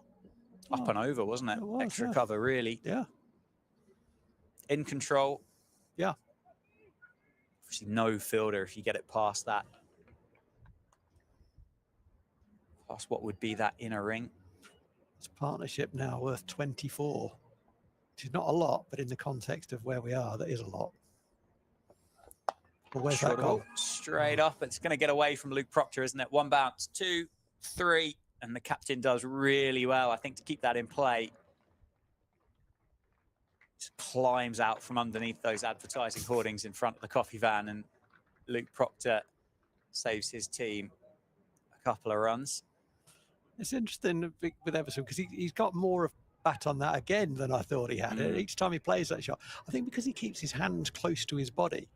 You know, the best pullers generally get their hands away from their body when they can, in front of them, hands coming back into the ball. He plays that shot with his hands close to his body, which gives you the impression that the ball's just gone straight up, but he hasn't. He's actually got quite a lot of it. Good finish from Rafi Weatherall. It's a frustrating over for Rafi. Taken to the cleaners a bit there by this 2. A good finish. 141 for 7. Partnership 26. The lead is 229. Again, that extra tax just makes that feel a bit more intimidating than what it would on a normal Saturday afternoon. Well, I think there was about 12, 13 off that last over from Rafi Weatherall. There was width on offer. I think that's the key thing I'd say. It wasn't his best over. There was width on offer, and I think both these 2 like a bit of width, and when they've got width, even though it's a very delicate stage of the game, they're going to put their hands through it, and that's exactly what they should be doing, and they did it skillfully and picked up 12 or 13 off that over, which takes the lead, as you say, down to 229. So a little bit of head scratching for Luke Proctor, and had a long conversation there with Luke Guthrie. That's led to a slight field change in that the fielder who was on the square leg boundary has come in 15 yards. So Guthrie will bowl to Dudgeon. He bumps him. Dudgeon has nothing to do with it. Ball sails through. The fielder who is at deep square leg, say he's coming off the boundary. He's doing some very elaborate warm-ups there. I can't spot who that is.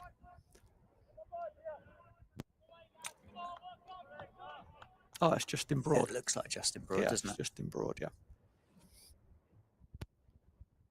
Which probably means it is just going to be a short spell from Guthrie, isn't it? Those 3 overs again. I think that's right. Safe saves, doing some Pilates at backward point as well. We could give ourselves a season's challenge here, Dan. Which is make a calendar from Northamptonshire first-class cricketers with their stretching techniques for every month of the year for 2026. Isn't that? Right, okay, good answer, though. Good. Well done, Dan. Meanwhile, back at the ranch, Guthrie in again, pitches it up, big drive, escapes everything, no nick.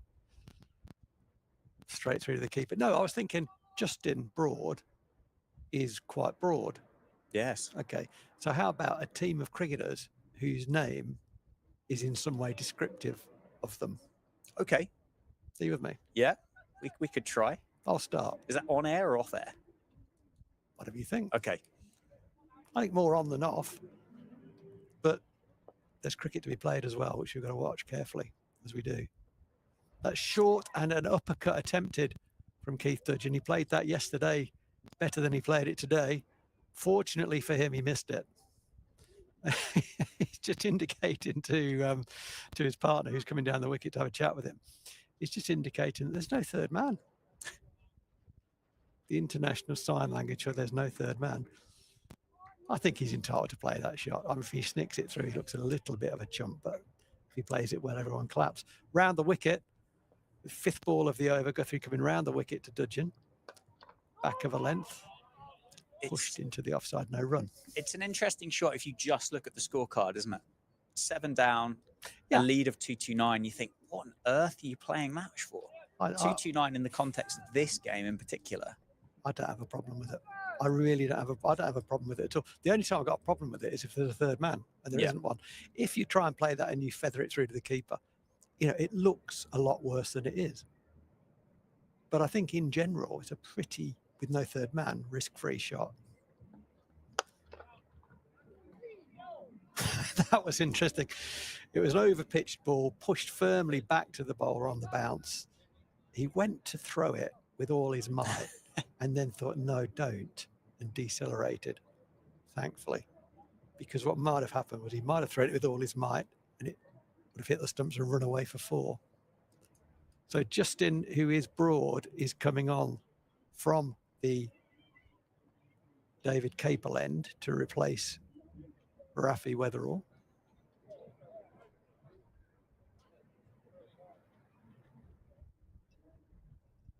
He's bowled well in this innings. Justin Broad, been impressed with his work.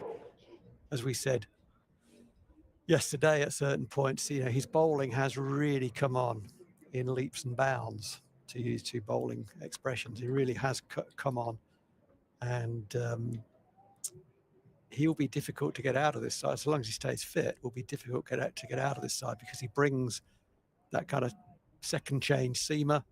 Number 8, he's going to bring runs across the season, no doubt, and he's a very good fielder wherever you put him, generally so.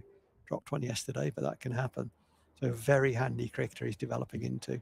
Signed a contract extension with Northampton. I think that's a nice bit of business.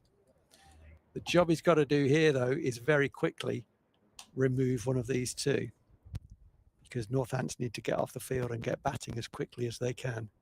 The lead is still 229. Broad will start against Everson. 2 slips. That one squirts off a thick outside edge. There is a man on the point boundary, who's George Bartlett. Retrieves it, so that only brings a single. It brings Dudgeon onto strike, which is probably the matchup that Northants would prefer. George Bartlett thinks, oh, Dudgeon's on strike, I'll come in. The captain says, no, you won't. I want you on the boundary, which kind of reflects that Dudgeon is a dangerous man, albeit at number 9. He's better than that. Has he nicked that? Oh, I thought I heard a nick. It certainly moved after it passed the bat. I thought he'd nicked it. No one else did.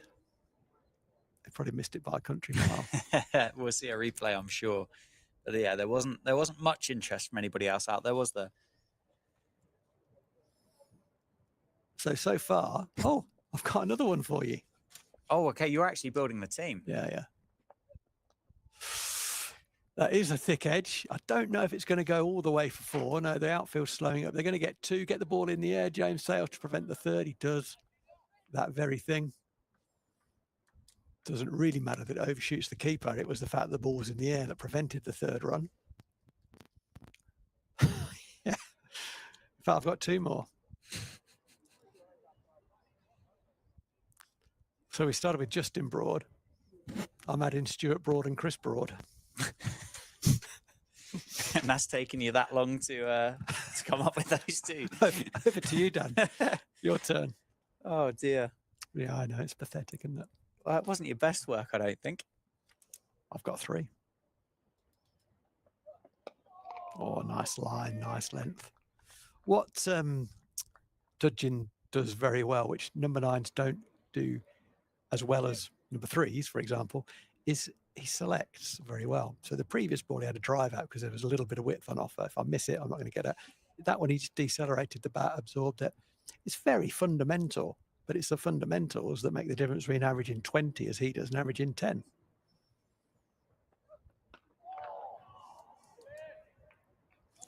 One there, maybe just a touch quicker than Keith Dudgeon was expecting from Justin Broad. We're up to 2-3-2 is the lead. What was that, Darcy Short, did you say? I didn't, but... I can't have that because he's not. No, he's not particularly, is he? Not really, no. He's not particularly. I mean, you can have it for the sake of trying to make an 11 here because we're struggling without him. Well, it's early days. We've got all season. Where's that gone? That's gone out to the man on the deep square boundary. Just for a single. And the man who's in charge of the switch, the movement switch, this wicket has kind of offered movement, or either it has or it hasn't. And at the moment, it isn't. There was a spell just after lunch where it did. Someone's flicked the switch. Flick it back on again, please. We are going to see a bowling change. So Woody Guthrie is off. Saif Zayeb is coming into the attack at the Lynn Wilson end. I think this is a decent move. As we said earlier, it's a sort of a sheeny pitch. One might skid on. That's all he needs. Skid one on and shin it. That's exactly how he got Keith Dudgeon out in the first innings, wasn't it? It was, yeah. LBW for 26. And quickly wrapped up Nathan Gilchrist as well to end the innings. Technically, I think he's on a hat-trick, isn't he, Saif? Yeah, I think he is, yeah. Yeah. Keith Dudgeon for 26. First baller for Nathan Gilchrist. A nice time to complete it, wouldn't it? Possibly not from there, though. Yeah, that would be a soft dismissal to get out to that delivery.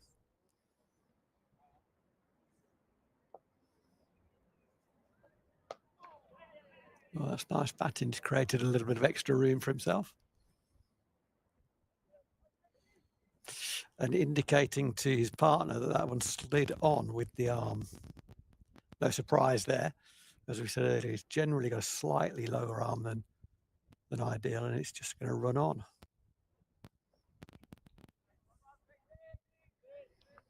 He's just started quite flat, hasn't he, Saif? So just wants to feel his way in. I kind of get that.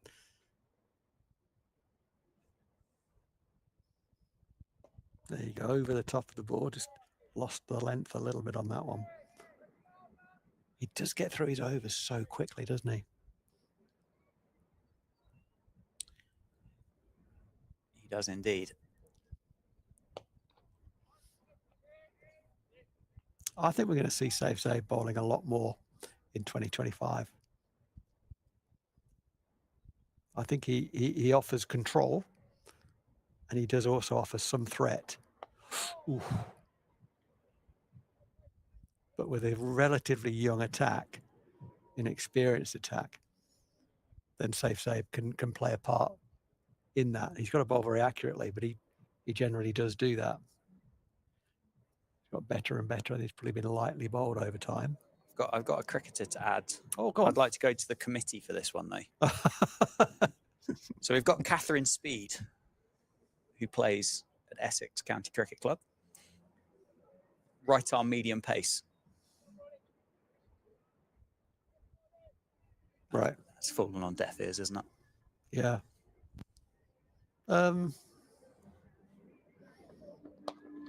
I think she's in the squad. I think she's in the squad. That might be the best that I'm able to give you. There's going to be loads out there that we're missing. I'm sure there are. I'm sure if people are listening, I'm sure they're probably shouting at the screen.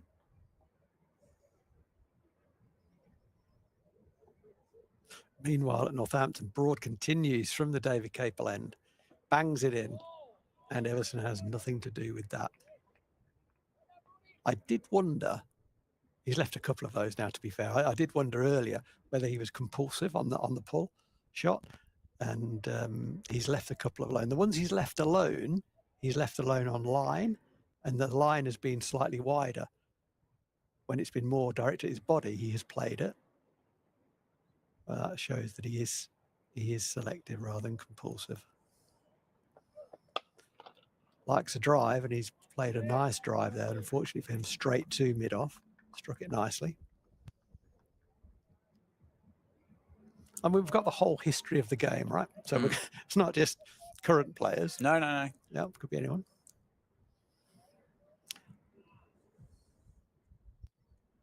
I think what's been nice with Joey Everson here is he's not got frustrated, has he? No, he hasn't. No, not at all. He clearly hit that hard. Gee whiz. I think Liam Guthrie's just called straight away to the balcony there. I think that hand went up, didn't it? Straight away as he's managed to stop that. Is he going to? He thrashed that ball. So Liam Guthrie's nearly at extra cover, between cover and extra cover, and the ball, he got a good hand on it and deflected it at about 60 degrees, and it went all the way to the boundary. Oh, my goodness me, hit that ball hard. 150 up for Kent in the third innings. Fortunately, Liam Guthrie has just checked and counted his fingers and made sure they're all still there, which is good, because I was slightly worried the way he reacted there. Kind of signaled straight to the dressing room, didn't he? That I might need a bit of sellotape and a plaster. I hope it doesn't affect his guitar playing. Me neither. Assuming that he can. If he can't, it might make him better. Broad to finish his 7th over, pitches it up, nearly creeps under the bat of Joey Everson, but he actually gets down in good time. The ball goes all the way up to mid on no run. And so this partnership is so valuable for Kent. It's only 36, but gee whiz, that's, in the context of the game, it's worth a lot more than 36, because it takes the lead to 239 with still 3 wickets for Northamptonshire to take. So, yeah, we've talked a lot about partnerships, haven't we? Batting and bowling. And this is currently one of the most valuable, if not the most valuable, in the context of the game so far. That's nicely bowled from Rothesay. Gets over the top of that ball, just slightly full.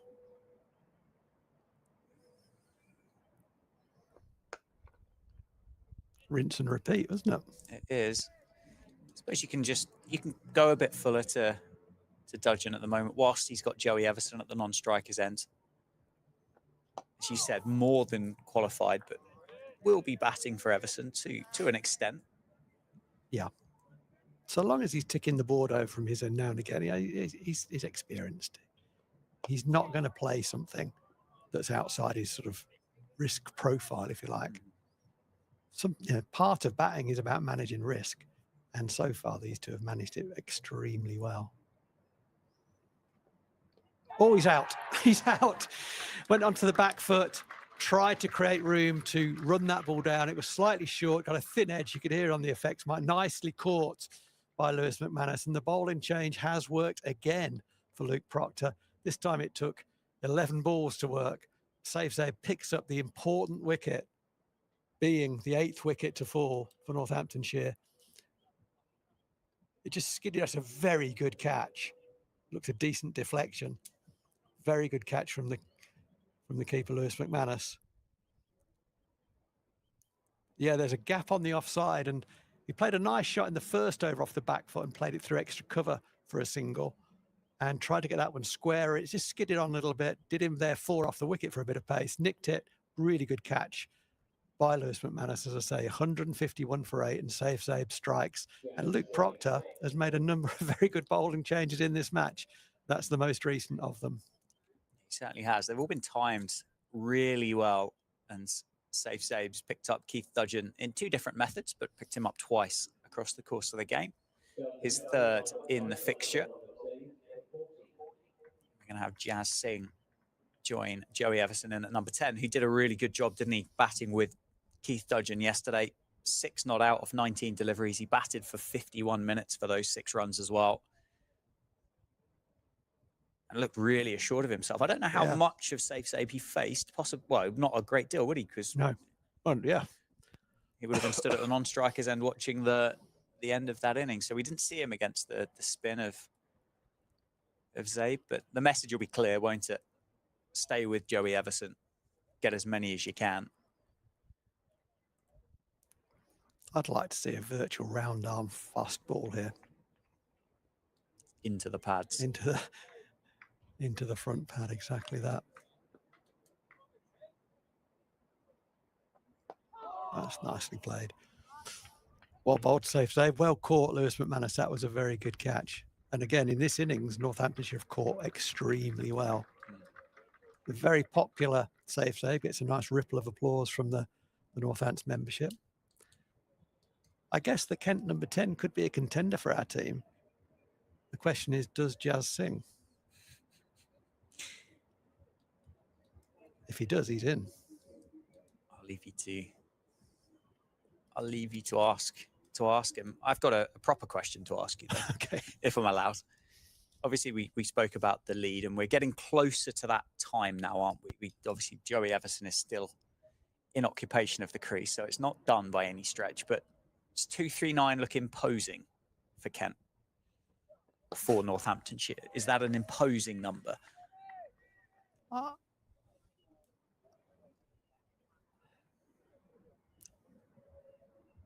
I don't think so. No. I mean, I don't think it's 300 is. This is where it's, I guess, hard to find. Where it is low scoring, it's hard to kind of pinpoint that moment, isn't it? I mean, in the fourth innings, any number's a big number, unless it's like 70 or something. Although sometimes you never know. Yeah. But, Yeah. you know, anything north of 175 in the fourth innings of a game, you're aware of. 239, you play sensibly. You play pretty well. If the wicket stays flat, weather stays fine, which is going to, you know, you can win that game. So I don't think it's imposing in that sense. I'd still say that in the fourth innings, Kent would be favourites marginally at 239. So I'd say that. So to that extent, is it imposing?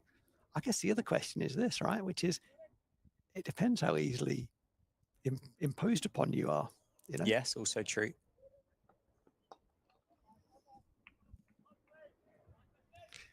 But you know, run chases are difficult, aren't they? Fourth innings chases are always more difficult than they might be. But I do think I think the 250 number is an important number. We're currently on 240 as a lead, 8 down. If Northants can get out of here with 250, chasing 250, well, they've done extremely well from where they were. Yeah. And they will be excited about that opportunity, I hope. That's what I want. I want to look in the eyes of the lads and see who's excited about going out there and making the contribution to win this match. Yeah. It's not bravado. It's like belief. It doesn't mean you're going to do it. Yes. But if you don't believe you're going to do it, you ain't going to do it. You stand a lot less of a chance, don't you? I think that's kind of to a point really as to why 300 potentially isn't imposing, depending on, as you said, how imposable you are. He's done so well to sneak bat on that, hasn't he, Jazz Singh? He's looking at the bottom of his bat, which tells you where the ball hit. He's a tall fellow, Justin Broad, not shy of a Yorker. Oh wow, it was the bottom of the bat rather than the bottom of the face of the bat. I think he virtually trapped the ball under his bat. Squeezed it, didn't he, between bat and wicket? Certainly targeting his shin, isn't he, Justin Broad? There were hands on head there, but there's a batter. Just think, well, I pretty much middled that, mate. Nothing wrong with that. 152 for 8. The lead 240. If Northants go bang bang now, they will need 241 to win, and that will be an exciting run chase. Yeah, this is an interesting matchup. Joey Everson up against safe save. Yes, the field will spread, but Joey Everson strikes it well across different formats. I think the list A average is up towards 90. The T20 average up towards 130. Strike rate. Yeah, sorry, strike rate. Does he? Yeah, T20 average of 130 would be pretty good, wouldn't it? You'd go for a few quid in the auctions around the world. But does he need to go and do anything at the moment, or does he trust Jas Singh and then Nathan Gilchrist to do a job and hold an end up and just accumulate as many as you can, or do you get as many as you can quickly? I mean, I think he can be positive but not reckless. So for example, he's hit that ball along the floor to Luke Proctor at long on. If he comes down the wicket and tries to beat Luke Proctor on the boundary, I think that's daft. However, if he tries to get it in the gap between mid wicket and long on, I think that's fair dinkum. Yeah. If he executes it badly and gets out, well, then he's executed it badly. But I think that's fine. He needs to be positive but not reckless. Yeah, and that's because he's playing to his strengths there. So yeah, play to your strengths, but there's no need to go outside of your risk profile. You can play fairly naturally, I would say, or entirely naturally, actually. Oh, that's flatter from save just over length. He's looking to skid that ball on and just got it a little bit too full. Jas Singh was up to it. I mean, Jas Singh is saying, "I'm not getting out. I'm here to keep you company. Currently, we've put on 2, Joey. What are you doing? I've contributed none." Yep. Yeah. And I don't care if I contribute none because it's all about that number on the partnership. Yep. I'm not going anywhere. Yep. And that's what he did brilliantly, didn't he, on day one? And that can calm down the guy who's in as well.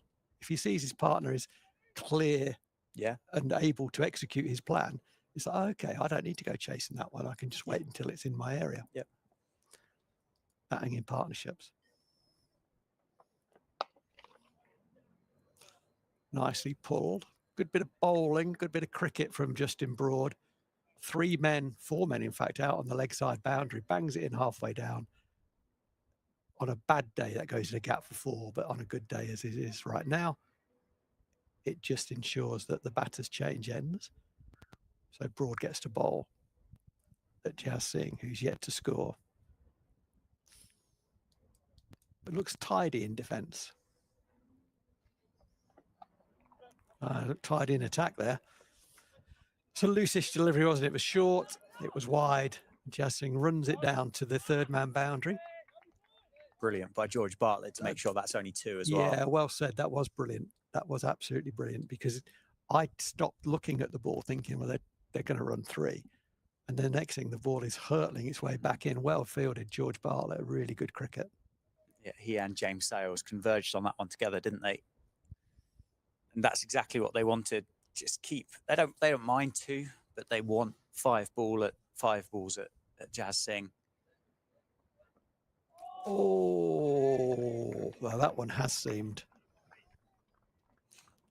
Well, 8 down, it's the wrong time for this to start doing all sorts from a Northamptonshire perspective, isn't it? There is that. There is that, yeah. Well, the camera's blowing around, isn't it? Oh, that's a good delivery. It did move more after the bat, but it certainly did seem off the wicket. Jas Singh did very little wrong there. In fact, did a lot right because he didn't twitch. Sometimes tail enders just follow the movement, and he didn't do that. It's good cricket. Yeah, that's a nice square drive, and I think he's going to pick up 4 for that. He's a tall boy. Got most of the middle of the bat on that, and it's gone quickly to the boundary, crosses just behind square on the offside. So a square drive, just open the face. Yeah, Kent now just shy of that 250 lead, aren't they? The one that we spoke about was, from our perspective anyway, an intimidating number. Just 2 runs away from it. 6 important runs for Jas Singh. Not that they'll be looking to stop at 250, will they? They'll just keep going and get as many as they possibly can. They don't want to be blinking. George Bartlett's got his own way. He's now on the point boundary. That's a thick edge from Jas Singh, but it was accelerating the bat of the ball. It was a full-blooded drive, and as a result of all of that, he picks up 4 through the vacant 3rd man area. So having started this over on 0, he has quickly got himself to 10. That takes the lead over the 250. It's 252 at the moment. And just a little bit of inaccuracy crept into this over from Justin Broad. Field spreads as well, doesn't it? To offer the single for Singh if you were to take it, so that Safe Save gets an over at him at the other end. Oof. It's a nice cricket shot. He grew during that over, didn't he? Yeah. He really did. A lovely shot. Played some nice drives. A little bit lucky with the thick edge, but he's entitled to do that. But looked more assured, more confident into the ball. 164 for 8. A great fight back from Northamptonshire. That's the story of this session. We can, obviously, there's always a context. We'll come back to that. In terms of this session, 8 wickets have fallen for 109 runs. No, 404 runs, in fact, do your sums, Phil? So it's 104 for 8 in this session. And a really good fight back from Northamptonshire. Created chances and taken them when they've been on offer. 4 catches taken. Safe save to continue. That's nicely bowled. Pace off, isn't it? Luke Proctor there just hung around, didn't he? Just a bit of halfway, offering the opportunity for Everson to go over the top if he wants to, but just reminding him that he's going to have to get all of it if he were to take on Luke Proctor. A single out to deep cover, so field will come back in as Jazz Singh goes on strike. I'd like to see Safe Save just vary his pace a little bit to Jazz Singh. And particularly on the slow side, just bowl quite slow. He's so keen to get forward and get his head forward and his hands in front of his pad. If you take pace off, he might sort of topple a wee bit. And that's exactly what he tried to do and exactly what Jazz Singh didn't do. He played it very nicely. Waited for it to come to him. He's even having a look round as though he might sweep one. That would be that'd be out of character, I think, for the context. It would. Bit of hold there from Safe Save. There's just 2 overs to go before tea. Last thing Kent want to do is give away another wicket here. Seen it done though, Dan. Seen it done.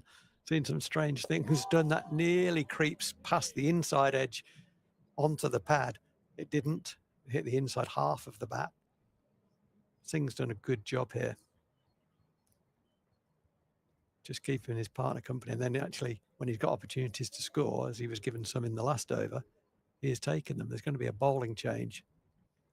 And we're going to see George Bartlett from the David Capel end. So that's the end of Justin Broad. 9 overs, 2 maidens, 1 for 31 in the innings, Justin Broad. And George Bartlett will take the ball from him. He will be bowling at Joey Everson. Just to see what field we have for this. Yeah, just an opportunity to ask a question, have another look, isn't it? George Bartlett hasn't got a first-class wicket to his name, but has been working pretty hard on his off spin over the winter.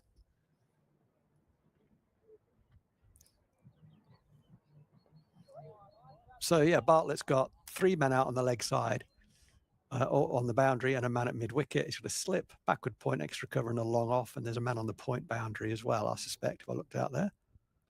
And there is, yeah. So it's a kind of more out than infield, protecting your boundaries. Try and build a few dots. Nicely fielded at mid wicket. A tumbling James Sayles prevents the run. Just settle down, George Bartlett. It's nicely bowled, nicely played. It's quite a quick shoulder, isn't it, for a finger spinner? It is. Not necessarily the most rhythmical run-up, No. but then there's a lot of energy at that final. Yeah, there's not a lot of body in it, is there? No, it's yeah, a lot of shoulder, a lot of arm. Yeah. Change of angle to Jazz Singh though. Going round the wicket and bowls extremely wide on the offside. I mean, he's looking for the outside edge there on a forward defender running across him. He You know he's not going to spin it particularly. Oh, that's a horrible ball. Just admit, they almost look like almost looks like there's not trying to impart any turn on that. I could be wrong, but those last couple in particular look very much kind of arm ball-esque, didn't they? Just push it through. It looked part-time, that. I think he's better than that. I think he, as you say, he's working very, very hard on his bowling. I've heard that from a couple of people. And that over, it just looked like get through it in some ways. He was rushing, I thought, a little as well. Yeah. No need for that. You know, Northampton well ahead of the over rate. What a pleasure it is to be able to say that. They're +3 on the over rate, so no problems with that at all. Safe save to bowl the last one before tea. He's going to be bowling to Joey Everson, the lead currently 254. And now moves on to 255 as they pick up a single. Down to the captain himself, who comes off the boundary at long on to retrieve that ball. So this is the matchup that Northants wanted to bowl. As you say, if they can get 5 at Jazz Singh, that'll be great. A little bit quicker. I think there probably was a run there. Joey Everson saw that, but importantly, Jazz Singh did not see that opportunity. Oh, that's close. It's nicely bowled. He's bowled that from further back, like a 23-yarder. I've not seen him do that too often. It's nicely bowled. It's hard to get your length right when you do that, and he actually landed it beautifully. Yeah, he's got loose, hasn't he? He's coming over the top of the ball a wee bit more now. Yeah, that one was bowled from that second painted line as well, wasn't it? It was. Not quite to the distance that Mark Watt would release the cricket ball from, but yeah, he's a one-off, isn't he? So this will be the last ball of this session, a session that Northamptonshire have absolutely dominated, yet still find themselves behind in the match. And he's got him out. He's got him LBW. It was a slower ball, got right over the top of the ball. I think it beat Singh on the outside, hit him on the back leg. He's looking at his leg as he walks off as though my reading of the body language is, was that a bit high? He's quite a tall fella, was given out. So the lead 255, but only 1 wicket remaining. We just have a look at the replay as the players might not now walk off. Oh yeah, that looks out to me. It's gone straight on, hasn't it? Hit him on the back leg. It just looks absolutely out. So the players will stay out. We'll come back to that. Yeah, that's just absolutely out. Yeah, it's just missed it basically. yeah, really well bowled. Really well bowled. You could argue and say it got Jazz Singh higher up, but it was his back leg. I think it's got nowhere to go. It hasn't got a great distance to travel, has it? Save's pretty short guy. It's not going to, no, I think that's out. I think that's just out. 4 in the match now for safe save. 4 in the match. And yeah, so it was due to be tea, but with the fall of that wicket, there'll be another 15 minutes before the tea break is taken, unless a wicket falls, in which case the tea break will be taken at that point. So yeah, safe save, 5 overs, 2 for 5. He's had a pretty good game with the boy. He's landed it well, hasn't he? He has, yeah. It's been really impressive. And like we spoke about yesterday, in the absence of Rob Keogh with the ball, then there is some pretty big boots to fill there. And safe save on fire. On fire. I think there's quite a significant difference in terms of first innings options between throwing the ball to a fit Rob Keogh or to safe save. And so long as safe save can give you that control, it's harder to score off. You can set a field more easily. Batters are happier to climb into the off spinner than they are the left armour. I mean, most batters right-handed, therefore the off spinner turning the ball into them. It's easier to get that where you want to get it than it is the ball turning away from you. And the safe save has shown a lot of control. I think I said earlier, before he got a wicket, hopefully, that I think I'd like to see more of him in 2025 with the ball in his hand. I think we will do, because he's obviously bringing something. Yeah, we got Dom Leach back into the attack, replacing George Bartlett, undoubtedly because of that additional 15 minutes that have been added to the clock before tea would to be taken, or the end of the Kent innings, whichever of those two comes sooner. Nathan Gilchrist is on a king pair, is he not? He is indeed. I'm sure Safe Save will be licking his lips at the opportunity to have a bowl at Nathan Gilchrist again. Dom Leach serves off a good one to Joey Everston. Well, we've talked a lot about the number 250, haven't we? We're probably going to talk some more about it. The number at the minute is 256 that Northampton would need to win, which is pretty much 250. We've got a game on. We certainly do. It's not parity. For me, Kent still favourites in this match, but crikey, Northampton nearly got there. They can see the top of the well from where they are.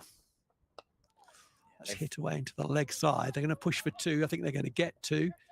Yes, they are. It was hit, not fully timed into the leg side, which actually was to Everson's advantage. He moves on to 50 with that 2. And in the context of the game, that's a huge contribution. He ran himself out in the first innings, but he's mixed attack and defence very, very well. He's managed his risk, managed his innings very, very well to get to that 50.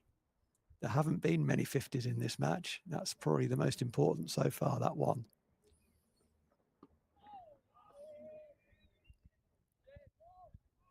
There is one man, one fielder in the ring. That fielder is Vasconcelos, and he's trying to encourage some of his mates to come and join him because there are 4 balls of the over gone. No one's responding to him, and so he's got a double teapot on, which is quite bizarre. We need to bring some fielders in and try to keep Everson down this end rather than let him get at the other end. He's just going to drop it down and run at the other end, isn't he? Like that.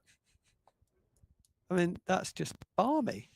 Yeah, that was. You didn't really have to turn the page, did you, on the book to get to the cliffhanger of the story there? That was telegraphed and simple cricket, really, for Kent. And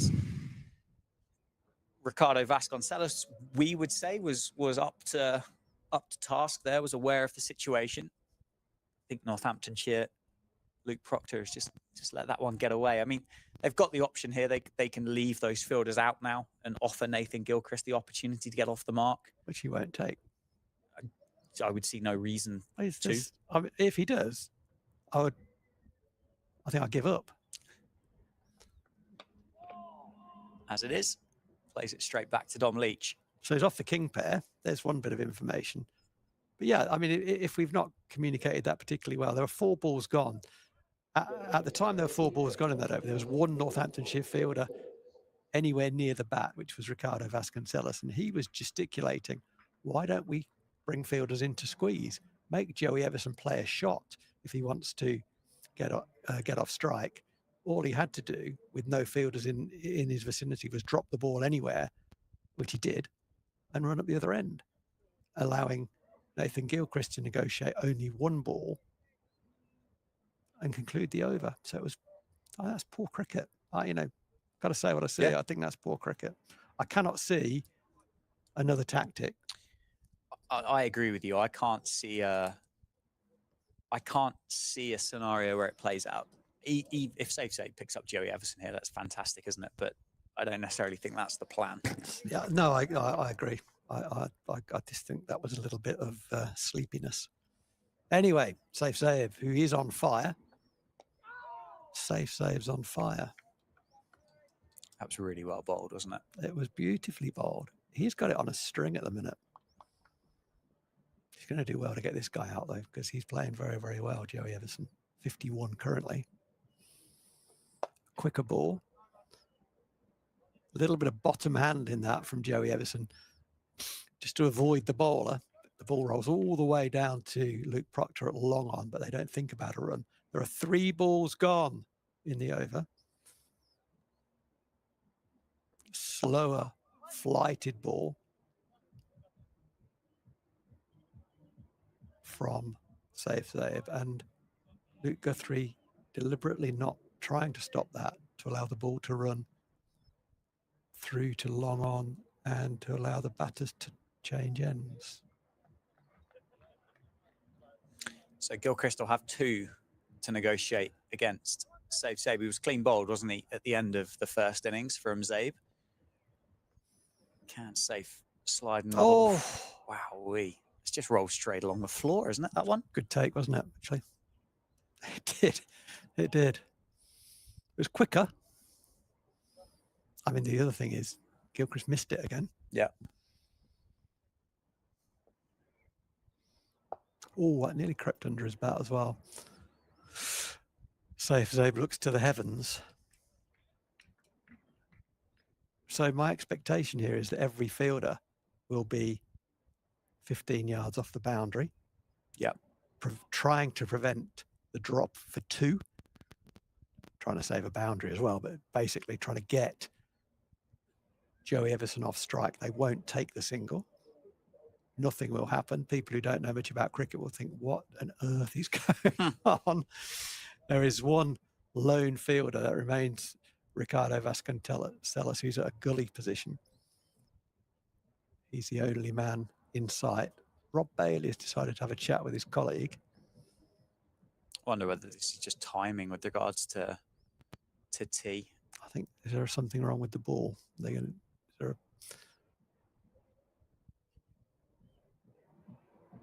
oh, they're just checking the ball. The umpires carry 2 sort of discs, if you like, 2 circles, and the ball should fit through one and not get through the other. And then it's okay. That ball has passed the test. He's not ready. You can't run in while he's not standing at the crease. Played with a few people who've tried that over time. So here we go. Dom Leach coming into Joey Everson. 259 is the lead. Yeah, some curious cricket from Northants there, and let's hope that that Vasconcelos has communicated his thoughts clearly to the captain and other colleagues, because from a Northamptonshire perspective, they need to be bowling at Nathan Gilchrist as often as they can, whilst giving Joey Everson very little chance of scoring a boundary. That's basically the game. That's a short ball. He's flashed at it. It's gone, sort of landed at a deep extra cover. They won't be running there. A bit like watching baseball at the moment, isn't it? Hit it, don't run. That's right, yeah. No, I don't know. It's frustrating, I think, when you see that from Northamptonshire to kind of let that single happen. But at the same time, this session has now been 2 hours and 40 minutes. It's been a long, long slog this afternoon, which Northamptonshire have enjoyed. They've been on top. That is out. Caught at deep mid-wicket. Joey Everson will be pretty cross with himself. He has managed his risk very well. Let me just qualify what I mean. He will be cross with himself because he did it straight to deep mid-wicket and got out. He was trying to hit that for 6. Yep. He had to go over the fielder to give himself any chance of scoring off that ball, because he wasn't going to run and expose Nathan Gilchrist. And the reason he went to an extreme risk profile was because he had no confidence in his partner. I think that's fair enough, to be honest, on the basis of what we've seen. That brings the innings to a close. 10 wickets in the session for Northamptonshire. Well done there. 171 all out, 259 the lead. And so even I can do the sums. Northamptonshire need 260 to win the match, and they have an opportunity to do that. I think it's about, for me, you like a winometer. I'd say it's probably 60-40 in Kent's favour, maybe 62-38. But Northamptonshire certainly have a squeak in this match, and that's all down to how well they bounced back in that post-lunch session. They went into lunch, the score was 60 for no wicket. They go into tea, and it's all out for 171. So 111 runs for 10 wickets. That's a great session from Northamptonshire. Yeah, it's been fantastic. It has been fantastic. I agree with you. I think 60-40 in the favour of Kent has got to be the right kind of number. Kent will be enthused. They'll be optimistic about going out there and bowling on this pitch that's done enough. But I think what's exciting from a Northamptonshire perspective is, under this new coach of Darren Lehman, let's see what kind of steel there is in this batting lineup. Let's see if they can go out there and score that 260, impose themselves on Kent. It's a winnable game. And what a fantastic start to the season it would be if Northamptonshire were to get over the line here against Kent. but Kent favourites at the moment. Let's take a tea break, and we'll be back in 20 minutes.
Kent in the field, captain by Daniel. Good evening, or good afternoon, in fact. Welcome back to the county ground in Northampton. The third session of day 2 and the final innings of the opening round county championship fixtures is about to get underway between Northamptonshire and Kent County Cricket Club. We have 29 overs remaining in the day, and Northamptonshire require 260 to win, whilst Kent require 10 second innings Northamptonshire wickets. The stream is powered by Daffabet. My name is Dan Jadzovic. I'm joined by Phil Rowe, who is quietly full of optimism. Well, I think as a as a Northamptonian, my association with the club, if I'm not optimistic, then maybe I should change allegiance. The odds are still, Kent are still favourites to win this game. There's no question about that. But there is optimism that Northamptonshire have fought so hard and done so well in that pre-tea session that they've got some opportunity to win the game. It would be a remarkable turnaround from where we were after the first innings to win the game. But there is an opportunity to do that. They can't win the game in this session. No. But they can probably get themselves into a position where they are likely to lose the game. So the wickets column is more important than the runs column come the close tonight. Absolutely. Nathan Gilchrist is the bowler to open from the Lynn Wilson centre end. Starts with a wide half volley to Ricardo Vasconcelos, who just plays that out to the man in the covers. For a second, I wondered whether that got there on the full, but it was a bump ball, wasn't it? It was a bump ball, yeah. I mean, just looking at both sides, we talked a bit about Northampton there, looking at it from a Kent perspective, losing 10 wickets in a session on a pitch that has flattened out so considerably, is disappointing from a Kent perspective. Yeah, it'll be tough to swallow, won't it? As you said, though, it's disappointing, and they would have expected or hoped to have been a lot more than 260 in front come the fourth innings, given the 88-run lead that they had at the start of their second. But they're still in the driving seat, that is for certain. And they've got a fantastic bowling attack that bowled really, really well here against Northamptonshire in that first innings. They bowled them out for, 143. In the end, only Rob Keogh really stood up and provided any form of resistance with 64 runs. Everybody else was picked up pretty cheaply and some pretty softly as well. A few of those wickets fell. Bartlett, Sales, McManus. So they'll still fancy their chances with 260 to defend. But as I said just before the tea break, there is an opportunity here. Well, but for both of these counties, both under new leadership, both trying to show new identities from what they had at the end of 2024. Northamptonshire, fourth innings run chase is 260 to win. Have they got the still? Have they got the spirit in that dressing room to go out there and not be intimidated by it? Can Kent push home that advantage that they've created for themselves, albeit a small advantage, but can they push it home? And can they give Adam Hollyoake his first win as the Kent head coach? First runs off the board. Tick them off, Rowie. Vasconcelos gets off the mark with one down to the man at fine leg. Just looking to take the ball away from me. It was the indication in the very brief conference between the two Northamptonshire batters. That was the indication. He's looking to move it away from me. In goes the leg slip for Luke Proctor. Not surprised, are you? No, not at all. Worked quite well, didn't it, in that first innings? They bowled very, very straight to the Northamptonshire captain. My word, how did that end up at leg slip? How did it not hit the stumps on the way through? I mean, that must have missed, perhaps it was further away than we think, but the line of the ball suggested it went through the stumps. Wow, that must have been so close. We'll get a better angle from behind Luke Proctor. Well, that's pretty close. That's incredibly close. I don't know. He's kind of got himself in two minds there, isn't he? He kind of looks like he started to leave it, then decided to try and play it and run it down past those three slips to third man. Keith Dudgeon is going to open the bowling for Kent from the David Capel end, the end that he got most success from in that second innings. 3 slips in place for Ricardo Vasconcelos. He was clean bowled by Keith Dudgeon, wasn't he, in the first one, just for 1. That is down the leg side and well taken by Harry Finch. Yeah, it was. I mean, it was a decent bit of bowling, wasn't it? And he bowled very well in that spell, Keith Dudgeon. The actual ball that got him out was sort of just gently came back into him a wee bit. I'm not sure if Vasco is absolutely honest with himself that he thinks he should be missing that ball. Yeah.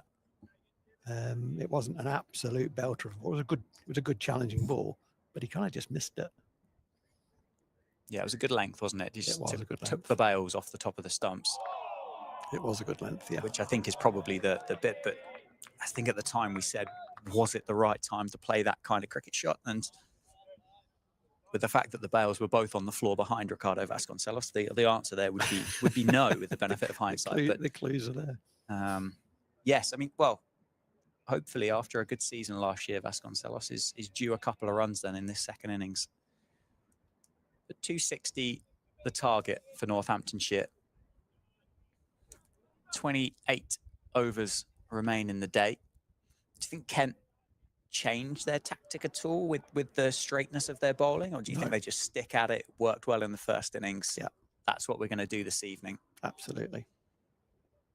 Catch a gun in at mid-wicket as well, just to further confirm the straightness of the Kent bowling attack. And that is down the leg side, off the thigh pad, I believe. No, off the bat. 4 byes, 4 runs even. 4 runs to Vasconcelos. Who's up to 5. Well, that's interesting, isn't it? I thought for all money it was going to be leg byes, to be honest with you. We went with good pace, I think, was the only clue there. That 5 for no loss off 1.5. We talked about it in the first. If you get 2 straight, you do leak runs. It's very hard, particularly with a new ball. It's just done fine. They've got no prayer of stopping that. Interesting that they've got the catcher for Vasconcelos at short mid-wicket and not at leg slip. Yeah. I mean, they could have both, I think, if they wanted to. If they are going to bowl that line and that length, you could take away mid-off, couldn't you? Or you could bring fine leg up. Yeah, I've seen Vasco find that man at catching mid-wicket. Here, he does hit the ball head high through the infield. He does it both sides of the wicket. It's not exclusively leg side.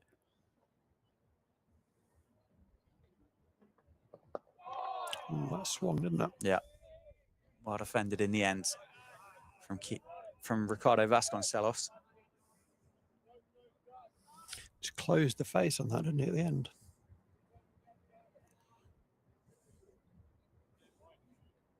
Yeah. Not lined that up brilliantly, has he?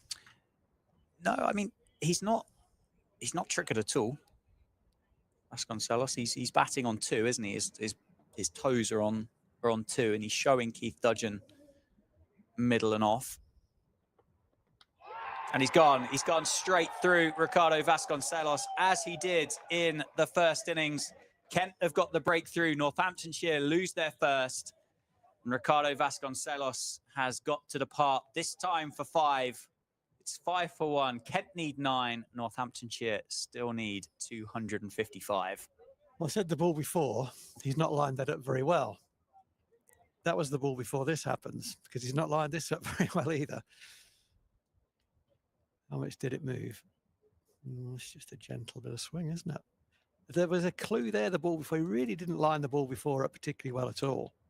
And this one, he's just made a horrific. That's a horror show. That's a gentle bit of swing, isn't it? Must it swung a stump from 4th to 3rd? Yeah, he's just. I think the classic there for Ricardo, unfortunately, is he wasn't aware as to where his off stump was. No, he wasn't lining it up well at all. That's a structural error. That. Yeah, I haven't seen Ricardo bat on 2 before, No, I don't think. So for me, I don't know. And I'd like to have a chat with him about it so that I could be sure, because to be fair to him, but, based on what I've just seen, that looks like a man who's trying to keep his pads out of the way. and that's not the way he generally plays. He generally gets across his crease, gets his head forward, and works the ball off straight by getting access to the ball by having a good head position. That one, he's on leg side of the ball, as you quite rightly say, Dan. He's not lined up well. He didn't know where his off stump was, and there it was, flat, with both bails on the floor. So they haven't had to work particularly hard for that one, but they've been in the right area. You get your reward, don't you? And an early breakthrough, 5 for 1, exactly what Northampton didn't want and exactly what Kent wanted. Yeah. You get your reward for bowling straight. Exactly. Proctor has just faced the one delivery so far. Nathan Gilchrist back in, and it's a big, expansive drive from Luke Proctor there through to Harry Finch. Just watch Ricardo Vasconcelos depart from the other end. What do you want to see from Northamptonshire here? Ken I think is very, very self-explanatory. It's bowl straight, bowl to your plans, make Northamptonshire play. But what do you want to see from Northamptonshire in this evening session? I'd always answer with this. I want to see application.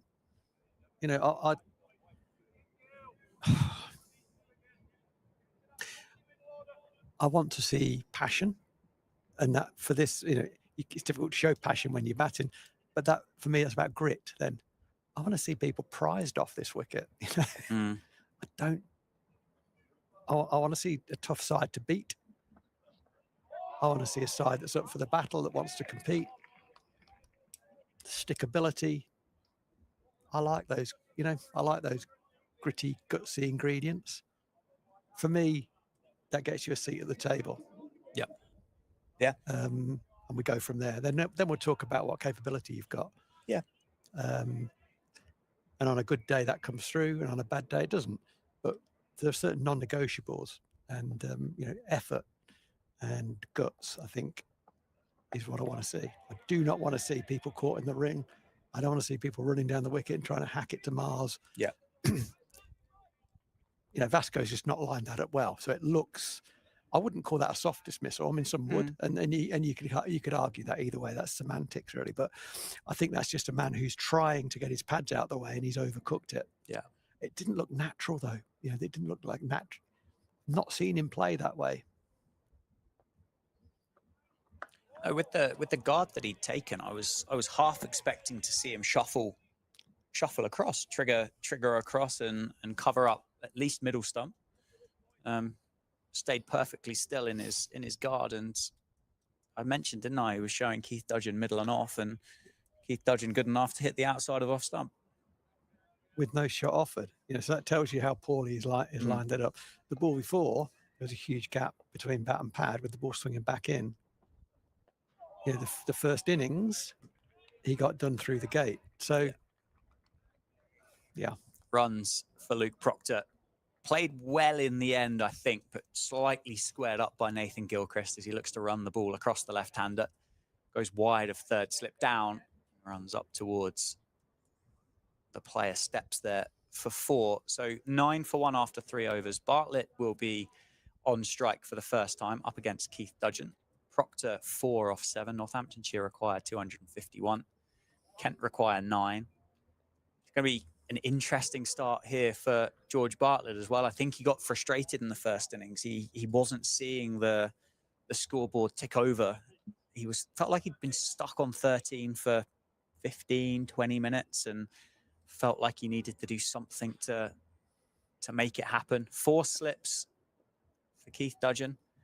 This will be swinging away from George Bartlett as a natural angle. And that is, oh my word, it's gone straight over 4th. Maybe even through 4th slip. George Bartlett nonchalantly walks down and punches the gloves of Luke Proctor. It would have been an amazing catch because he's so close and that ball came so quickly. If you're a Kent supporter with little patience, you might say, "Oh, why hasn't he caught that?" I mean, that's 1 in 100 that you catch that. They barely saw it. They're so close, are they? And so quickly it came. Yeah. So, no, that for me, there's no criticism on the field at all. Big shot though, first up. Certainly was. Certainly was. Won't upset Keith Dudgeon and Kent, that is for sure. That one straighter. Keith Dudgeon tumbles and falls to the ground. Bartlett off the inside half of the bat gets a single and gets down the other end. You know, we've talked about this in different ways in this game and over our time together, Dan, and in the context often of baseball about playing at different tempos at different times and the ability to absorb pressure when someone's bowling well at you, to absorb that and to absorb it until you get through that. Yeah. There are ways to, you can counter that, certainly, but there are times in a game of cricket when you're going to have to just wind your neck in and absorb some pressure and be comfortable with that. So that's a bit of ticker, isn't it? To use an old-fashioned term, it's a bit of ticker. I want to see a bit of that.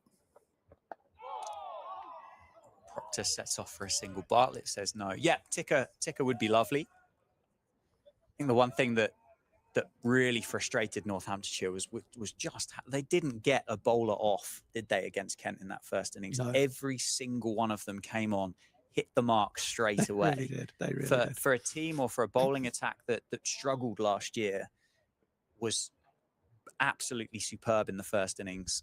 Backed up by Grant Stewart, who picked up a wicket with his first ball, didn't he? Got Luke Proctor for 21, and then Jazz Singh, the pick of the bowlers, really. If you look at the numbers, 4 for 35 from 12 overs, and we only saw 3 overs from Joey Everson, who picked up 1 wicket for 3 runs. It was a really, really impressive bowling performance by Kent. Yeah, it was. That's cut away over points, high enough over point. It was a dive. Well, I can't be certain on the ticker that Northamptonshire are showing, but they're certainly showing the intent.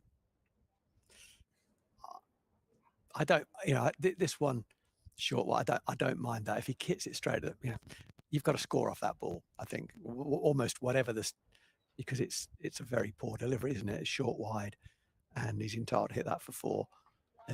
If he hits it straight at the field, it's poor execution rather than a poor option. So I'm not unhappy with that as an option. I wish he'd played it a bit better, so does he, but he picked up 4. You can't let that go through because you're going to get so few of those. Yes. You can't let that go through. Yeah, well, 4 runs. That should be no risk, shouldn't it, to be honest? It should be no risk. Should be, but I think just the way that ball's just moved around and been hard to line up, then it does become slightly riskier, doesn't it? It's a lot. I mean, that shot is a lot less risky than any drive for me. I wouldn't argue, yeah. Because there's one field, pretty 1.5 fielders could catch that potentially.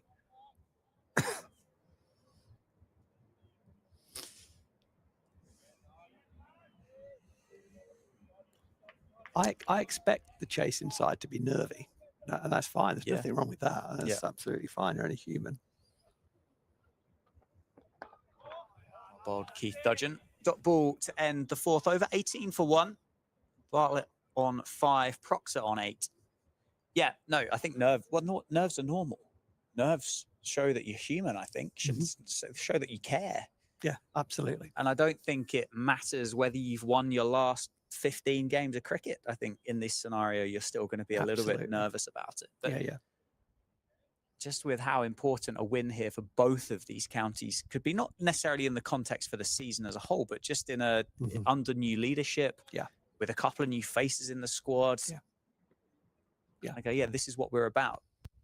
And it might not be the difference as to when the end of the season rolls around. It may well not be. I totally get your point, though. And in that context, it kind of feels a little bit more important for Northampton if they were to win, because it would be such a bounce-back win, wouldn't it? Yes, it would. Such a bounce-back win. But let's be competitive. Let's put up a fight. Oh, it's a big appeal for LBW. That's high. That's high. Gilchrist hits George Bartlett in the thigh pad. I think it got him pretty flush, didn't it? I think just below, I think, but I think it was high, wasn't it? Possibly. There's never a gap in those thigh pads, is there? Until they find one, and I don't know whether that's just snuck under just between the top of the batting pad and the bottom of the thigh pad, the way that he's just reacted to it. Sounded fleshy, didn't it? Really full from Gilchrist. Bartlett turns it down to fine leg for a single. I suppose the big question, and they have done so far, but can the Kent quartet bowl as well as what they did first time around? They can't bowl a lot better. I would say that. Yeah. And that's not a disrespectful. That's a compliment. Yeah. They bowled extremely well. There was a lot more movement on offer then, but they were there to exploit it. But it's a good attack, isn't it? Just looks really well rounded, doesn't it? Yeah, it does. They know the plans really well. Well played. Defended. And I think as well, when you look at this field and with that tactic of the straightness of the line that they want to bowl, with a fine leg, with a leg slip, with 3 slips, and the length that they're bowling as well, it looks really difficult to see where you are going to get those runs. That tickle around the corner doesn't exist now because you're at risk of being caught. If you do tickle it down there, you're probably only going to get 1. Pushes you across, you try and drive, you've got 3 catchers waiting for you. That is a short ball, which Luke Proctor gets underneath quite comfortably.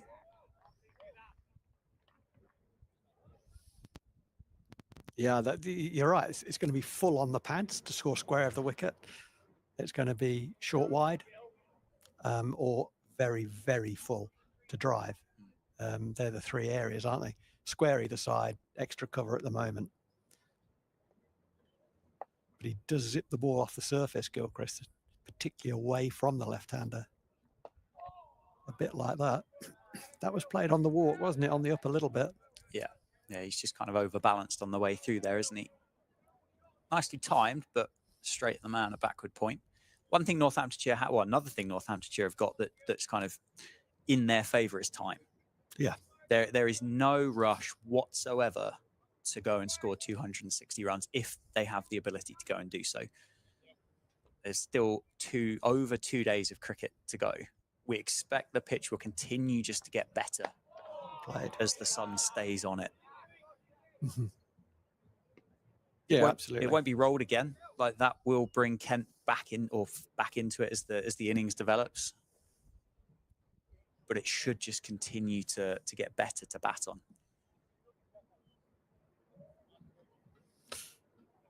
I like the way Luke Proctor played that last ball. That was more. Didn't let it come into my bubble, and I'll drop a dead bat on it. Compton-esque. Well, he's not quite as from the same blueprint as Ben Compton, is he? Not quite, but he probably is Northamptonshire's answer to the I will bat time. Yeah. For my side. Yeah, he's faced a lot of cricket balls in his career, Luke Proctor.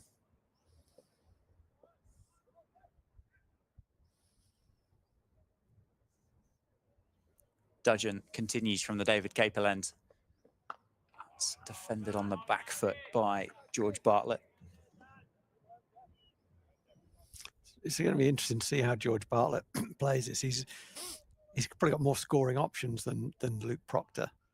The first ball that he faced, he obviously felt it's in my area. Yeah. He played a big drive at it. He nicked it. It flew over or through, really, 4th slip, over and through. Could have gone to hand. But that says where his intent looks to be. It's a bit straighter, isn't it, from Dudgeon? Nicely timed, but straight to the man. I think it's Jas Singh there at mid-wicket. Interesting in response to that edge that they brought. They've taken the 4th slip out and put him in at cover. Mm-hmm. Obviously aware of the fact that 260 is not a huge number to defend. And I guess they'll use the scoreboard as a bit of a 12th player, won't they, to build that pressure? Yeah. I think also 4th slip was so close that he's not going to catch a full-blooded drive. I think there's a bit of that as well. True. Because he just went, nearly cleaned him up. Oohs and ahs from the Kent slip cordon. I'll get a replay there just to see how close it was to George Bartlett's off stump. I'm going to say 5th. I mean, it was a good leave regardless. Yeah. I enjoy that theatre of cricket. I like it. I like the needle and the nurdle that there is amongst players. She said so much of it is played between your ears. Pulled away by Bartlett. Has that gone all the way by George Bartlett? It has. He's picked up Keith Dudgeon and deposited him over the deep mid-wicket boundary. He picks up 6. That's a great shot, isn't it? And I said just now, really, his intent is very positive, isn't it? It's in my area, I'm going to execute it. And if you can do that, but just keep judgment in mind, just have that capability when you've made a decision to it. No, I just need to decelerate on that one rather than I'm going, you know, and that separates good from great sometimes. That one was in his area. Oh, he executed it well. The first 6 of the match. Yeah, that one down the leg side. Calls of 2. I'm going to put the fielder under pressure. He's done really well. Gilchrist down there. That's a brilliant bit of fielding. In the breather between his overs, gets the ball in straight away. Bartlett rightly turns around and says no for the second. It's that, you know, ticker can be controlling your heart rate as well, controlling that adrenaline. George Bartlett comes in, I'm going to play. It's in my area. Oh, if we nick that, okay. You know, maybe I just went too hard at that one. I just rein back a bit. Short ball, bang. That's what you've got to do. Get that heart rate settled down between balls. Stay positive. Be good enough to make adjustments when you need to. And the longer you spend there, the easier it becomes, doesn't it? To control that heart rate. Although in a run chase, it will take slightly longer, I think, for that just to settle down. Dot ball to finish. 26 for 1 after 6. Bartlett on 13, Proctor on 8.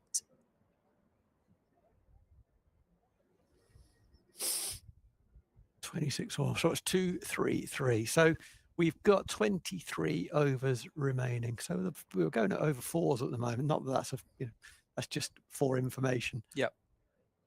I'm just trying to wonder what the overnight might be. You know, I mean, we'll find out, right? Because we're going to be here. Still 23 overs left. It's a lot of cricket left to play, isn't it? Before we start thinking about stumps on day 2. Wow, that's a full delivery from Nathan Gilchrist. Well played by George Bartlett. Can't get it past the man at mid-on.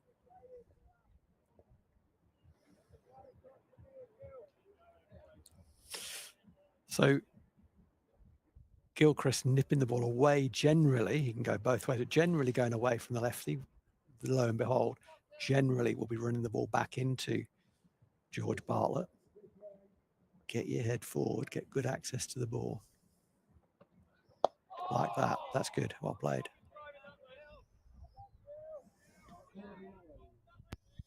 Yeah, nicely timed again, wasn't it? Full face of the bat from George Bartlett. Yeah, that's good. Good access to the ball there. Kent are asking the right questions, though. They've stuck to that plan, haven't they? They have. Plan of bowling straight. They've stuck to it. It was successful yesterday.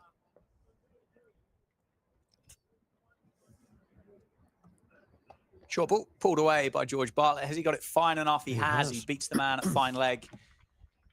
It's another boundary, moves to 17, score up to 30. Been a brisk start for George Bartlett. I would like to see, maybe there are some. Well, maybe there can. I'd like to see a few lads on the balcony. On the Northants balcony. There are a couple down towards that satellite dish, aren't they, on the corner? That is the Kent side. There's a couple just on this side, look, on the far left-hand side as you look at it. The balcony presence wouldn't go amiss. Get behind you, mates. Who have we got there? Darren Lehman. And that's Greg, isn't it? Greg Smith. Oh, is it? Okay. Enjoying the late afternoon sun in Northampton. Oof. Well played. Well done. Well played. Looks quick, doesn't he, Nathan Gilchrist? Looks like a quick bowler. So, you know, it's a new ball, isn't it? And it kept a little low when it nips back and keeps it. Generally sort of shoots a little bit, so it gathers a wee bit. But Bartlett, you know, is up to that. Oh, he did play around the pad a bit, didn't he? Good enough. You can't be in the perfect position all the time. It's about making adjustments.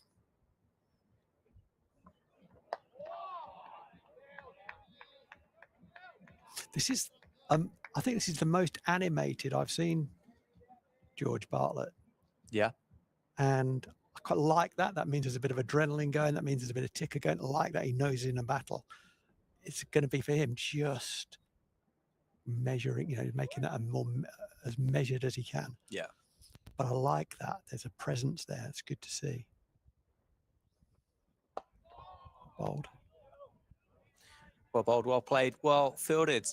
30 for 1 after 7. Because it's not just there's a couple more out there. There we now, go. Isn't there? I was going to say, it's not just the head coach, really, is it? It's a bit of a fresh start for the players as well. Yeah, at it does. Northamptonshire. Yeah.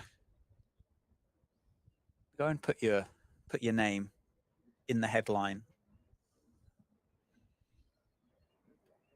Go and score the winning 100 that your team needs to open your account in 2025. And in a batting effort, there's a bit of that, that you can hide in a batting lineup. You can go and play a few shots and nick off and get off, and you're off the arena.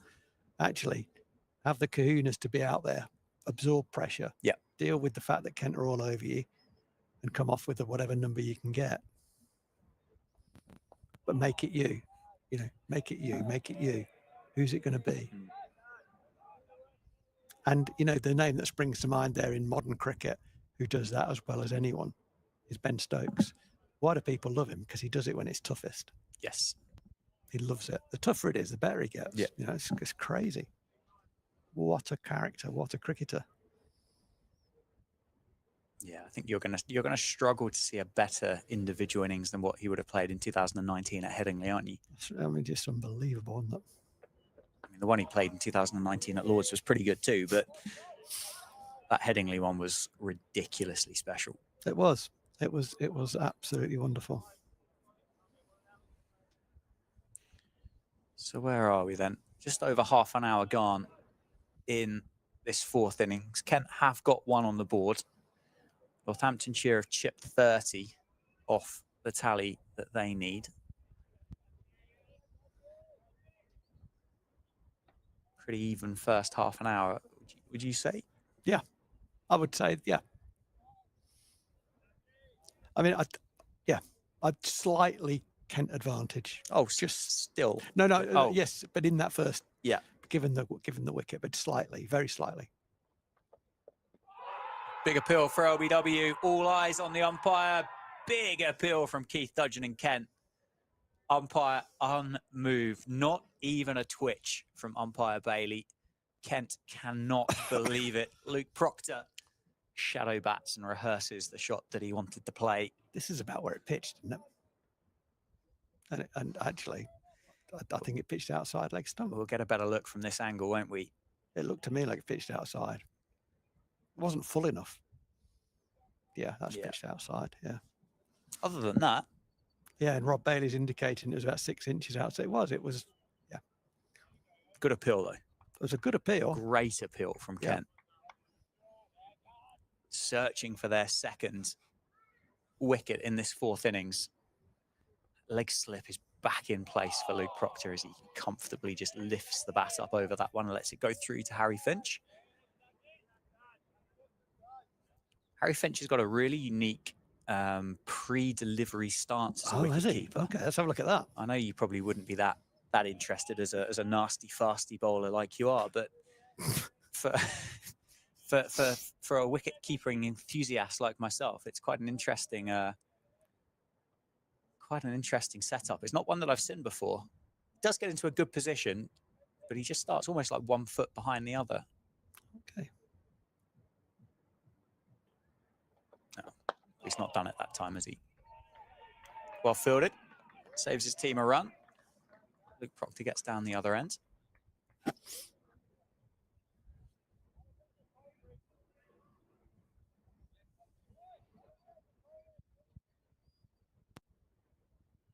Good diving stop in the covers. It was a good stop. It was a good stop. Is Zach Crawley out there? Yeah, I think it is, yeah. He's not normally in the catches, Zach Crawley. He certainly is, whilst he's got the 3 lions on his jumper, isn't he? I've got him in the cordon. Maybe he's got a sore hand or something. He normally pouches them pretty well, I think.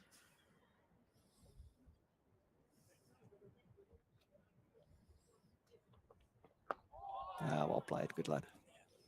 Yeah, See, normally finds himself in there. The way that George Bartlett played that, and his follow through in his movement after that says a lot. There's more adrenaline there than I've seen before.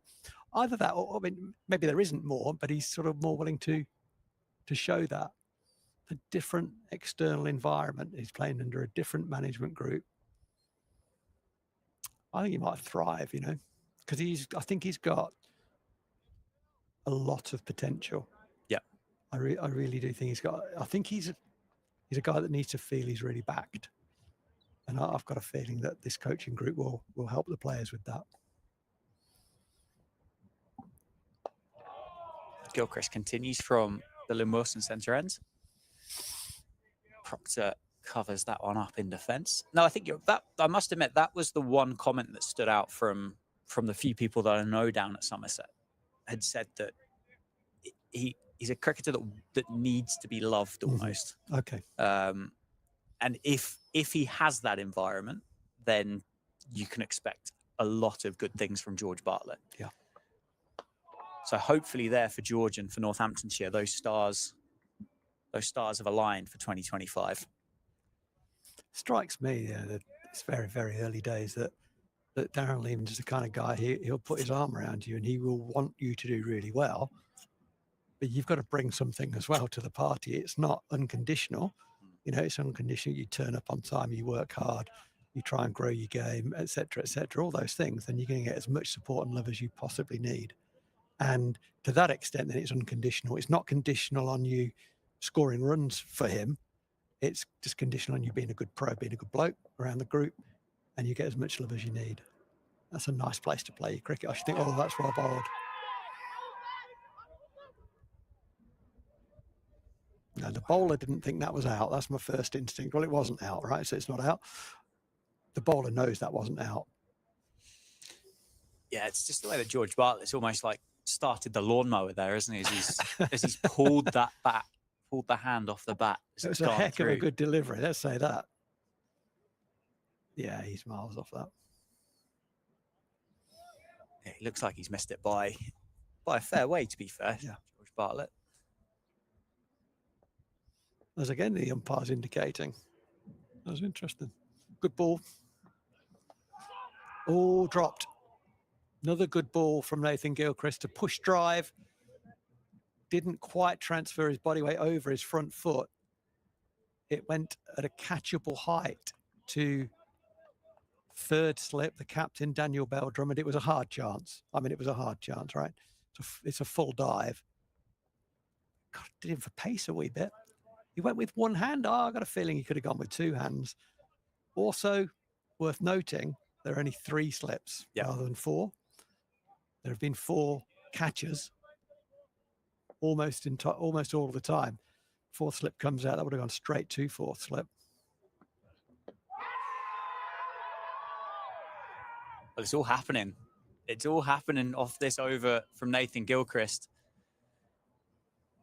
That one again, it sounded high, didn't it? It sounded like thigh pad box kind of area. Yeah. But we've had 2 big appeals, 1 genuine outside edge in the last 3 balls. Maybe not thigh pad. Maybe it went up to the thigh pad, but I think it might have been batting pad first, you know. I don't know if there was a little scratch on it. Because it was quite straight, wasn't it? Body language of George Bartlett there. He's rubbed his thigh pad. He has, yeah. So I don't think he thinks he's hit it. Got his tail up, hasn't he, Nathan Gilchrist? Understandably so. He's bowled very well. But we talked earlier about, yesterday, in fact, not earlier in the game, it was only yesterday, about taking your chances. They created a chance there. It was a hard catch to Daniel Bell Drummond at 3rd slip. He went one-handed. I think he could have got 2 hands there. But I have also said during this game, they are very close, and it did him for pace a wee bit. So you have to accept that because you want to catch the low ones. But on a good day, that sticks, and it's a bit of a worldie. It was a kind of 50-50, I'd say, in terms of, do you catch it, do you drop it? Is this the one? I think as you Went say, quickly. yeah, he's had to try and catch it behind himself, isn't he, with the speed that it's gone to him. But as you say, you go closer to give yourself that opportunity. Unfortunately, it does become a harder catch the closer that you are. And absolutely, whilst you've given yourself the opportunity, then there's no guarantee that you're always just going to hold on to it. Got a bowling change, Rowie, from the David Capel end. Grant Stewart. Well, thankfully, from a Northamptonshire perspective, hasn't started this innings as he started the first innings. He picked up the Northamptonshire captain, did he not? First ball that he bowled, a little one that swung back through the gate as Procky played a sort of a walk-in drive at him. Yeah, that was it smelt of I've seen Keith Dudgeon off. There was a bit of that, wasn't there? Yeah.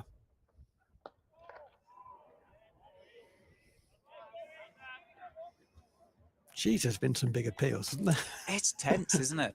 It is tense here at the county ground. Northamptonshire trail by 225. There's 19 and a half overs left in the day's play, which we are going to get them all in as well. I mean, we've had a better day weather-wise than what we had yesterday. Maybe that's attested to a bit of the swing as well. There was a slight bit of cloud cover yesterday, wasn't there? There's not been anything today at all. Yeah. I also think when it's windy, it swings less. And it's a bit windier today. Yeah, and colder as well. Marginally cooler. Well, the captain's asking Stewart to bowl very straight with this field. He's got a mid-on, a catch in mid-wicket, a man forward of square leg on the single as well, and a fine leg as he bowls outside off stump.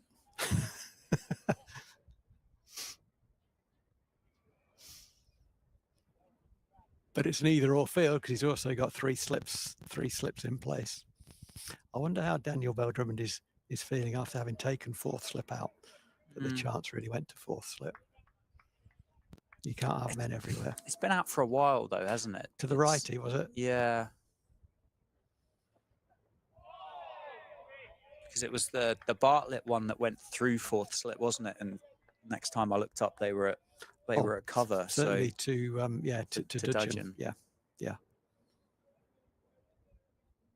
was a very good last over, actually, wasn't it, from Nathan Gilchrist? It was very challenging. It's not just about challenging your technique either. I said a few times, it's about challenging your ticker a wee bit. So far, these two have done well. Partnership's worth 29. Proctor's going to feel like he's missed out on that one, isn't he? He is. Fortunately survived the over, though. A maiden for Grant Stewart. There's a little hint of searchiness from Grant Stewart in his first over. Just keep it simple. Keep your plan simple. There's a long conversation between the bowler and the umpire, probably about the LBW. Could be about anything, couldn't it? Could be about restaurants in Northampton. I suspect it's not. I suspect it's about the LBW. A change in field. So there's been a fine leg throughout, but he's got company as a deep square leg. So the man has gone out of square leg to deep square leg to George Bartlett, who has hit a six with a pull shot, albeit the other end. He would be hitting with the wind, but to the longer boundary if he does the same this end. And he gets a short ball and he goes up and over to the vacant third man. One bounce four. Very well played, George Bartlett. It's a shot I like with no third man. If you get out, you do look a chump, but I think it's a good shot. A fantastic cricket shot. No real risk associated to it, was it? It's flamboyant. I think the only thing it comes with a little bit more nerves with the context of the game. If that's played in the first innings, you think, wow, what a cricket shot that is by George Bartlett. I like it. You shape it up in this situation, you get your heart in your mouth a little bit. But yeah, fantastic cricket shot, well executed by George Bartlett. It puts pressure on the bowler, Dan, as well. You know, playing that shot. That one's clipped down to fine leg for a single because he's just put a man back at deep square. So he's going to bowl at some point a couple of shorter balls, one would think. And Bartlett goes up and over the slip cordon. It's saying if you're going to go short, you've got to be more accurate than that, mate, because I'm not going to let that go through. I'm going to take you for four there.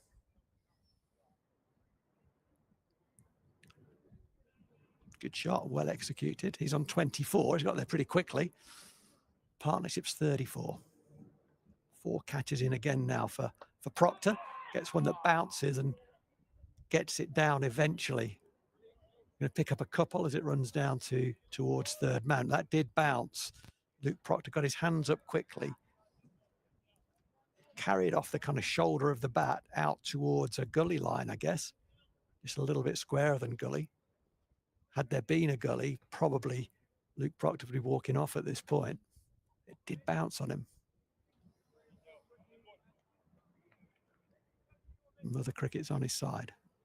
At the moment. It's so good that County Championship cricket is back.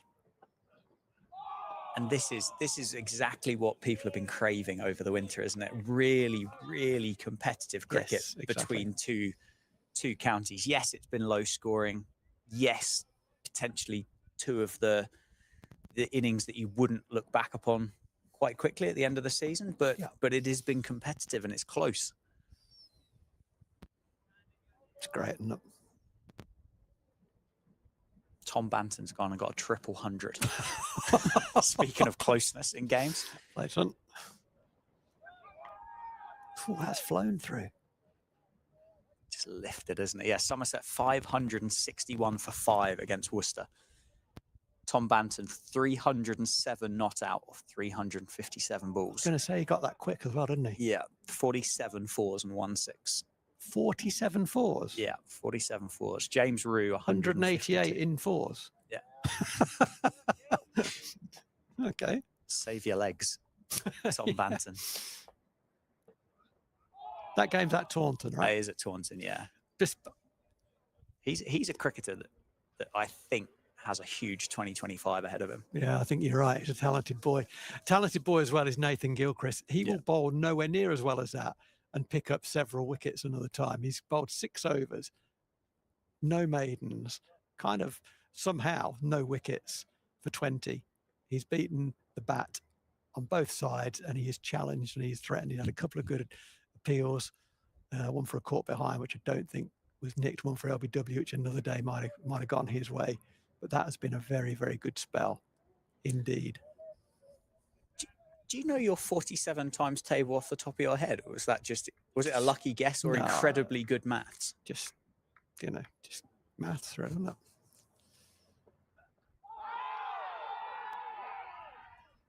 What a delivery that is. 4 fours are 16, right? So the rest was pretty, the rest was pretty easy. Just a human calculator in the. Did you double check it? In the commentary box? No, I didn't. No, I trusted you. I just had a message come through from George Harfide. What did he to say? It was an exceptionally quick. That's the only one I know. Don't you remember? Just happens that I do know 47 fours. What a delivery that is by They've Grant bowled Stewart. some beauties. They've bowled. You got to miss them well, don't you? You certainly do, and they have done so far. Oh, and the nip backer as well to follow up. Well bowled and well done. It didn't look pretty batting, but he did enough. I mentioned yesterday, I hope he forgives me for this. He's probably listening, actually, Stephen Peters. And you would see Stephen sometimes looking, it looks difficult, but he'd walk off with a number behind him.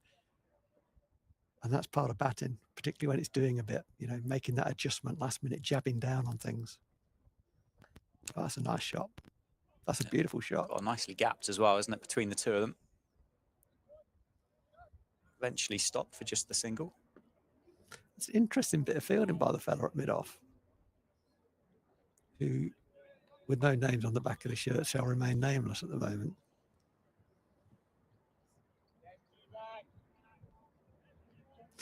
The South Africans call that reverse wildebeest, the way he went to pick that ball up, for reasons I've never understood. It was Johan van der Vath who said that to me once. Yeah, reverse wildebeest. And I didn't want to challenge him. No, well played.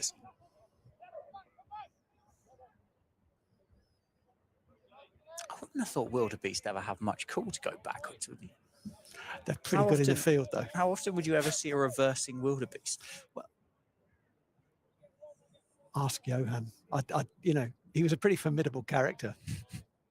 one not to be challenged. We did have a few words once actually, and it was good. It was good actually, because he respected that. It was funny. I'll tell you more about it another time. It was funny. It's the thigh pad there of Proctor, wasn't it? George Bartlett was inquiring about the signal. Luke Proctor quite happy to stay on strike. Looks like that's going to be the end of Nathan Gilchrist as well from the Lynn Wilson Centre, and I've just seen Jazz Singh in front of us.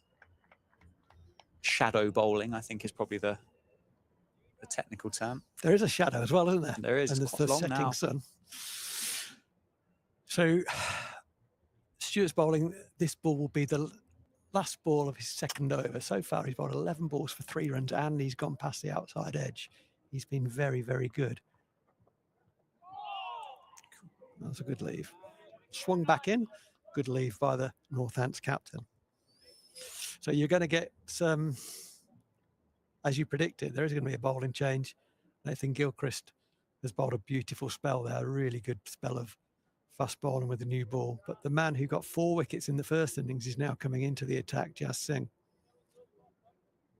And he will want to pick up the baton that has been left for him. And just, you talked about shadow bowling, but basically get into the shadow of Nathan Gilchrist and continue the good work that he started. Yeah, and I mean, well, he did more than back up Nathan Gilchrist in that first innings, didn't he? Gilchrist, actually, and I don't really recall as to how this happened, but he ended up going at 6 1/4 runs per over in that first innings for Kent. It didn't start brilliantly, did he? That first over went for 9, but yeah, it's gone for 50 off 8 overs. Yeah. I think he bowled better than that anyway. But no, I totally agree. Jazz Singh, 4 for 35 off 12 overs. I mean, backed him up well and then surpassed him as did bowl exclusively, I believe, from the Lynn Wilson Centre end. Yeah, I think he did. Picked up the big one of Rob Keogh, didn't he, this morning? 3 slips. The danger men. There's a backward point, a cover, a mid-off, mid-on, mid-wicket, and a man at fine leg. So pretty orthodox field. What I think Singh did well this morning in particular was he got the ball slightly fuller. And I'm being hypercritical here because I think he bowled well, as did the whole Kent contingent. But I would want him at this time of year just to bowl that fuller length more of the time. Yep. It looks like his natural length is a hard length. Early season, just a little fuller. Well, I don't know how tall he is, but he looks like a tall young lad, doesn't he? He's a big lad, isn't he? Yeah. And naturally, that's going to drag your length back a touch, isn't it? Yeah. The taller that you are. Absolutely.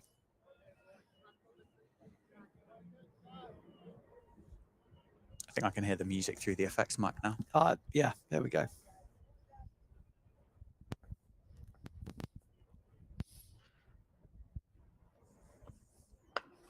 It's a nice punch off the back foot. No run. That gap at cover has been plugged for a little while now. That fielder has come out of, as Dan was saying, came out some time ago. Was at 4th slips, come out to cover. It's very, very easy to play with someone else's runs. Yeah, I think it's 50-50 whether he goes into. I can't say. I would do something completely different. I think 3 slips looks about right, doesn't it? I think so, yeah. I mean, Kent and Daniel Bell-Drummond will have one eye on the fact that they will be back here tomorrow morning. Yeah. You could potentially give away a few more if you took that fielder away and chase those wickets. But Northamptonshire have got time to get these runs, and Kent have got time to get these wickets. It doesn't need to happen tonight, does it? Yeah, that's quite right. That's quite right. Field change just for that ball, and actually probably for the remainder of Singh bowling to Bartlett has been that mid-wicket, who was on the single, has gone out to deep square leg. The man at long leg has been pushed a little bit finer.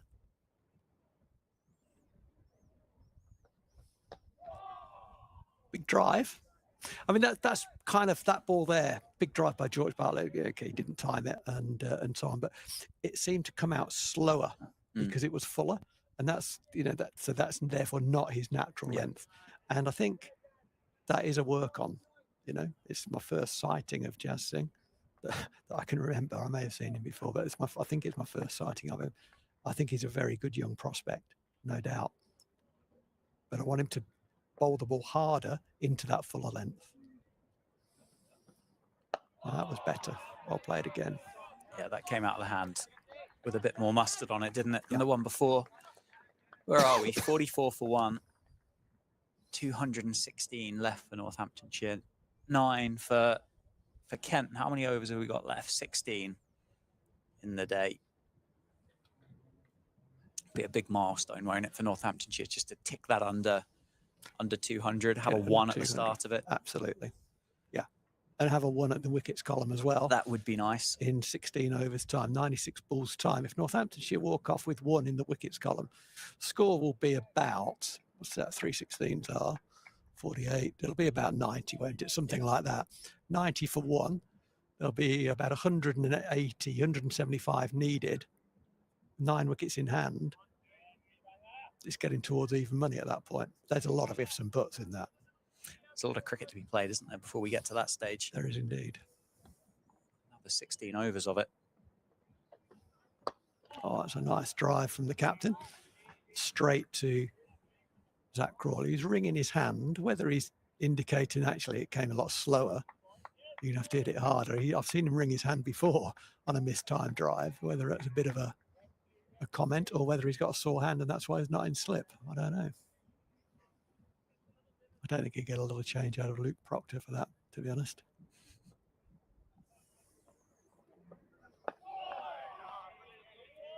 Nicely blocked by the captain. Grant Stewart is a very good cricketer. He's not got exceptional pace. He doesn't swing the ball around corners, but boy, he does his job very, very well. And his job here is to get it in the business area as often as he can with some attributes. Oh, and he's done the very same thing. I've talked him into that, haven't I? What a beautiful delivery that was. Had to play at it, the Northants captain. Pitched and just left him off the wicket. A thin edge through to Harry Finch, who takes the catch. And well deserved. I mean, he's just bowled very, very well. Okay, he's only bowled 15 balls, but he's bowled extremely well. Hardly a ball off. Challenging both sides of the bat. And the captain's not done a lot wrong there, Luke Proctor. He's just been got out by a good delivery, as we'll see, I'm sure, on the replay. Yeah, it ran across him. He predominantly has swung the ball back into Luke Proctor. And that means he's got to play at that, because if he doesn't play at that, it comes back in and challenges the stumps. Got to play at it. Didn't follow it, but the ball was good enough. Took a sort of shoulder corner of the bat. Thin nick really through to Harry Finch, and the captain departs. So my talk of 1 down, unfortunately, goes out of the window. Luke Proctor leaves the arena for 14. Grant Stewart makes an impact. He's the sort of guy I said yesterday, he runs in and runs in and runs in with good skills as well. And continues in the theme of Kent bowling very well. Yeah, you said he's bowled 15 balls. He's conceded 3 runs from those 15 balls. He was miserly, wasn't he, in the first innings as well? Barely went for a run. Backed up Keith Dudgeon from the David Capel end brilliantly well in both of the innings so far. Just a cricketer that will win you games of cricket with bat and ball. A genuine all-round threat there at number 8 in the card. Yeah. Fantastic option as a first change bowler. Allows you to balance that side, which every cricket side around the world of every level is looking for, aren't they? Yeah. And James Sales makes his way out to the middle. Who had a disappointing first innings, Phil. Yeah, it was. He chipped it to mid-wicket, didn't he? That was one of Singh's dismissals. We started really brightly, didn't he? Played a beautiful shot down the ground, I think first ball from memory. Yeah, he got himself out. before he got in with a softish one chipped to mid wicket. So he'll want to put that right. Doing an excessive bit of gardening, which he's getting himself in, get the heart rate down. There is that man just gone into mid wicket as well, as a reminder. Yes, from the first innings.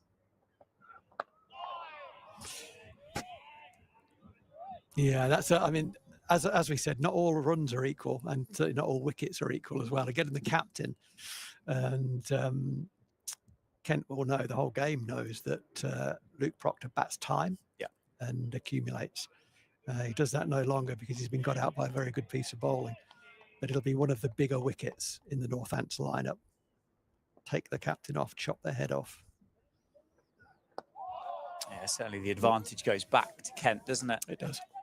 Sales gets off the mark with a couple as he turns it into the leg side, gets past the diving fielder at square leg. Takes another couple of runs off the total, but it's 46 for 2 now. If it was getting closer to, say, 55, 45, I think it's gone back maybe 65, 35 now in favour of Kent. Yeah, I would say so. It's fair dinkum.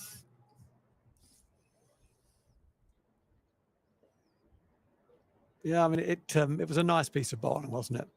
To have that ability to land the ball as though it's going to swing back in, and he's done that predominantly, to then just continue on its line. It's a nice bit of cricket.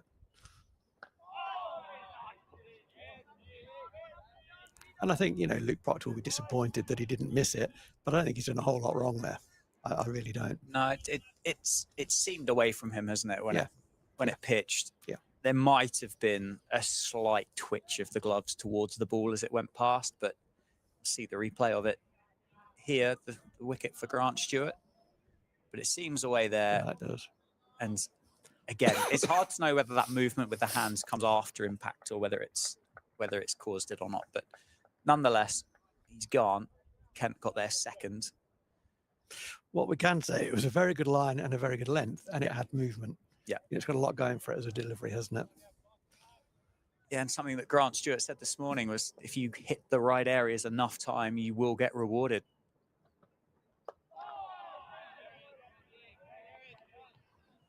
That's a good length. That's where from a Kent perspective, that's where I want Jazz to be landing the ball more of the time. And I think as he's grown into this game, perhaps he's understood the length he needs to bowl. He's got it there more of the time. Got Keogh out this morning with a full length ball, big drive. Got Sales out with a full length ball, albeit there was some pilot error in that one, as there was in Keys's. That's a nice shot. It's a beautiful looking cricket shot, isn't it? One of those ones that you play and you go, God, that's a shame that's not a foot either side of the guy at mid-off. I'm running. You play a shot that well. It's yes. Come on. It's a moral victory. The bloke at the non-striker's end stands there not moving, looking at you like you're silly. What are you doing?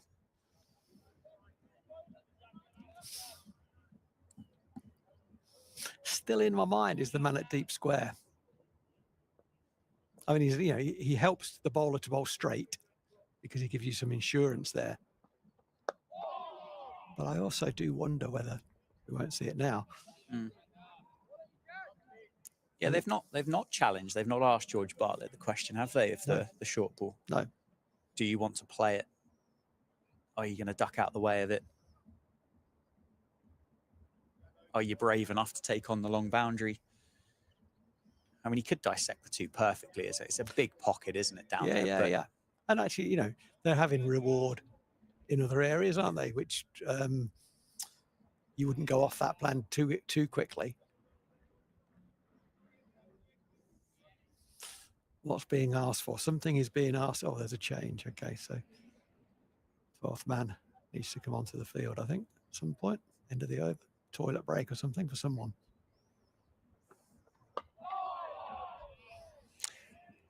Like that hit the bat hard there, didn't it, for James Sales? It almost pulls his hands away as the ball impacts the cricket bat. There are occasions where Singh releases the ball and it gives you the impression It may not be the case because it can be deceptive.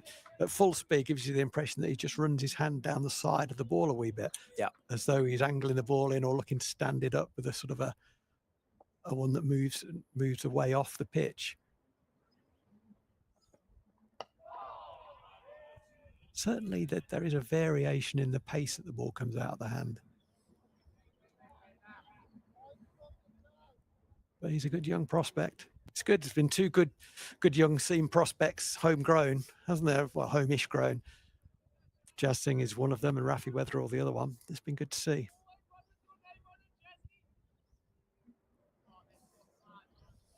Thank you, cameraman. Appreciate that.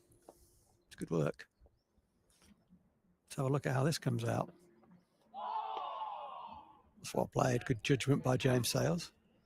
Good full length again from Jazz Singh. Is someone going off? Yeah, someone's going off and someone's coming on.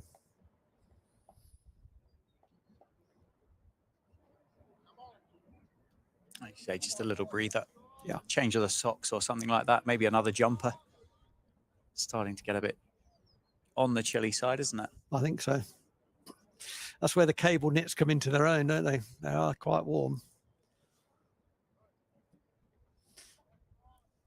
So Grant Stewart is going to continue. This will be his fourth over, 1 for 5. His figures at the moment. He's just got the big scalp of the Northants captain, Luke Proctor, caught behind. Nice piece of bowling. That's nicely flicked with a bit of style off his hip. He's only going to pick up 1. Is George Bartlett. Smartly fielded on the leg side. Brings James Sales on to strike. Yeah, how many overs can Grant Stewart bowl in this spell? Has he got 1 more after this? Can he go to 7? Plenty. I think he can. Just keep going and going and going. I remember seeing him, I think before he was on the Kent staff, he was kind of like a net bowler in the morning. So I don't know whether he was qualifying because he's Aussie, Sure. whether he was playing club cricket, but we were at Beckenham, and he just bowled for hours, it seemed. And he ran in and bowled his socks off every morning for about an hour.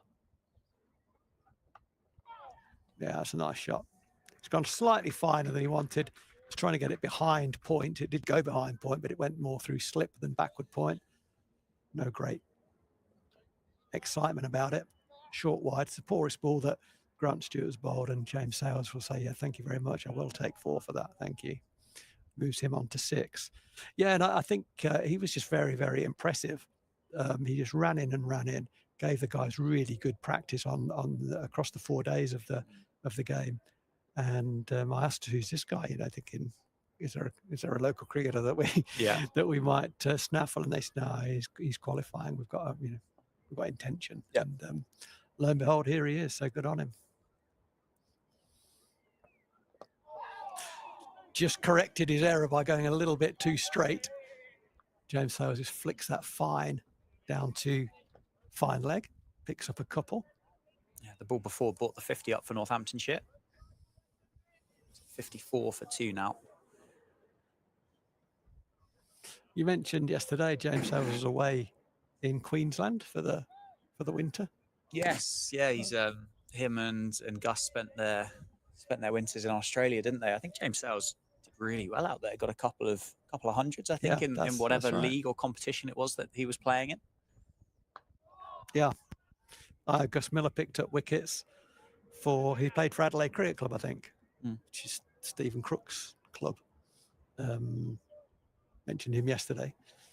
Stephen Crook was player coach and then coach of Adelaide Cricket Club before he became involved in the SACA, as they call it, in the South Australian Cricket Association. But yeah, that relationship got Gus out there. I think it's the second time he's been out. Gus Miller did well, but yeah, James Sales did well with bat and ball, and he's bowled him. That's just flick the bail, isn't it? Just the perfect delivery, wasn't it, from Grant Stewart? They say about hitting the top of off stump, and well, you would not find a better example there from Grant Stewart. James Sales, it never looks good when you shoulder arms. He looked surprised, didn't he? He did. Whether that's really jagged. It's jagged quite a bit, hasn't it? I mean, he left it on line might have also thought he was safe on length, possibly, but well, not on length. No, it looks like it's offered to swing and then gone with the swing. Little bit of in movement and then hit the seam and gone with it. There are two sorts, aren't there, of leave? Certainly are. We've seen two bad ones in this Northampton innings so far this afternoon. And after, well, what was a pretty positive start to this innings for Northamptonshire, they got themselves, what was it, up to 44, maybe more than that for one. 44 for one they were when Luke Proctor departed. They now find themselves 54 for 3. Wickets have certainly come in clusters across the course of this game so far, as they tend to do. It's a bit cliched. But it's just the absolute perfect delivery, isn't it, from Grant Stewart? It does not get much better than that. What's it come back about? Stump and a half? Stump and a half, perfect length. Just brushed the bails, didn't it, to knock it off. George Bartlett had to peer around James Sales just to see if he did. If he'd actually believed what he heard. Yeah. Well, Sales, he did look surprised when there was a just a little rattle. Celebration. Yeah. Well, Save Zabe comes to the crease and joins George Bartlett at number 5. He's been impressive with the ball in the 2 Kent innings. He's picked up, 4 wickets, 5 wickets through the course of the 2 innings. But he is going to have a Grant Stewart with his tail up, running into the wind from the David Capel end with 3 slips in place, fine leg, backward point, cover, mid-off, mid-on, mid-wicket. Now these 13 overs remaining in the evening. Well, Northamptonshire need to get through these 13 overs without losing another one to give themselves a chance tomorrow. I think if one more falls, 6 wickets remaining, still needing just over 200, I think becomes I think it might have been 65-35 a short while ago. I think it's well past 75 in favour of Kent at the moment. Yeah, absolutely couldn't argue with that at all. And Grant Stewart's been brilliant. Yeah, he really has. Safe save in this match, 8.5 overs, 4 for 9. It's a good return. It's pretty good, isn't it? Good return. Well, let's hope he can do a little bit better with the bat in the 4th innings as he did in the first. It felt like, again, he was another one that just got a little bit bogged down, didn't he? I don't suspect he'd have faced 17 balls and only had 4 runs to his name very often.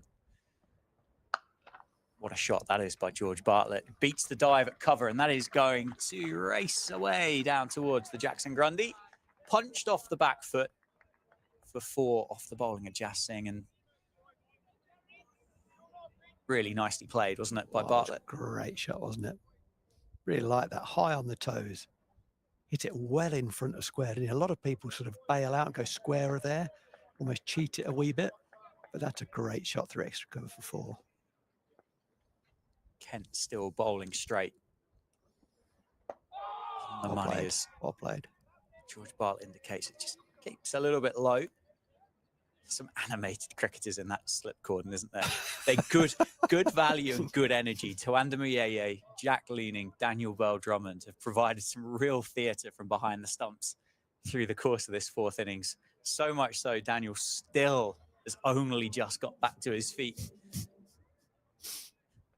in response to that previous delivery from Jas Singh. I've never seen him as animated as that, Daniel Bell Drummond. Good to see.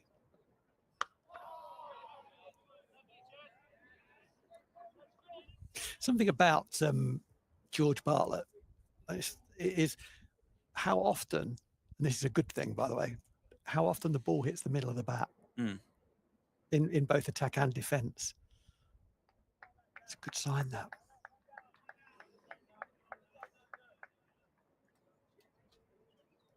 $31 not out at the moment. Needs to walk off not out, doesn't he?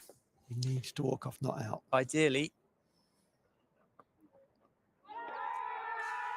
It's a Yorker from Jas Singh, an appeal for the court behind. There's been a few of those from both sides, isn't there, through the course of the game? A little strangle down the leg side. Yeah. Umpire unmoved once more.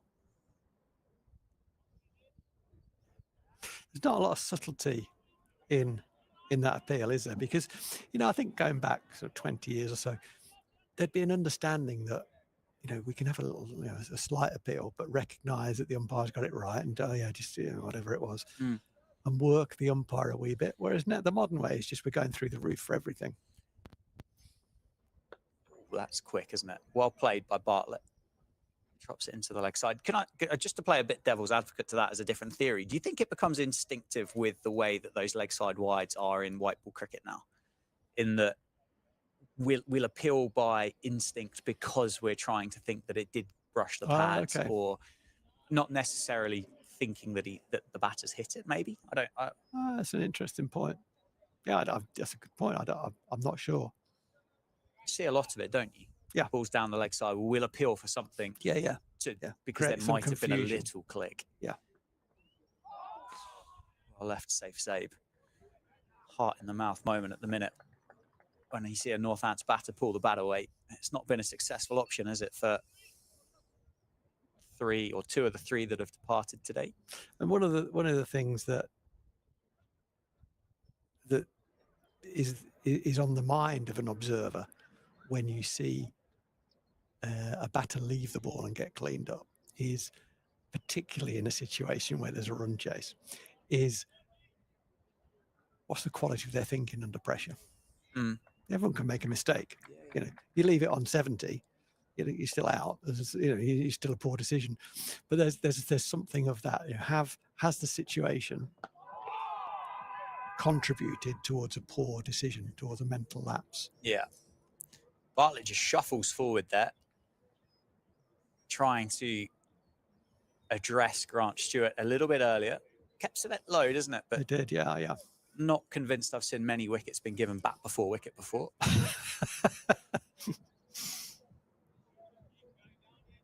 One almost middled back to Grant Stewart, wasn't it? Northamptonshire require 201. Kent requires 7 wickets. And again, what a shot! A lovely George shot Bartlett. by George Bartlett. That's not going to go, is it? There's a long way. 3, I think. Bartlett will come back for a third. Both of them are quick. Nicely timed up into that top corner. It's a beautiful cricket shot, that, isn't it? Northamptonshire have tipped the runs required under 200. But the worry is the 3 in that wicket column.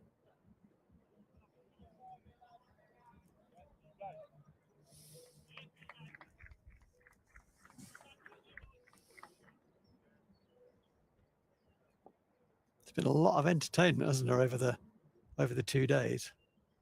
Could do with a few more spectators in, but it's cold out there. I get that. It is chilly.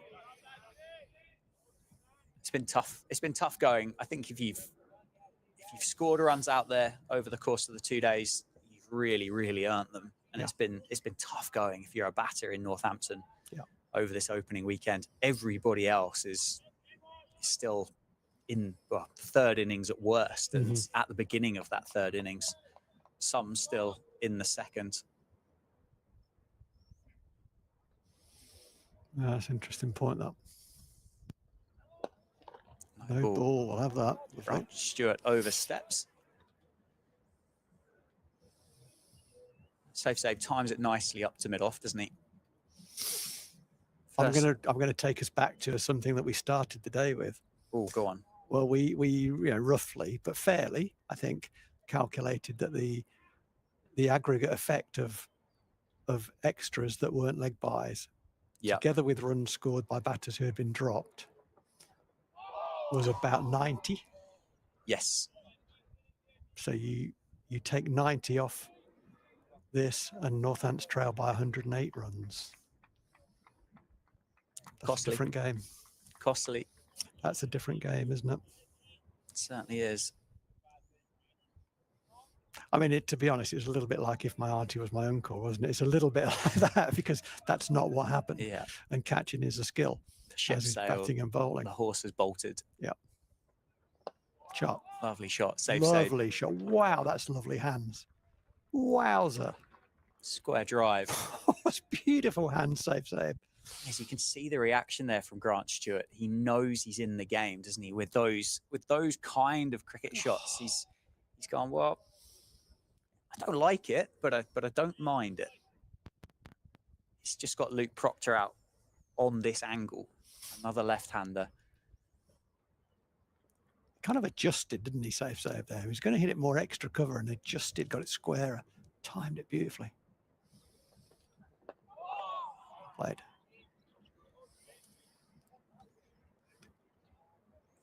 $191, that sounds like a lot, doesn't it? It certainly does. I'll stop saying it. It's come down quite a bit after that over, though. It's chopped 10 off the board. I think we got these two, haven't we? George Bartlett, safe save. Rob Keogh in at 6. He scored that fantastic 60 in the first innings. Lewis McManus, Justin Broad is where those 191 runs have got to come from.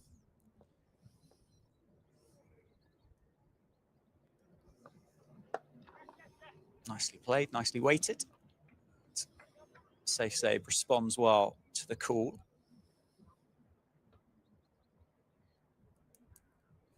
Left and right hand combination, which will be a percentile in the favour of these two for Northamptonshire. It's tense, isn't it? I can tell it's tense. It's the quietest you've been, I reckon. Yeah, I'm standing up as well. 2 days. You're just almost shuffling from one foot to the other over there. Put some form of background music to be doing a new dance. Just Singh. Well bowled, well played.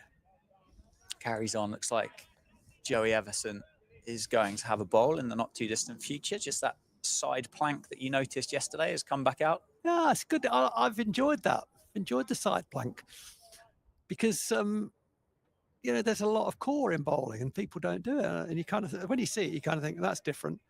Why doesn't everyone do that? And Merv Hughes used to do quite a lot of stretching in that kind of way. Ooh, that's bounced. Ooh, I think that's hurt him, I think. Yeah, that shocked him, isn't it? The way that he reacted there. He wasn't aware of where that ball had gone. I think it was far enough away from leg stump to not really create much of a panic, but certainly just shocked him a touch. Yeah. Tries to find it. Well, it looks like it'll probably be Everson from the David Capel end to replace Grant Stewart, won't it? It's that last over there for Stewart just kind of spoilt those figures a touch. He's 2 for 21 off 5. Yeah. He was 2 for 11 off 4 before it. So, and whilst it's still a few runs to play with for Kent, that's a great shot. Wow, he's timed that beautifully. Stroked through extra cover for 4, down towards the cinch stand. Finds the gap on the offside. Moves to 8 off 10. 73 for 3. It's nice to watch, isn't he? He certainly is. And you've got to go out there and play your natural game as well, haven't you? You've got to play to your strengths. Yeah, you do. I mean, there's always a context in 4-day cricket, but this suits safe save. You got to score.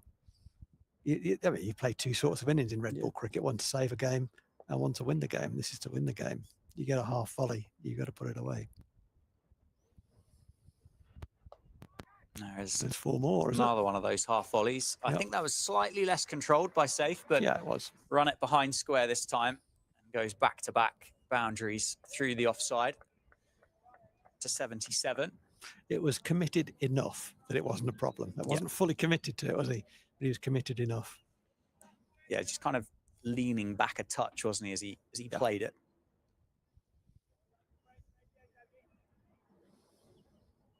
We got 6:05 in the evening. Just outside 10 overs remaining in the day. That is still a lot of cricket to be played, isn't it? It's a lot of cricket. It's tough for the cricketers, I'm sure, but to go through a long winter of not commentating and come back to 2 full days of cricket is... I slept well last night, that's for sure. I did, yeah. I can tell you. Yeah. End of the over. Dot ball to finish then. Score is 77 for 3. It's 19 overs complete in the 4th innings. Northamptonshire trail by 182. A really busy day for me yesterday. A full day of cricket and then an evening of rugby.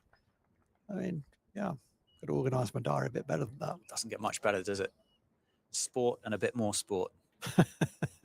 Sport squared.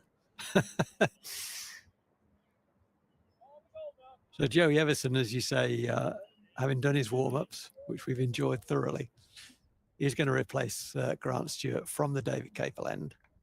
Picked up a wicket in the first innings, got runs in the second innings. So he'll be feeling pretty confident about life. A slip. Oh no, it's the the captain has come out of third slip and is going into a catch in mid-wicket.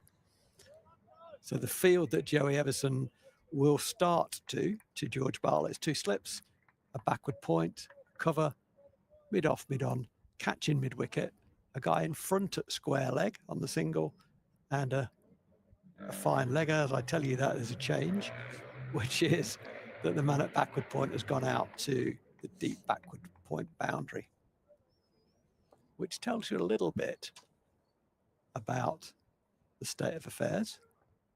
It's a nice start from Joey Everson, nice length, a little bit of width, but nice length. Bit of shape away from George Bartlett as well, wasn't that? That was. He'll be the I'll say it politely, the gentler of the 5, won't he? But that sometimes is a real positive. You provide that bit of variation in the side. They have got Jack leaning if they felt that a bit of finger spin was needed, but they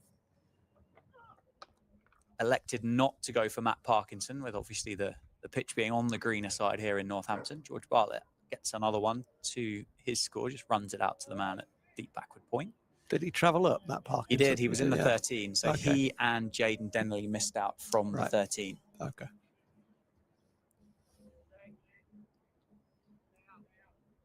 But as of yet, it's looking like a fantastic decision to go in with the 5 seamers, isn't it? Yeah, well, it was probably a reasonably easy decision, but yeah, absolutely got it right. I mean, Northampton did exactly the same. Yeah. Well bowled, well played, safe say. It really was well played, wasn't it? And yeah, equally well bowled. Challenged the front pad. It just feels, I know it's the 5th of April, it's the 2nd day of the season, but this just feels so important for so many cricketers out there. Each one of these Northamptonshire batters will be desperate for the innings that sees their county over the line and can walk off with their head held high. Each of these Kent bowlers that struggled last year in the same manner that a lot of the Northamptonshire batters struggled last year will be desperate to be the one to take the 3 for, the 4 for, the 5 for that gets the job done. And again, takes their team over the line. They'll be, as you said a short moment ago, it does feel tense, and that's because it is tense.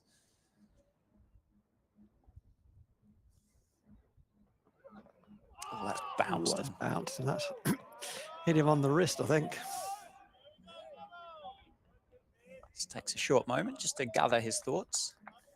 You do tend to find, like, low-scoring games of cricket tend to be incredibly exciting, Yeah, don't they do. Yeah, Just very because true. of the speed at which things happen. Yeah. A replay of that. So it's just bounced a bit more on safe save. Can't remember the exact moment in that 3rd innings where the ball just started to do a little bit more, but we're getting into the 20th over of this innings now. The effect of that heavy roller that Northamptonshire would have had on there between the innings maybe just starting to wear off. I just want to see Safe getting his weight back to the bowler a little bit there. The shape from Joey Everson is generally swinging the ball back into the left-handed save. He's got to make sure that he gets good access to the ball by doing what I suggest, get his head back to the ball rather than it going across to the offside. Oh, it's a classic left-handers issue, right? It's a classic left-handers issue. Covering the one that goes across, your head kind of goes across to cover that. The ball swings back in. You can't then get the bat back online before it thunders into your pad. I mean, he doesn't need me to tell him that. He's very good at what he does, and he'll have spent his whole life working on that at various points, I'm sure. Well, I know. But the intent, firstly, to get your head back to the ball, it's then easier to get it across to the offside. But particularly with this swing, make sure you get your front leg out of the way. Yeah, there's a little victory there for George Bartlett. He's earned the right at 37 to take away one of those slips that were occupying the cordon there. Oh my word, and that's bounced a bit more, hasn't it? I mean, he's played some lovely shots there. He threw the kitchen sink at that. Maybe, was it a response to the extra bounce? Is that what I'm seeing there? Possibly. Has he hurt himself? He was just having a word with himself there. He's just gathering himself because his response to that was quite elaborate. That's resulted in a field change, interestingly. The man at backward point has gone to the deep backward point boundary. So there are only 2 catches in the game now. Oh, that's a beauty. That's a beautiful little bonus of 4 runs. I thought it was going to be leg byes. It's gone so fine. A little tickle down the leg side from Bartlett. Well, there is something in, there are 4 men on the leg side. There's a backward point on the boundary. There are only 2 catches. What lot are we still bowling it ultra straight? Just went 2 straight. George Bartlett tickled it fine for 4. Moves him on to 41. The total to 82. The runs required 178. Yeah, that's it's run down from 201 a little bit quickly there. The partnership's worth 24 off 27 it between has these gone 2. quickly. And if that continues, there's another 8 overs. Northampton scoring at 4 and over. If that were to continue, yeah, that's another 30 off the total, which brings it down to 147. Yeah, and I think as well, like if Daniel Bell-Drummond will be looking at this, he'll be looking at the clock, looking at the overs left, and would another one of those fielders come out from that cordon in order just to protect this evening and leave as many on the board as they have to start again tomorrow, because they'll want to regroup, won't they? They'll take that opportunity to go back to the hotel, have a good night's sleep, a good feed, and then come back fresh the next day with, say, 160 something, 150 something left on the board, and not come back with 130 or something left on there. I want 2 catches minimum. All the way through. Yeah. And I suspect that's probably what they will do. Nicely played, George Bartlett. Possibly go back to 3 with safe. Yes. Yeah, I don't mind that. I think I would, rather than going 3 slips, I think I'd go 2 and 1. Yeah. Because safe does sometimes sort of slide the ball off the face squarer. Doesn't always manage to get that down. As I say that, let's see where the captain positions himself. He has been in at 3rd slip, but I like there. I think stay there. Stop. And he is going to be there. Okay. Just about. Yeah, I'd go squarer, but I think we're of a like mind. I understand that. That's well left. Left on length, really, there, wasn't it, from Jas Singh? So Daniel Bell-Drummond has put himself at gully, really, hasn't he, for want of a better word, because of Safe Sabe's tendency to play through that area. I think he's captained Kent really well over the marshaled his bowlers well, set his fields well, set the plans well. Yeah, he's had the bowlers that have then backed up those plans, but I think he's done really well in the field. It'll certainly be an innings earlier on today that he'll want to forget pretty quickly, but as a captain for leading the Kent troops, I think he's done brilliantly. Yeah, he's been around a long time, hasn't he? Now Daniel Bell-Drummond, very experienced, had a good youth career, and big things were expected. I mean, he hasn't quite fulfilled quite those. I mean, he's had a very successful career. He's having a very successful career. Don't get me wrong, but England, an England career was looking possible at one stage. Hasn't quite reached those heights, but very, very good county cricketer, a 1 county man. Looks like a quiet, clear leader. Joey Everson to continue from the David Capelin. A little bit of time here as Kent and Daniel Bell-Drummond do just set this field correctly. He's stationed himself at a short cover and then just moved fielders on the offside just a little bit squarer. There's an extra cover and a deep backward point as well, as that one is fired down the leg side by Joey Everson. Looks like there's another Kent cricketer just having a loosener there at mid-wicket. Is it Nathan Gilchrist? I think it might well be, yeah.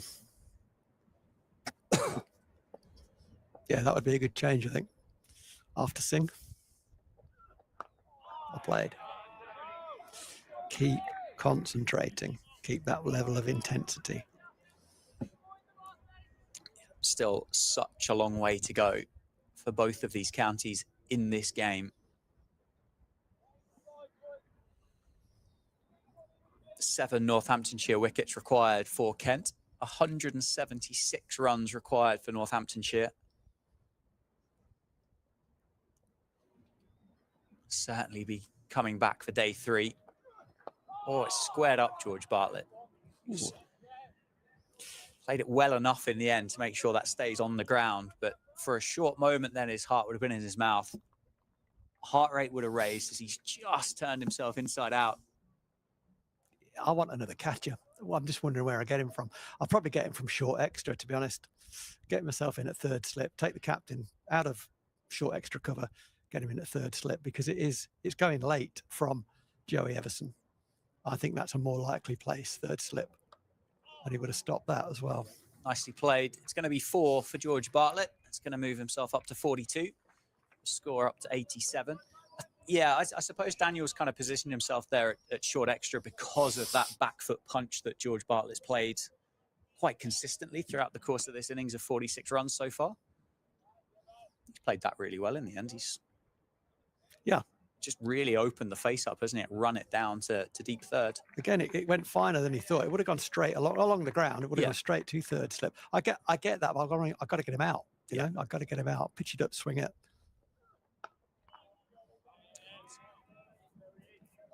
Just drags the length back a touch in response to the ball before. So yeah, we think Nathan Gilchrist to take over from Jazz Singh from the Lynn Wilson centre end. Yeah, I think so.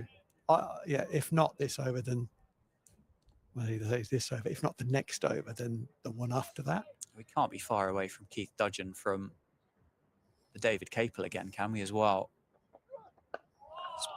Bartlett covers that up. Defence back to Joey Everson. End of the over. Dot ball to finish. 4 runs from it. 87 for 3. 22 overs done. Bartlett 46. Zabe on 12. 7 overs remaining in the day. I think that is going to be Nathan Gilchrist, isn't it? To take over from the Lynn Wilson centre end. So he'll bowl 4 overs. Yep, 4 overs to finish the day. Bartlett having a couple of painkillers, I think, there. So Everson Howe's just bowled 2. 2 for 5 runs. Probably would be early, wouldn't it, to hook him? Not to hook him, but to switch him around. But just thinking, do you get your overseas back on and give him 3 overs of the best he can bowl from the David Capel end for the end of the day? I think you probably do. I mean, why don't you? That's a, you know, Everson's bowled all right, for sure. But why don't you? Yeah, Gilchrist has looked really threatening in this innings from this end, from our end. I mean, one of the questions as a captain that is a good question to ask yourself if you're not sure is, what do the opposition least want me to do? Yeah. So George Bartlett, do you want to face Joey Everson or do you want to face Keith Dudgeon? Yeah. I want to face Joey Everson. That's that's a relative. Joey Everson's bowled well. So which good bowler do you want to face? Yeah. Yeah, there's that bit of extra pace, isn't it, that Gilchrist has got, and he looks a bit combative, doesn't he? He looks up for this contest. He's been keen to follow through. It feels a bit hard done by, I think, with a couple of those appeals. Yeah, like he's owed a couple.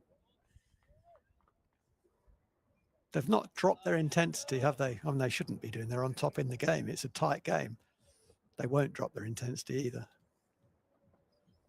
Oh, there's 4. That's lovely. Tickle down the leg side from safe save. That leg slip has been in place for a lot of the course of this game so far from Kent, and it's not there at the moment.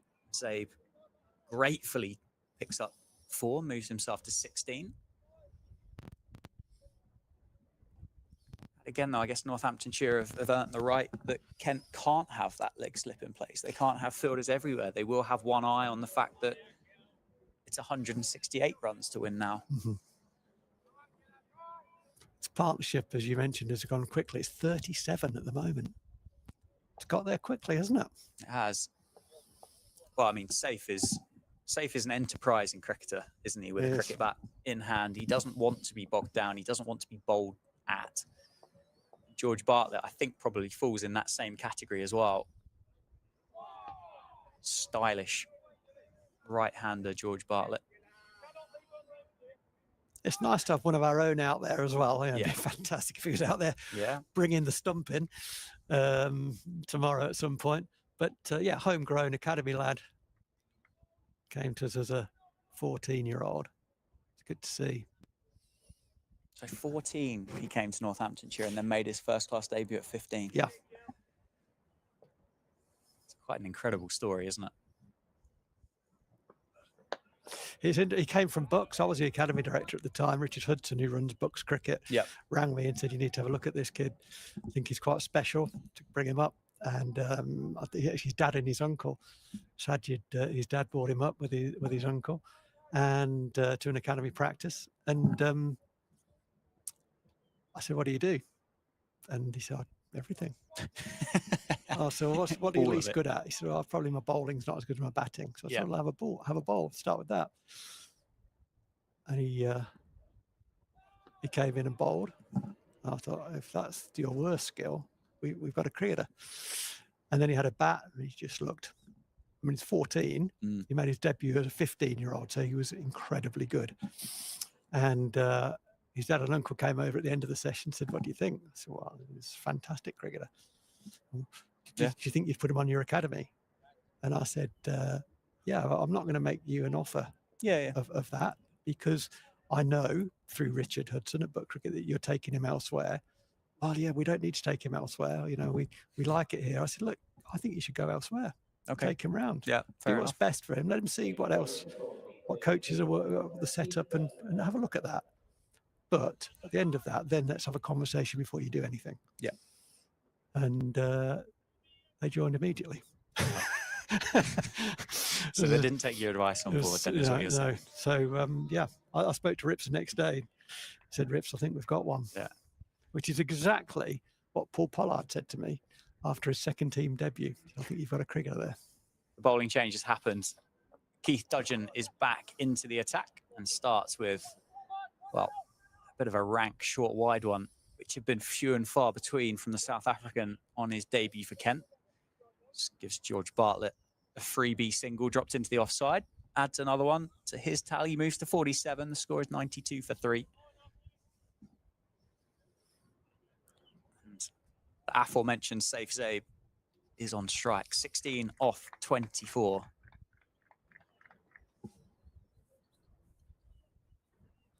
Just the two catches in. Be scratching their heads if it goes through third slip, won't they? They certainly will. It hasn't go through third slip. It goes 2-second slip. Good low catch. That's a massive wicket for Kent. Northamptonshire are 4 down. Safe Zabe, who looked fluent for 16, has gone.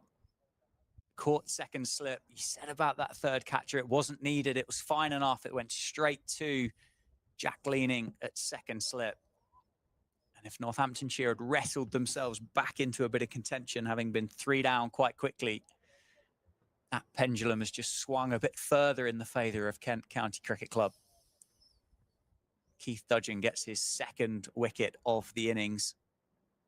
It's just squared him up a bit, isn't it? Safe Zabe. He's kind of camped himself on the back foot.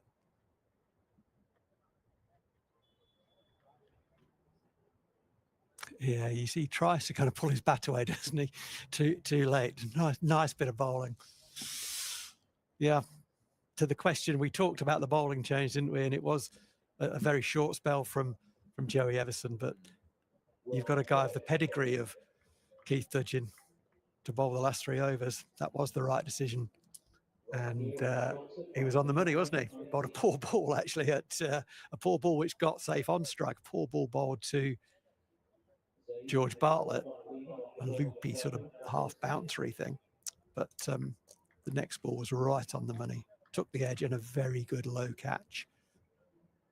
Yeah, well, Rob Keogh is the new man, the next man for Northamptonshire. In at number 6. Would have usually have seen him a bit higher up the card in recent history, but whether that's because of the lack of bowling that's just carrying something that's seeing him in at number 6, or whether that's a position that Rob's going to find himself in all year is yet to be seen. But he's got some work to do. There's 5.4 overs remaining in the day. We will get them in. There is no doubt about that at all. Keith Dudgeon has got his tail up. Kent have got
fine. I think he'll be fine with that. It's heard worse.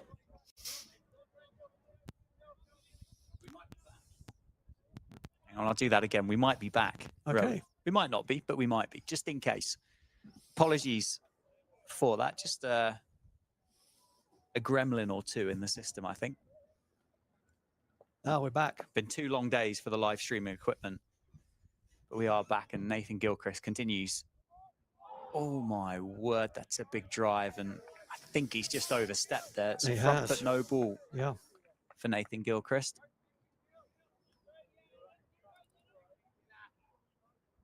The swingometer has swung, hasn't it, during this game? It certainly has. It's always been in the favour, hasn't it, really, of the side from Canterbury? It has, no doubt.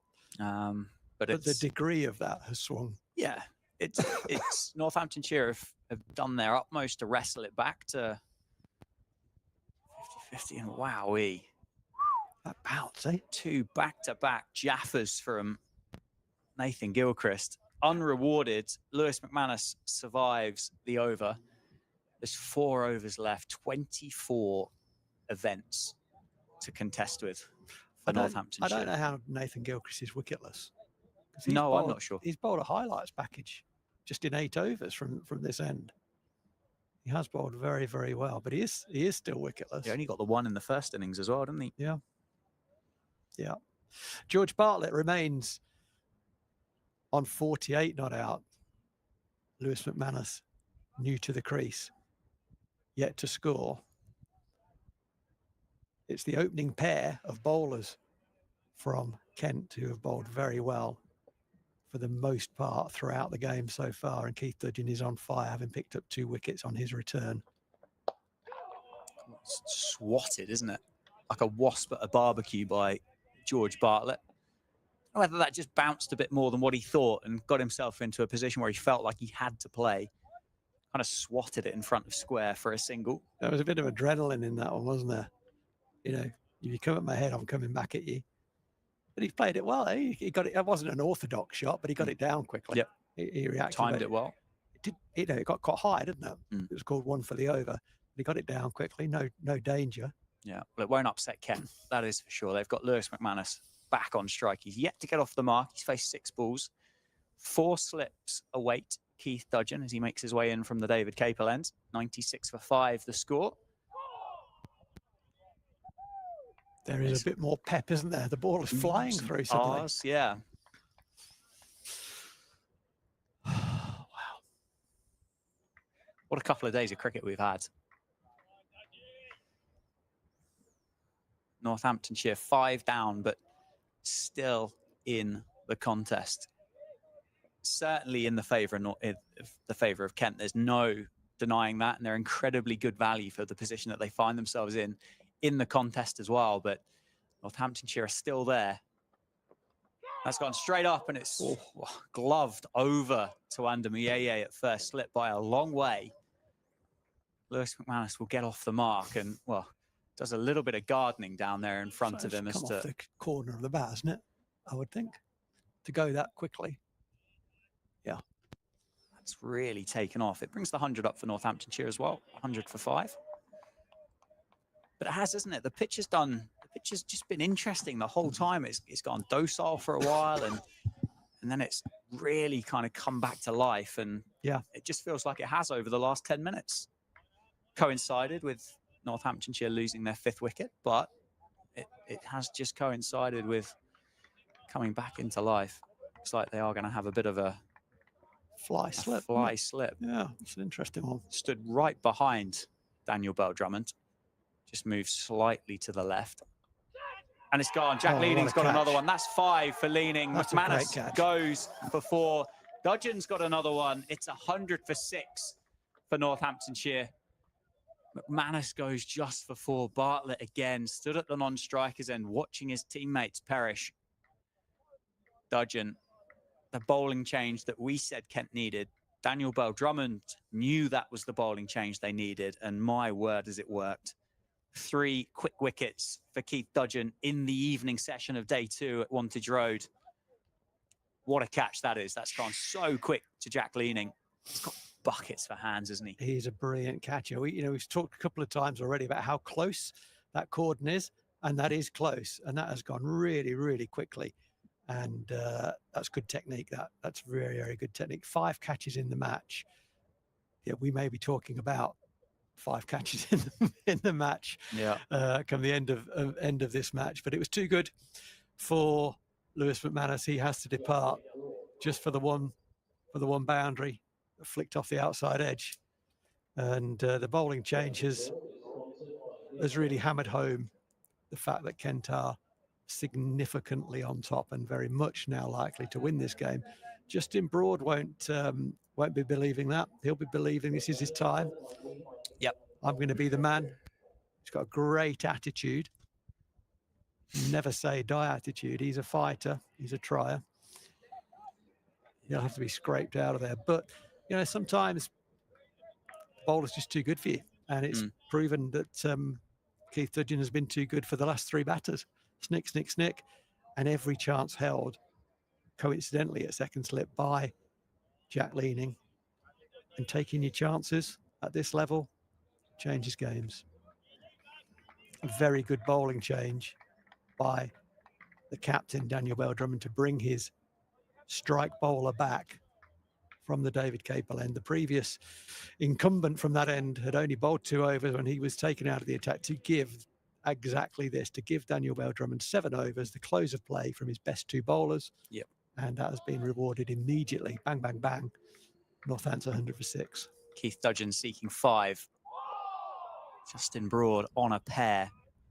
Before this game, Keith Dudgeon had 225 first-class wickets and 11 first-class fifers, searching for his 12th. First on debut for Kent as well. There's 4 slips with I almost think he's a bit too deep there to be a fly slip, but there for the one that just explodes off the surface and takes the corner of the bat. Still 19 deliveries left in the day's play. Northamptonshire are 6 down. As a big appeal for LBW for Justin Broad. Dudgeon on his knees. The slip cordon again, can't believe it. Justin Broad survives another day. Rob Bailey did not entertain that for a second, so it's probably nowhere near out, because he gave that not out very quickly. Could be worth looking front on there. Line behind the stumps looked pretty good. Whether the height got into it, no doubt about Justin Broad being in line. I think that's a pretty good shout for LBW, Rowie. But you are right. Umpire Bailey wasn't interested in the slightest. He wasn't interested from the second it hit the pad. We've got the benefit of the replay, which obviously the umpires don't have, but make yourself a bit of a target when you trigger across all 3, don't you? It's a good shout. Very good shout. It's a good shout. We've heard some good appeals from Kent through the course of the 2 days, and that was up there with the very best of them. It's in the top 1, that one. Bartlett on 49, 2 slips. Bell-Drummond has gone to a fly slip. And that is a big play and miss by George Bartlett. How does George Bartlett play this now? Obviously, there is a survival through to tomorrow. That's probably actually just answered the question itself, isn't it? Just get through to tomorrow. Yeah, I guess that's right. Start again tomorrow. It's hard though, isn't it? Because his ticker's going, and if he gets a short wide ball, why should he let that go? He's on 49, not out. But yeah, coming back tomorrow is probably a good answer. Another Jaffa from Gilchrist. There's a partnership here. They're 2 mates, Bartlett and Broad. They're housemates. Okay. They live in a rented property from Ollie Sale. So they know each other really well. Spend a lot of time with one another, as you'd expect, being housemates.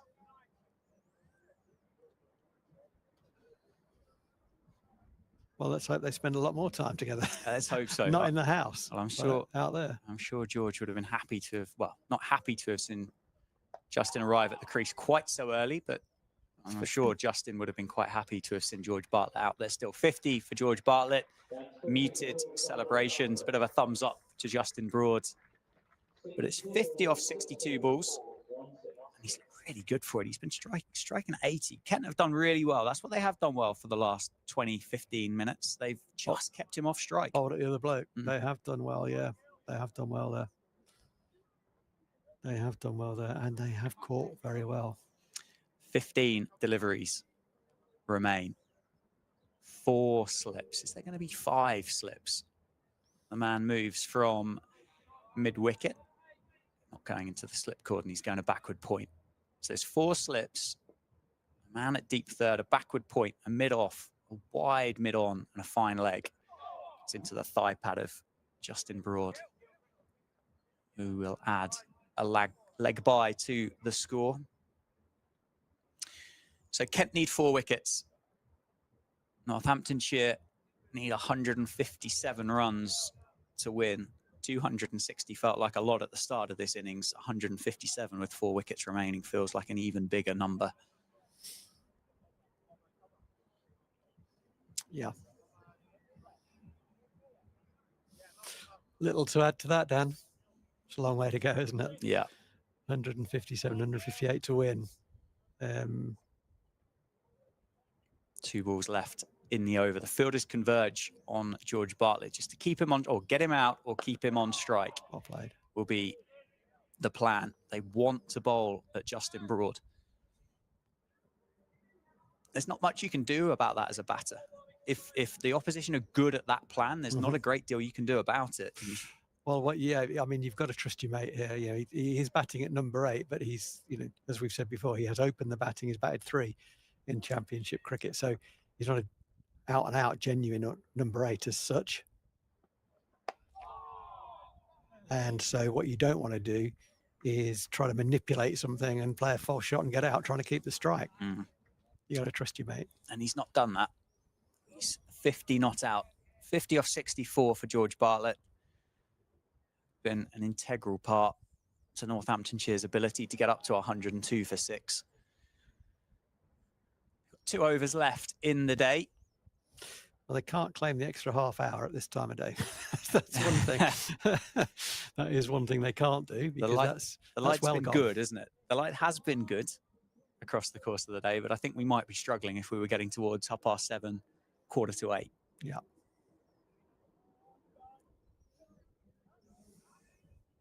That cordon strengthened once again. I think it is Zach Crawley that's just gone in there.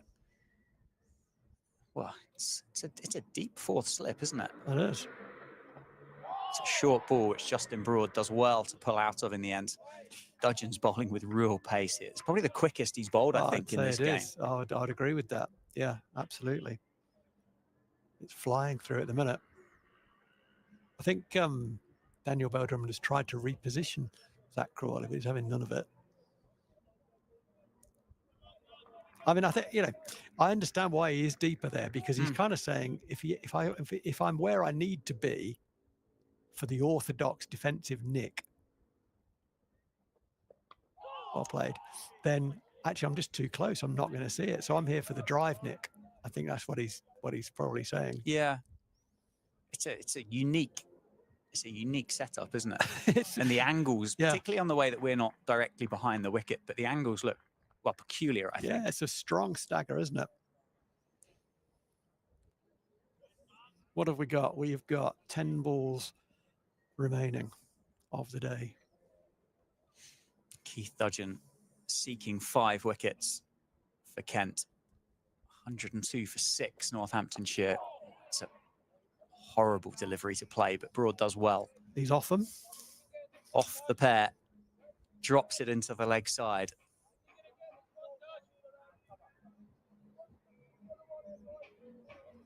George Bartlett gets down the other end.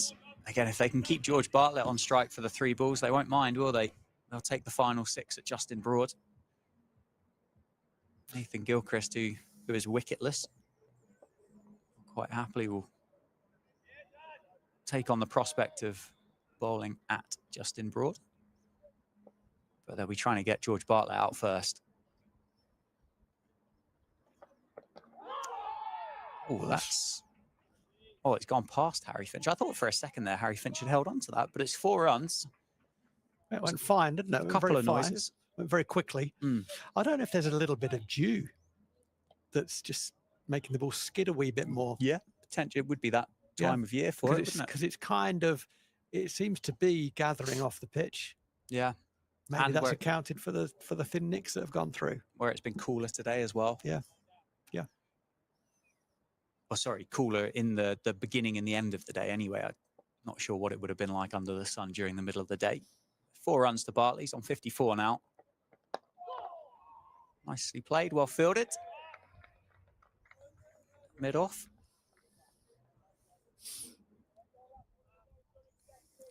Keeps Bartlett on strike. So there's 1 delivery left in the penultimate over of the day. Bouncer. Bouncer, get out of the over, have 6 at Justin Broad. If you want to take it on, hit it for 6. Good luck to you. Yeah. It's not interesting, is it? But I get 6 balls at number 8. Yeah. Does it complicate it where Keith Dudgeon's searching for 5? Will he play Will he play the game? Will he be prepared to hide it? Or does he want 5 now? Depends what his contract says.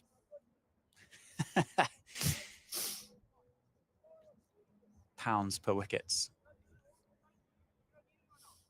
That sounds very club crickety, doesn't it? But hey, you'd be surprised. I've seen that.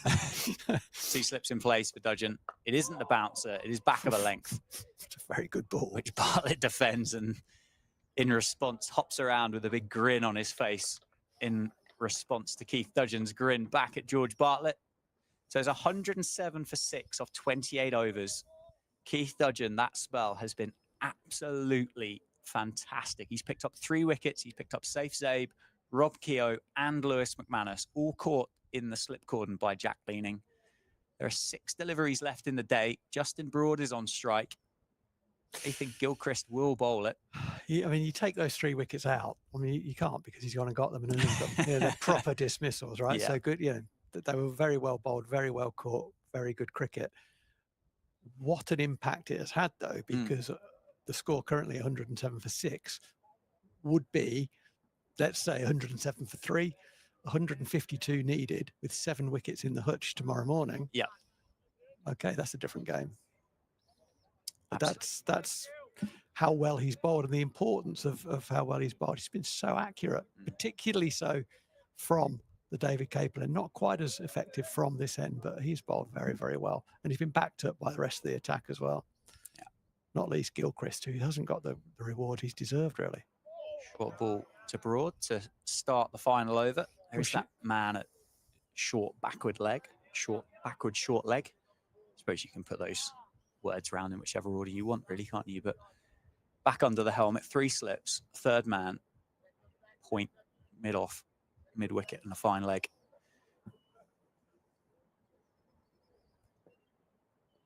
Disappointing, really, from a Northamptonshire perspective today, isn't it? It is. Yeah, it is disappointing. As we kind of take an opportunity to wrap up the day's play. Yeah, it is overall, it's disappointing. Overall, the game is where it should be on the balance of how well each team has executed their skills. I think that's unquestionable. I don't think anything too controversial in that. Kent have played better cricket and are rightly well on top. Not least of which they have held their chances. They have held their chances. When one chance they've dropped, which was Daniel Bell-Drummond, a full-length one-handed diver. But that aside, they've caught very, very well, particularly Jack Leaning at second slip, who's caught 5 good catches across both innings. But probably more than that, in terms of creating those chances, they have been in the business area more frequently with more threat than Northamptonshire have been. Yep. I think those 2 things combined tell you why the game is where it is, with Northampton still trailing by 150 with only 4 wickets in hand. Yeah, no, absolutely right. And as well as Northamptonshire bowled in that 3rd innings of the game, Kent still outscored Northampton's first innings by about 30 runs. Yeah, that was that's not the way you want to end the day. And that's the 3rd wicket to fall from a Northamptonshire batter, shouldering arms. And it's Justin Broad has got to go this time for 1. It's LBW to Nathan Gilchrist. You were just saying about how deserving he was of a wicket, and he's picked it up finally with 1, 2 balls remaining in the day. And I think the umpires, on the response to that, are going to call stumps. Let's have a look at the replay. It hit him hard, didn't it? Oh, yeah, that's dead. Yeah, I'm not sure why he's leaving. That's just a poor bit of judgment. Not the first one, as you said. It's the third of the 7 wickets to 8 wickets to fall. That's the third Northampton player that's been out, not offering a shot at the ball. And you have to say, something I posed earlier was, to what extent does the situation impact on a player's ability to make the right decision? Well, 3 leaves, 3 wickets. Yeah. Tells you something about that. Northampton, credit to Northampton for the comeback during the afternoon session. At lunch today, Kent were 60 for no wicket, and at tea, Kent were all out. 10 wickets in the session was a fantastic comeback. So real credit to Northampton for that, and gave themselves a glimmer in the game. That's now been extinguished. Yeah, through the brilliance of Nathan Gilchrist, Grant Stewart, Keith Dudgeon and Jazz Singh, and Joey Everson and Jack Leaning have been brilliant. And they've got themselves in a position to win this game of cricket. We will be back tomorrow. We don't know how long we'll be back for, but the stream is powered by Daffabet at Northamptonshire County Cricket Club. My name's Dan Jadzovic. I've been with Phil Roll all day, and we'll be back at 11 o'clock tomorrow morning for day 3 of the opening round of fixtures for the 2025 Rothesay County Championship.